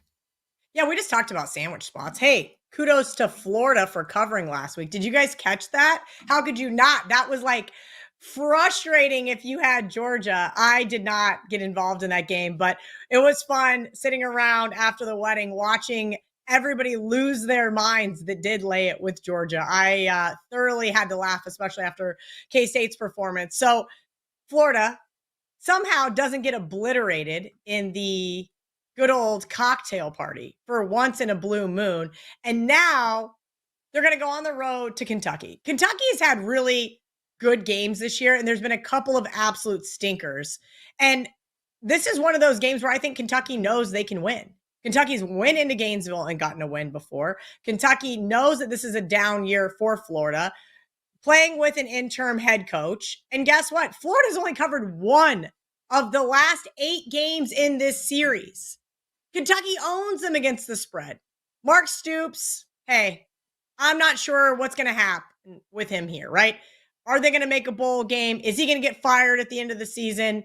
Regardless, I think he deserves some credit for what he's been able to do there with this Wildcats team. Yeah, both teams, you could argue that they're kind of lame ducks and this game doesn't matter. But Florida, guess who they're looking ahead to next week? What? Oh, Florida come State. on, you guys. You guys are supposed to wait, what are you talking about? Oh, you guys kill me. Look, the sandwich spots are always fun. Marco at Wager Talk kind of put me on to these interesting things where you have a big game and a big game. And what matters to some of these big name teams, right? It matters when Georgia is playing Florida. It matters when a team has a number in front of them. Number 7, Ole Miss on deck for the Florida Gators. Why do they care about going to Lexington? The answer is they don't.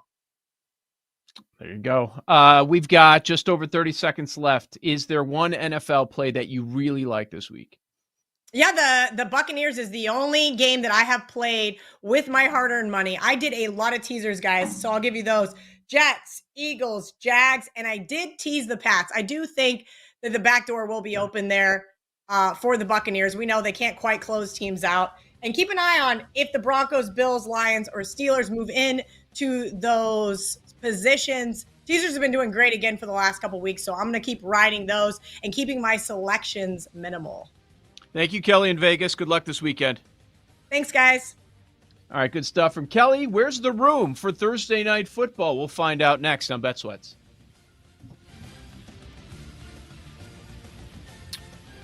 You're listening to Bet Sweats with Joe O and Sammy P on the BetMGM Network.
does that mean? I don't know. It's bad. Where's the room?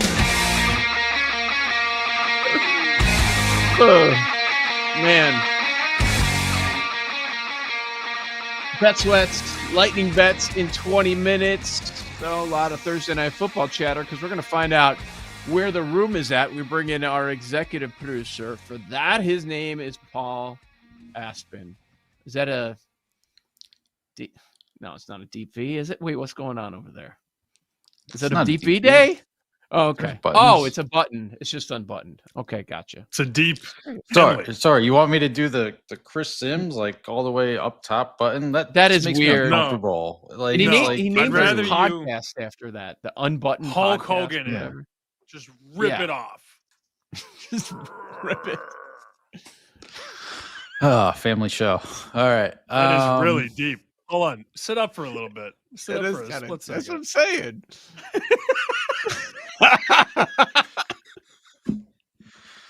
Oh, it's great. Yeah. He's trying to hit all the deep demos. in November. Yeah. Something. Would be a hilarious way for Paul to reveal a chest tattoo. Yeah. Don't have one of those yet. Do you have any? No, I'm tattooless. Never inked. Same. Yeah. My one buddy decided when he was 18 it was a good idea to get a fish biting his you know what?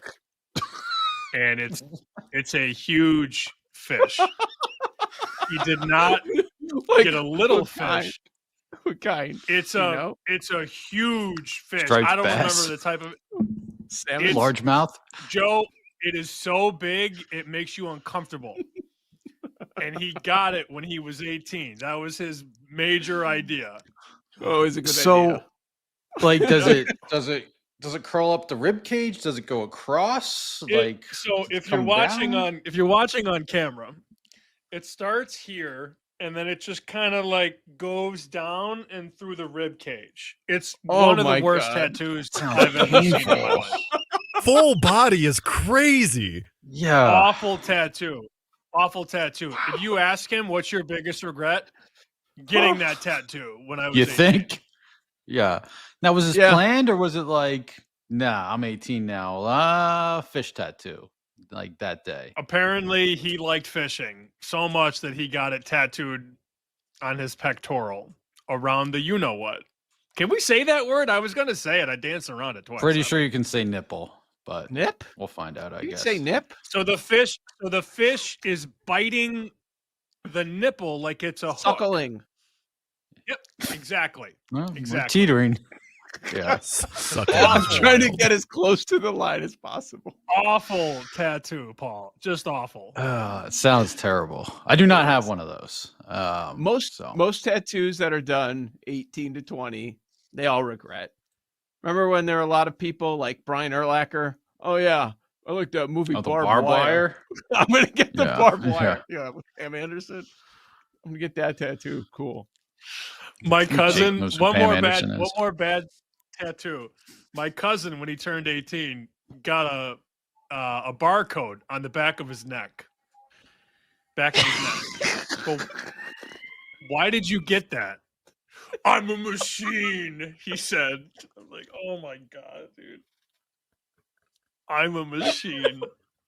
No, he didn't. Wow. Why would I make that up? How could I make that up? That's specific. As soon as you said it, I was thinking, "There's no way he's making that up." Dude, there's no way. Does the machine? Do the machine and the fish know each other and hang out? No, they don't know each other. Oh. You ever see that viral clip of the old man going into Costco? He didn't want them to put any LED, like with the scanner, on his rotisserie chicken. So he had a shirt that was the barcode of the rotisserie chicken. He preferred them put the LED on his body as opposed to the rotisserie chicken.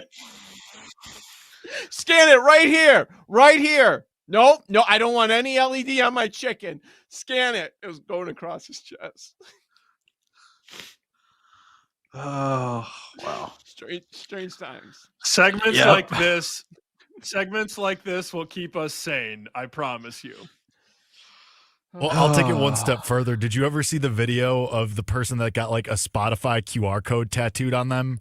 And it took, if you scan the QR code, it went to Rick Astley's Never Gonna Give You Up. Weird. Like, I'm a machine. Yeah. I'm a machine. All right. Every time Where's he's the asked room? that question, he uses that line. Yep. Yeah. Yep. I love it. All right, Paul. Jake, do you have any animal tattoos before we move on? Yeah, I have a giraffe. Do you Why? really? Oh, it was my grandma's favorite animal, and she died 10 years ago of Alzheimer's. How many R.I.P. tats? 10? 1, 2, Wow. 3, 4, I was going to say the number cows. 7.5. 7, 8, 9, 10, yeah. Wow. How many do you regret? None. I'm going to get 2 more 0. probably in the next couple months. Okay. Wow. All right. Of? Bet Sweats logo on your ass or what? What are we Yeah, doing? the Bet Actually, Sweats just logo. a mural of all of our faces, all 5 of us. That's pretty good. That's pretty good. Are you going to include Joe G? Hawk? Just That's us. true. The ghosts of Bet Sweats past. Yes. That's pretty good. How about just do the ghosts of the... I'm going to do one the whole network. Anybody that's ever worked here. My entire back. Yeah, I Quick bet you Mail, don't. Trista, I bet you don't. Egros. Let's go. All of them. I would Tucker. try. Might be tough to find a picture because I'm blocked by Egros, but that's a whole nother story. A lot of people that were blocked by him. Anyways, Pony remember up. when he yelled at me about Ohtani? Unfollowed or He blocked? started screaming at me. I mean, did you start was it? funny. Maybe. I mean, yeah. Yeah. It was very uncomfortable sitting where I was sitting. I was like, oh, here we go. And it's August and we got a whole football season. I'll be completely honest, since we're in the trust tree and we no longer care. Yeah, obviously. I never listened to that version of the show because I couldn't. Why would you? I just couldn't do it. Yeah, why would anybody? Because you're like, this has got to be bad. I tried a couple times and I just turned it off. That show That's didn't funny, I get feel that. canceled. This one did. So where's the room? Speaking of things that are dead. All right. Good news. Tyler Lockett, not on the list. So Lockett Moon. Okay. Number 5, most bet prop at BetMGM for tonight's Thursday night football game. Ashton Genty under 15.5 rushing attempts at -125. So They're playing they're from probably behind. thinking Makes sense. blowout. Yeah. Okay. So this guy, I think, had 5 catches last week, and we did talk about Denver running backs, but of course, they're trying to get creative. RJ Harvey over 13.5 receiving yards at -140. Gotta lay the 140. It's paramount Right. that you lay 140 on props in prime time. On a Okay. backup running back. Like I Yes, like that too. Joe. I like the angle. Like I was looking at him maybe for a touchdown or a lower number of rushing yards, 22.5, but yeah. And it's not like that's been a consistent thing. Like they use him on the ground a couple weeks ago. They use him in the pass game last week. It's not like he's their go-to guy in the pass game. All right, they're doubling up on Raiders tight ends. Mayer over 21.5 receiving yards at -120, and this number 2 most bet prop Bowers over 64.5 receiving yards at -120. Lockett. So Moon. they must have looked at the same thing that I was looking at, that they're not great against tight ends. It's a great defense, but they're just kind of middle of the pack there. I think they're going too far a little bit by going over on both, but that's interesting. Plenty of Raiders in here. I'm surprised by that. Number 1 most bet prop at BetMGM. Genty over 17.5 receiving yards. Oh, that's one I That's a would lot look of to Raiders. fade. It's a lot of Raiders. Yeah, it is a lot of Raiders. Broncos are going to kill them. Yeah. And then touchdowns and that sort of deal.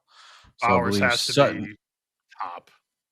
Yeah, so most bet players to score an anytime touchdown: Sutton, Ingram, Nix, Harvey, Franklin. So is that all Broncos? It's all Broncos. No Bowers on the touchdown list after we just had 3? First touchdown, yes. Sutton, Dobbins, Nix, Genty, Bowers. I don't understand how the room can see Bowers score 3 touchdowns a week ago and not bet him this week. That is so backwards, room. I'm confused by the room. Okay, so I think the room's confused. Yeah. The top 5 most bet props. Yes, that's Raiders, but it all leads to Broncos winning pick, right? All of these. Over receiving, under rushing attempts for Genty. So they're saying that it's going to be the Broncos winning and probably handily. And then the touchdowns, it's all Broncos. And then you're right. The guy that scored 3 isn't even mentioned on here, and he's really the only target that Geno's going to have. So maybe they're not saying Raiders. They're really saying Broncos. Doesn't make sense. Direction. You confuse me even more. Now I have no idea what's going on. Yeah, just don't. I don't like him. But yeah, you're probably right. The Genty fading the receiving yards is probably a good look. A guy that had 15 receiving yards. What do you have? 40? Oh, he had a lot the last few weeks. All right. He didn't have any early in the year, and then he's had some lately, so that's why they're taking Genty over receiving. I wouldn't bet it. Just want to mention I hear a leaf blower outside of my window. It is not a vacuum. Yours? Just for the record. Yeah. I went back and listened to that segment. It was so good. Never sounded like whatever, a vacuum. man. Never. Although I got a message from Shope yesterday at WGR. Yeah. He sent me this message. I got to find it. Gotta say, I thought Jake thinking that sound was a vacuum was reasonable. I said, no chance. No, not at all. It's so loud. Jake, play it for those that missed it. Jake thinks this is a vacuum. Hold on. Like Jake just has it on command. Press the button. Did you press the button? What's her name? Where does she live? Play that clip, Jake. Play it. Jake's got an empty gun. Jake's trying to jam bullets into a gun right now. I'd love to see it. Oh, Jake, we're playing did you press it. the button? Did you press the button? Did you push the button? Can you give me time to load the gun, please? We've been filibustering for 30 seconds. Get loaded. Jake, the robbers are already in the house, Jake. You better hurry up. You better Call find 911. Yeah, Jeez. Jake. Please. Oh, don't call Jake in an emergency. A moment's passed. Real bad He ones. deleted There it. they are. In my 3 big positions. They're still my 3 big positions. Can you close the door, Ma?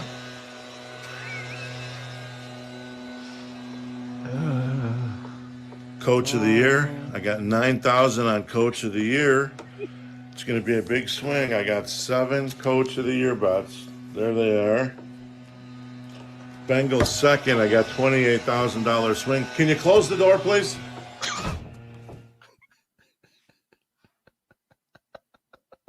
What a life. The audio really doesn't do it justice because the video, like the facial expressions make it so much better. So good. No, that's not a vacuum. That's not even close to a vacuum. Unreasonable. All right, Joe, my tell you bad. that I'll go later. play in traffic. I'm talking to So- Shope, not you. Shope also said, not all vacuums sound perfect. And I said, He's got deep thoughts on this. Stop. You just said stop. So then he was trying to, we're debating whether it was a vacuum or not. And I sent him straight to the source, George tweeting that it was a vacuum. Or not. Oh, a he vacuum, did. A leaf blower. A leaf blower. Yes, he Sorry. did. Now I'm confused. The room has confused me the rest of the day. I don't It's been know a what's long. going on. Is it another long week for everybody? I woke up today. I'm like, it's only Thursday. Come on, let's get there already.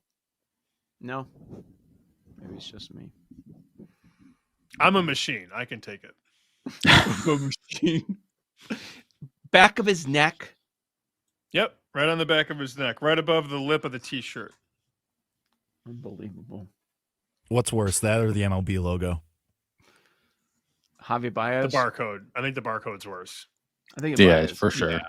Barcode is worse. At least The barbed wire is really bad, though. The Urlacher barbed wire tattoo is one of the worst. Yeah. That's Talking Tats. This is Bet Sweats. Coming up next, our lightning plays. A lot of Thursday night football action, I'm sure. That's on the other side. You've got Joe Ostrowski, Sam Panayotovich, Bet Sweats, BetMGM Network.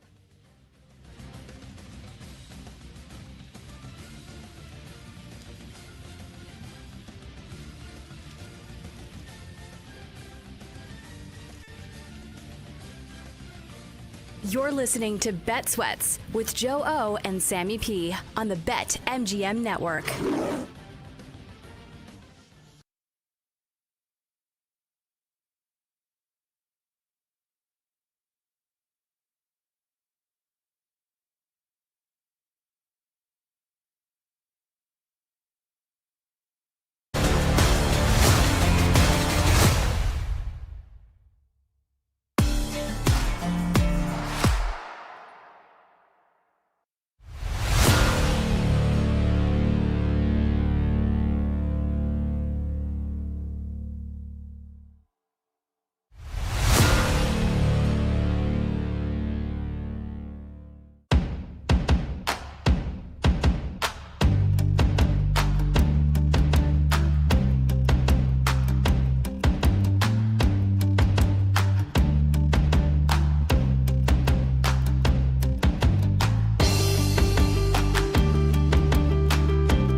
Welcome back to Bet Sweats with Joe Ostrowski and Sam Paniotovich on the BetMGM Network.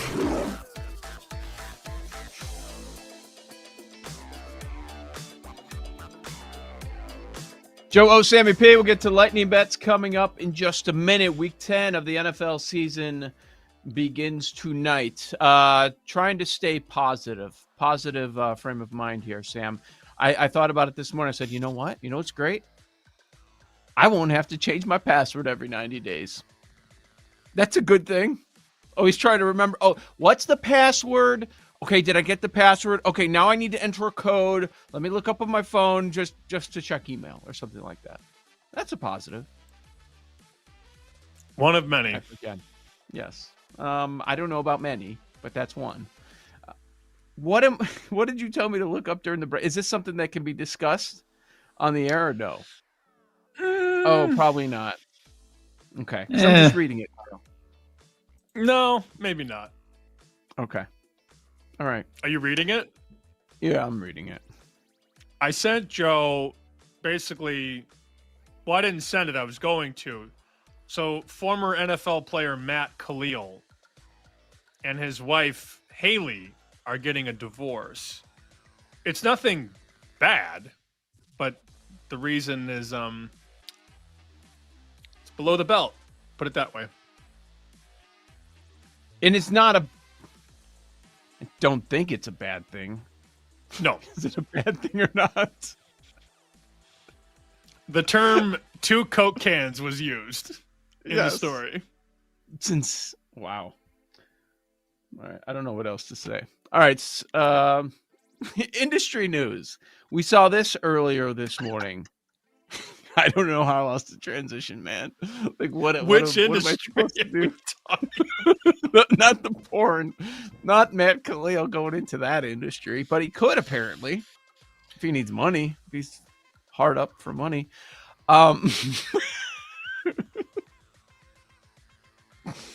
ESPN. Why does every sports book that goes to ESPN fail? These sports books think that getting on ESPN is such a big deal and it's going to help them so much. That is not the case. The deal between ESPN, ESPN Bet, and the company is Penn, that's ending. It was a 10-year, $2 billion deal that was inked 2 years ago. And it's over with 8 years left on the agreement. They're ending it because DraftKings is coming in, and they are going to be the new partner with ESPN. But man, one of my first thoughts is Portnoy was smart getting out of that deal. But so now you're going to start when you turn on ESPN, if you're able to. I cannot. Many of you cannot. Sam, you can't, at least at home. You will not see ESPN Bet plastered everywhere because that's going away soon. It's going to be all the green book, all DK everywhere. I believe that they miscalculated on several occasions, these sports books, the lift that they would get from ESPN. All ESPN does is slap it on the ticker, on the Chiron. That's it. They never talk about it. Never. And you would think, like, the one thing I could never understand, if I was a consultant for ESPN, I would try and make it so obvious during all the games you have to do reads or promos. You have more live sports than any company on the planet, and they never, ever talk about their sports book. But they paid the money and did the deals to get the sports book, but then just thought that people would be watching the games and just, let me sign up for ESPN Bet because it's slathered on the lower third or on the ticker. They never did enough with it. And I could care less that ESPN Bet went under. I could care less. But if I was ESPN Bet, I'd be like, what the hell? The talent does nothing with it. They don't promote it. They don't talk about it. It's a disaster how that unfolded, but that's because ESPN itself didn't do any lifting on its end. The only thing you would see is commercials. Well, who's watching the commercials? People walk away. Nobody. They go to the next channel. They're on their phones. Like, nobody cares about what's happening. I don't care that Stephen A.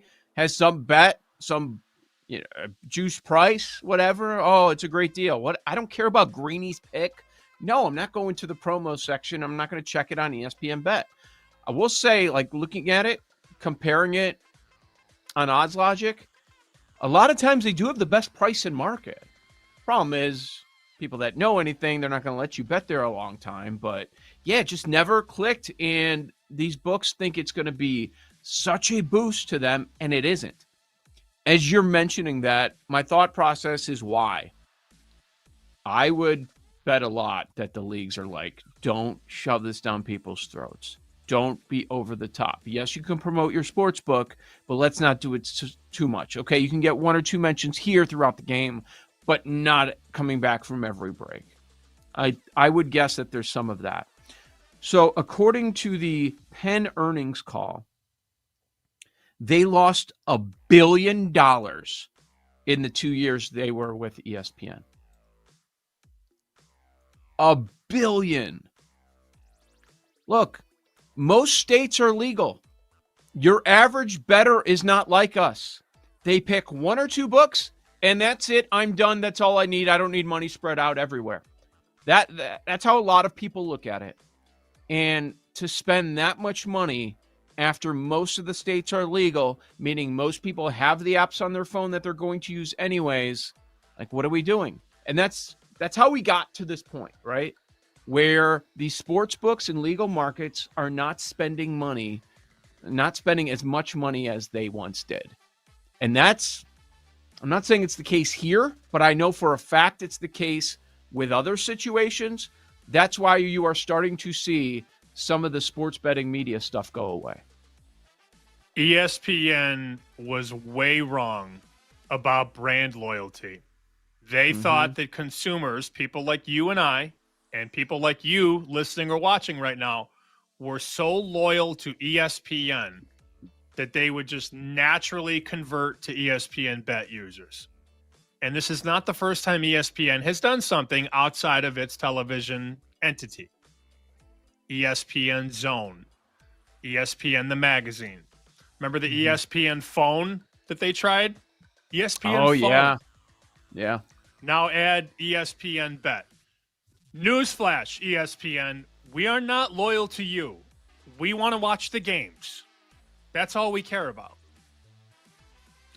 Look at the college football pregame ratings. Look how those are starting to shift. Whatever's the best product, that's where people are going to go. Yeah, they have their habits, and the habit over many people's lives has been, for college football fans, you turn on game day. They're not all doing that because there are other options out there. They're not that loyal. And now I can't get an ESPN on my TV anyways. So I'm starting to develop the habit of going to Fox first. That's what happens. You better get it figured out. All right, Lightning Bet, Sam, what are we doing tonight? Give me over 42.5. 42.5 is readily available. There's a minus 110. There's a minus 112. Let's go over in Vegas and Denver, 42.5. I think we get points. Okay. I will be in a bad mood tomorrow if Vegas pulls off the surprise. I will be having numerous survivor spots on Denver. Yeah, I don't love it. Divisional matchup, Thursday Night Football. But guess what? You know, as Kelly was talking about this game, that game, divisional matchup. Yeah, we're going into the second half of the season. You get a lot of division games every single week. This is what they save it for. So it's going to be tough to avoid those spots. I will have Denver in a bunch of spots. They may have the best spot of the week. Vegas, short week, overtime game, on the field for 43 minutes. Might be the best spot. As far as this game, a couple of props that jump out to me. Bo Nix over 1.5 passing touchdowns. You can lock him in for 2 to 4 against bad defenses, and that's what he's facing tonight, and probably running the ball a whole lot in the second half. So I like Bo Nix over 1.5 passing touchdowns, and I like your idea of running the football, and I expect Denver to be running away with it. So I'm going Harvey over 22.5 rushing yards. I understand Dobbins look that a lot of people are going to make, but I'm going to go with Harvey. I'm going to go with the second back, getting more and more time on the field, over 22.5. Paul Aspen, what are you doing for Lightning Bets? I wanted to get there on the Raiders, which is a weird thing to say, but I just can't. It feels like a dumb way to lose whether it's in a pick 5 or whatever. There's better looks. So I'm just going with the Tyler Lockett angle. It's a shot. It's I think and the reason I go with him over like a second round draft pick like Jack Beck to go opposite Trey Tucker after they trade away Jacoby Myers. You got the familiarity with Geno. You got the familiarity with Pete Carroll. You got to believe at like this point, November 6th, you still got to at least pretend like you're trying to win games and go with like known quantity as opposed to like, all right, well, let's get the young kids some reps and see what we're working with. I don't think we're quite there yet. So again, some bargain prices if you think there's anything left in the tank for Tyler Lockett. You go 20 plus yards, you're getting plus money. So I will go 40 plus at plus 420. Nice. And touchdown at 10-1. We all don't care anymore. That's clear. Paul has been throwing out a nice reference. I didn't even mean to. I don't know. Yeah. Sometimes it just happens. How to happen. Also, with the wrong that was the wrong number for nice, I think. But whatever. I know. You did a smoke some instead. I know. You do know 69 is the one. But yeah. Thank you, Joe. Yes, I've been alive this century. I appreciate the look. Jake, what's up, man? Save us. Good to know that Paul's been on the internet at least one time in the last 15 years. I'm going to go the opposite angle with the Raiders. I think it's just Bowers all day. I'll climb the ladders, 80, 90, 100 yards, get the plus money. Just Geno feeds him all night. That's it. Leave us a review if you like our show. If you don't like our show, keep leaving We'll read some reviews. tomorrow. We got more. Yeah. We got more, by the way. Oh, we did? I didn't check. Yeah, I just checked Good. The last segment. So we'll read some. Good. They're Keep them entertaining. coming. And they're ripping people, which I'm always behind. I'm a Not happy. machine! Leave a Machine! review! We'll be back for the Football Friday show tomorrow morning, 9 a.m. Eastern. For Sam, I'm Joe. For Paul and Jake as well. This has been Bet Sweats, BetMGM Network. Thanks for listening to Bet Sweats. If you missed anything on today's show, make sure to listen back on the Odyssey app or wherever you get your podcasts on the BetMGM Network. Make it legendary.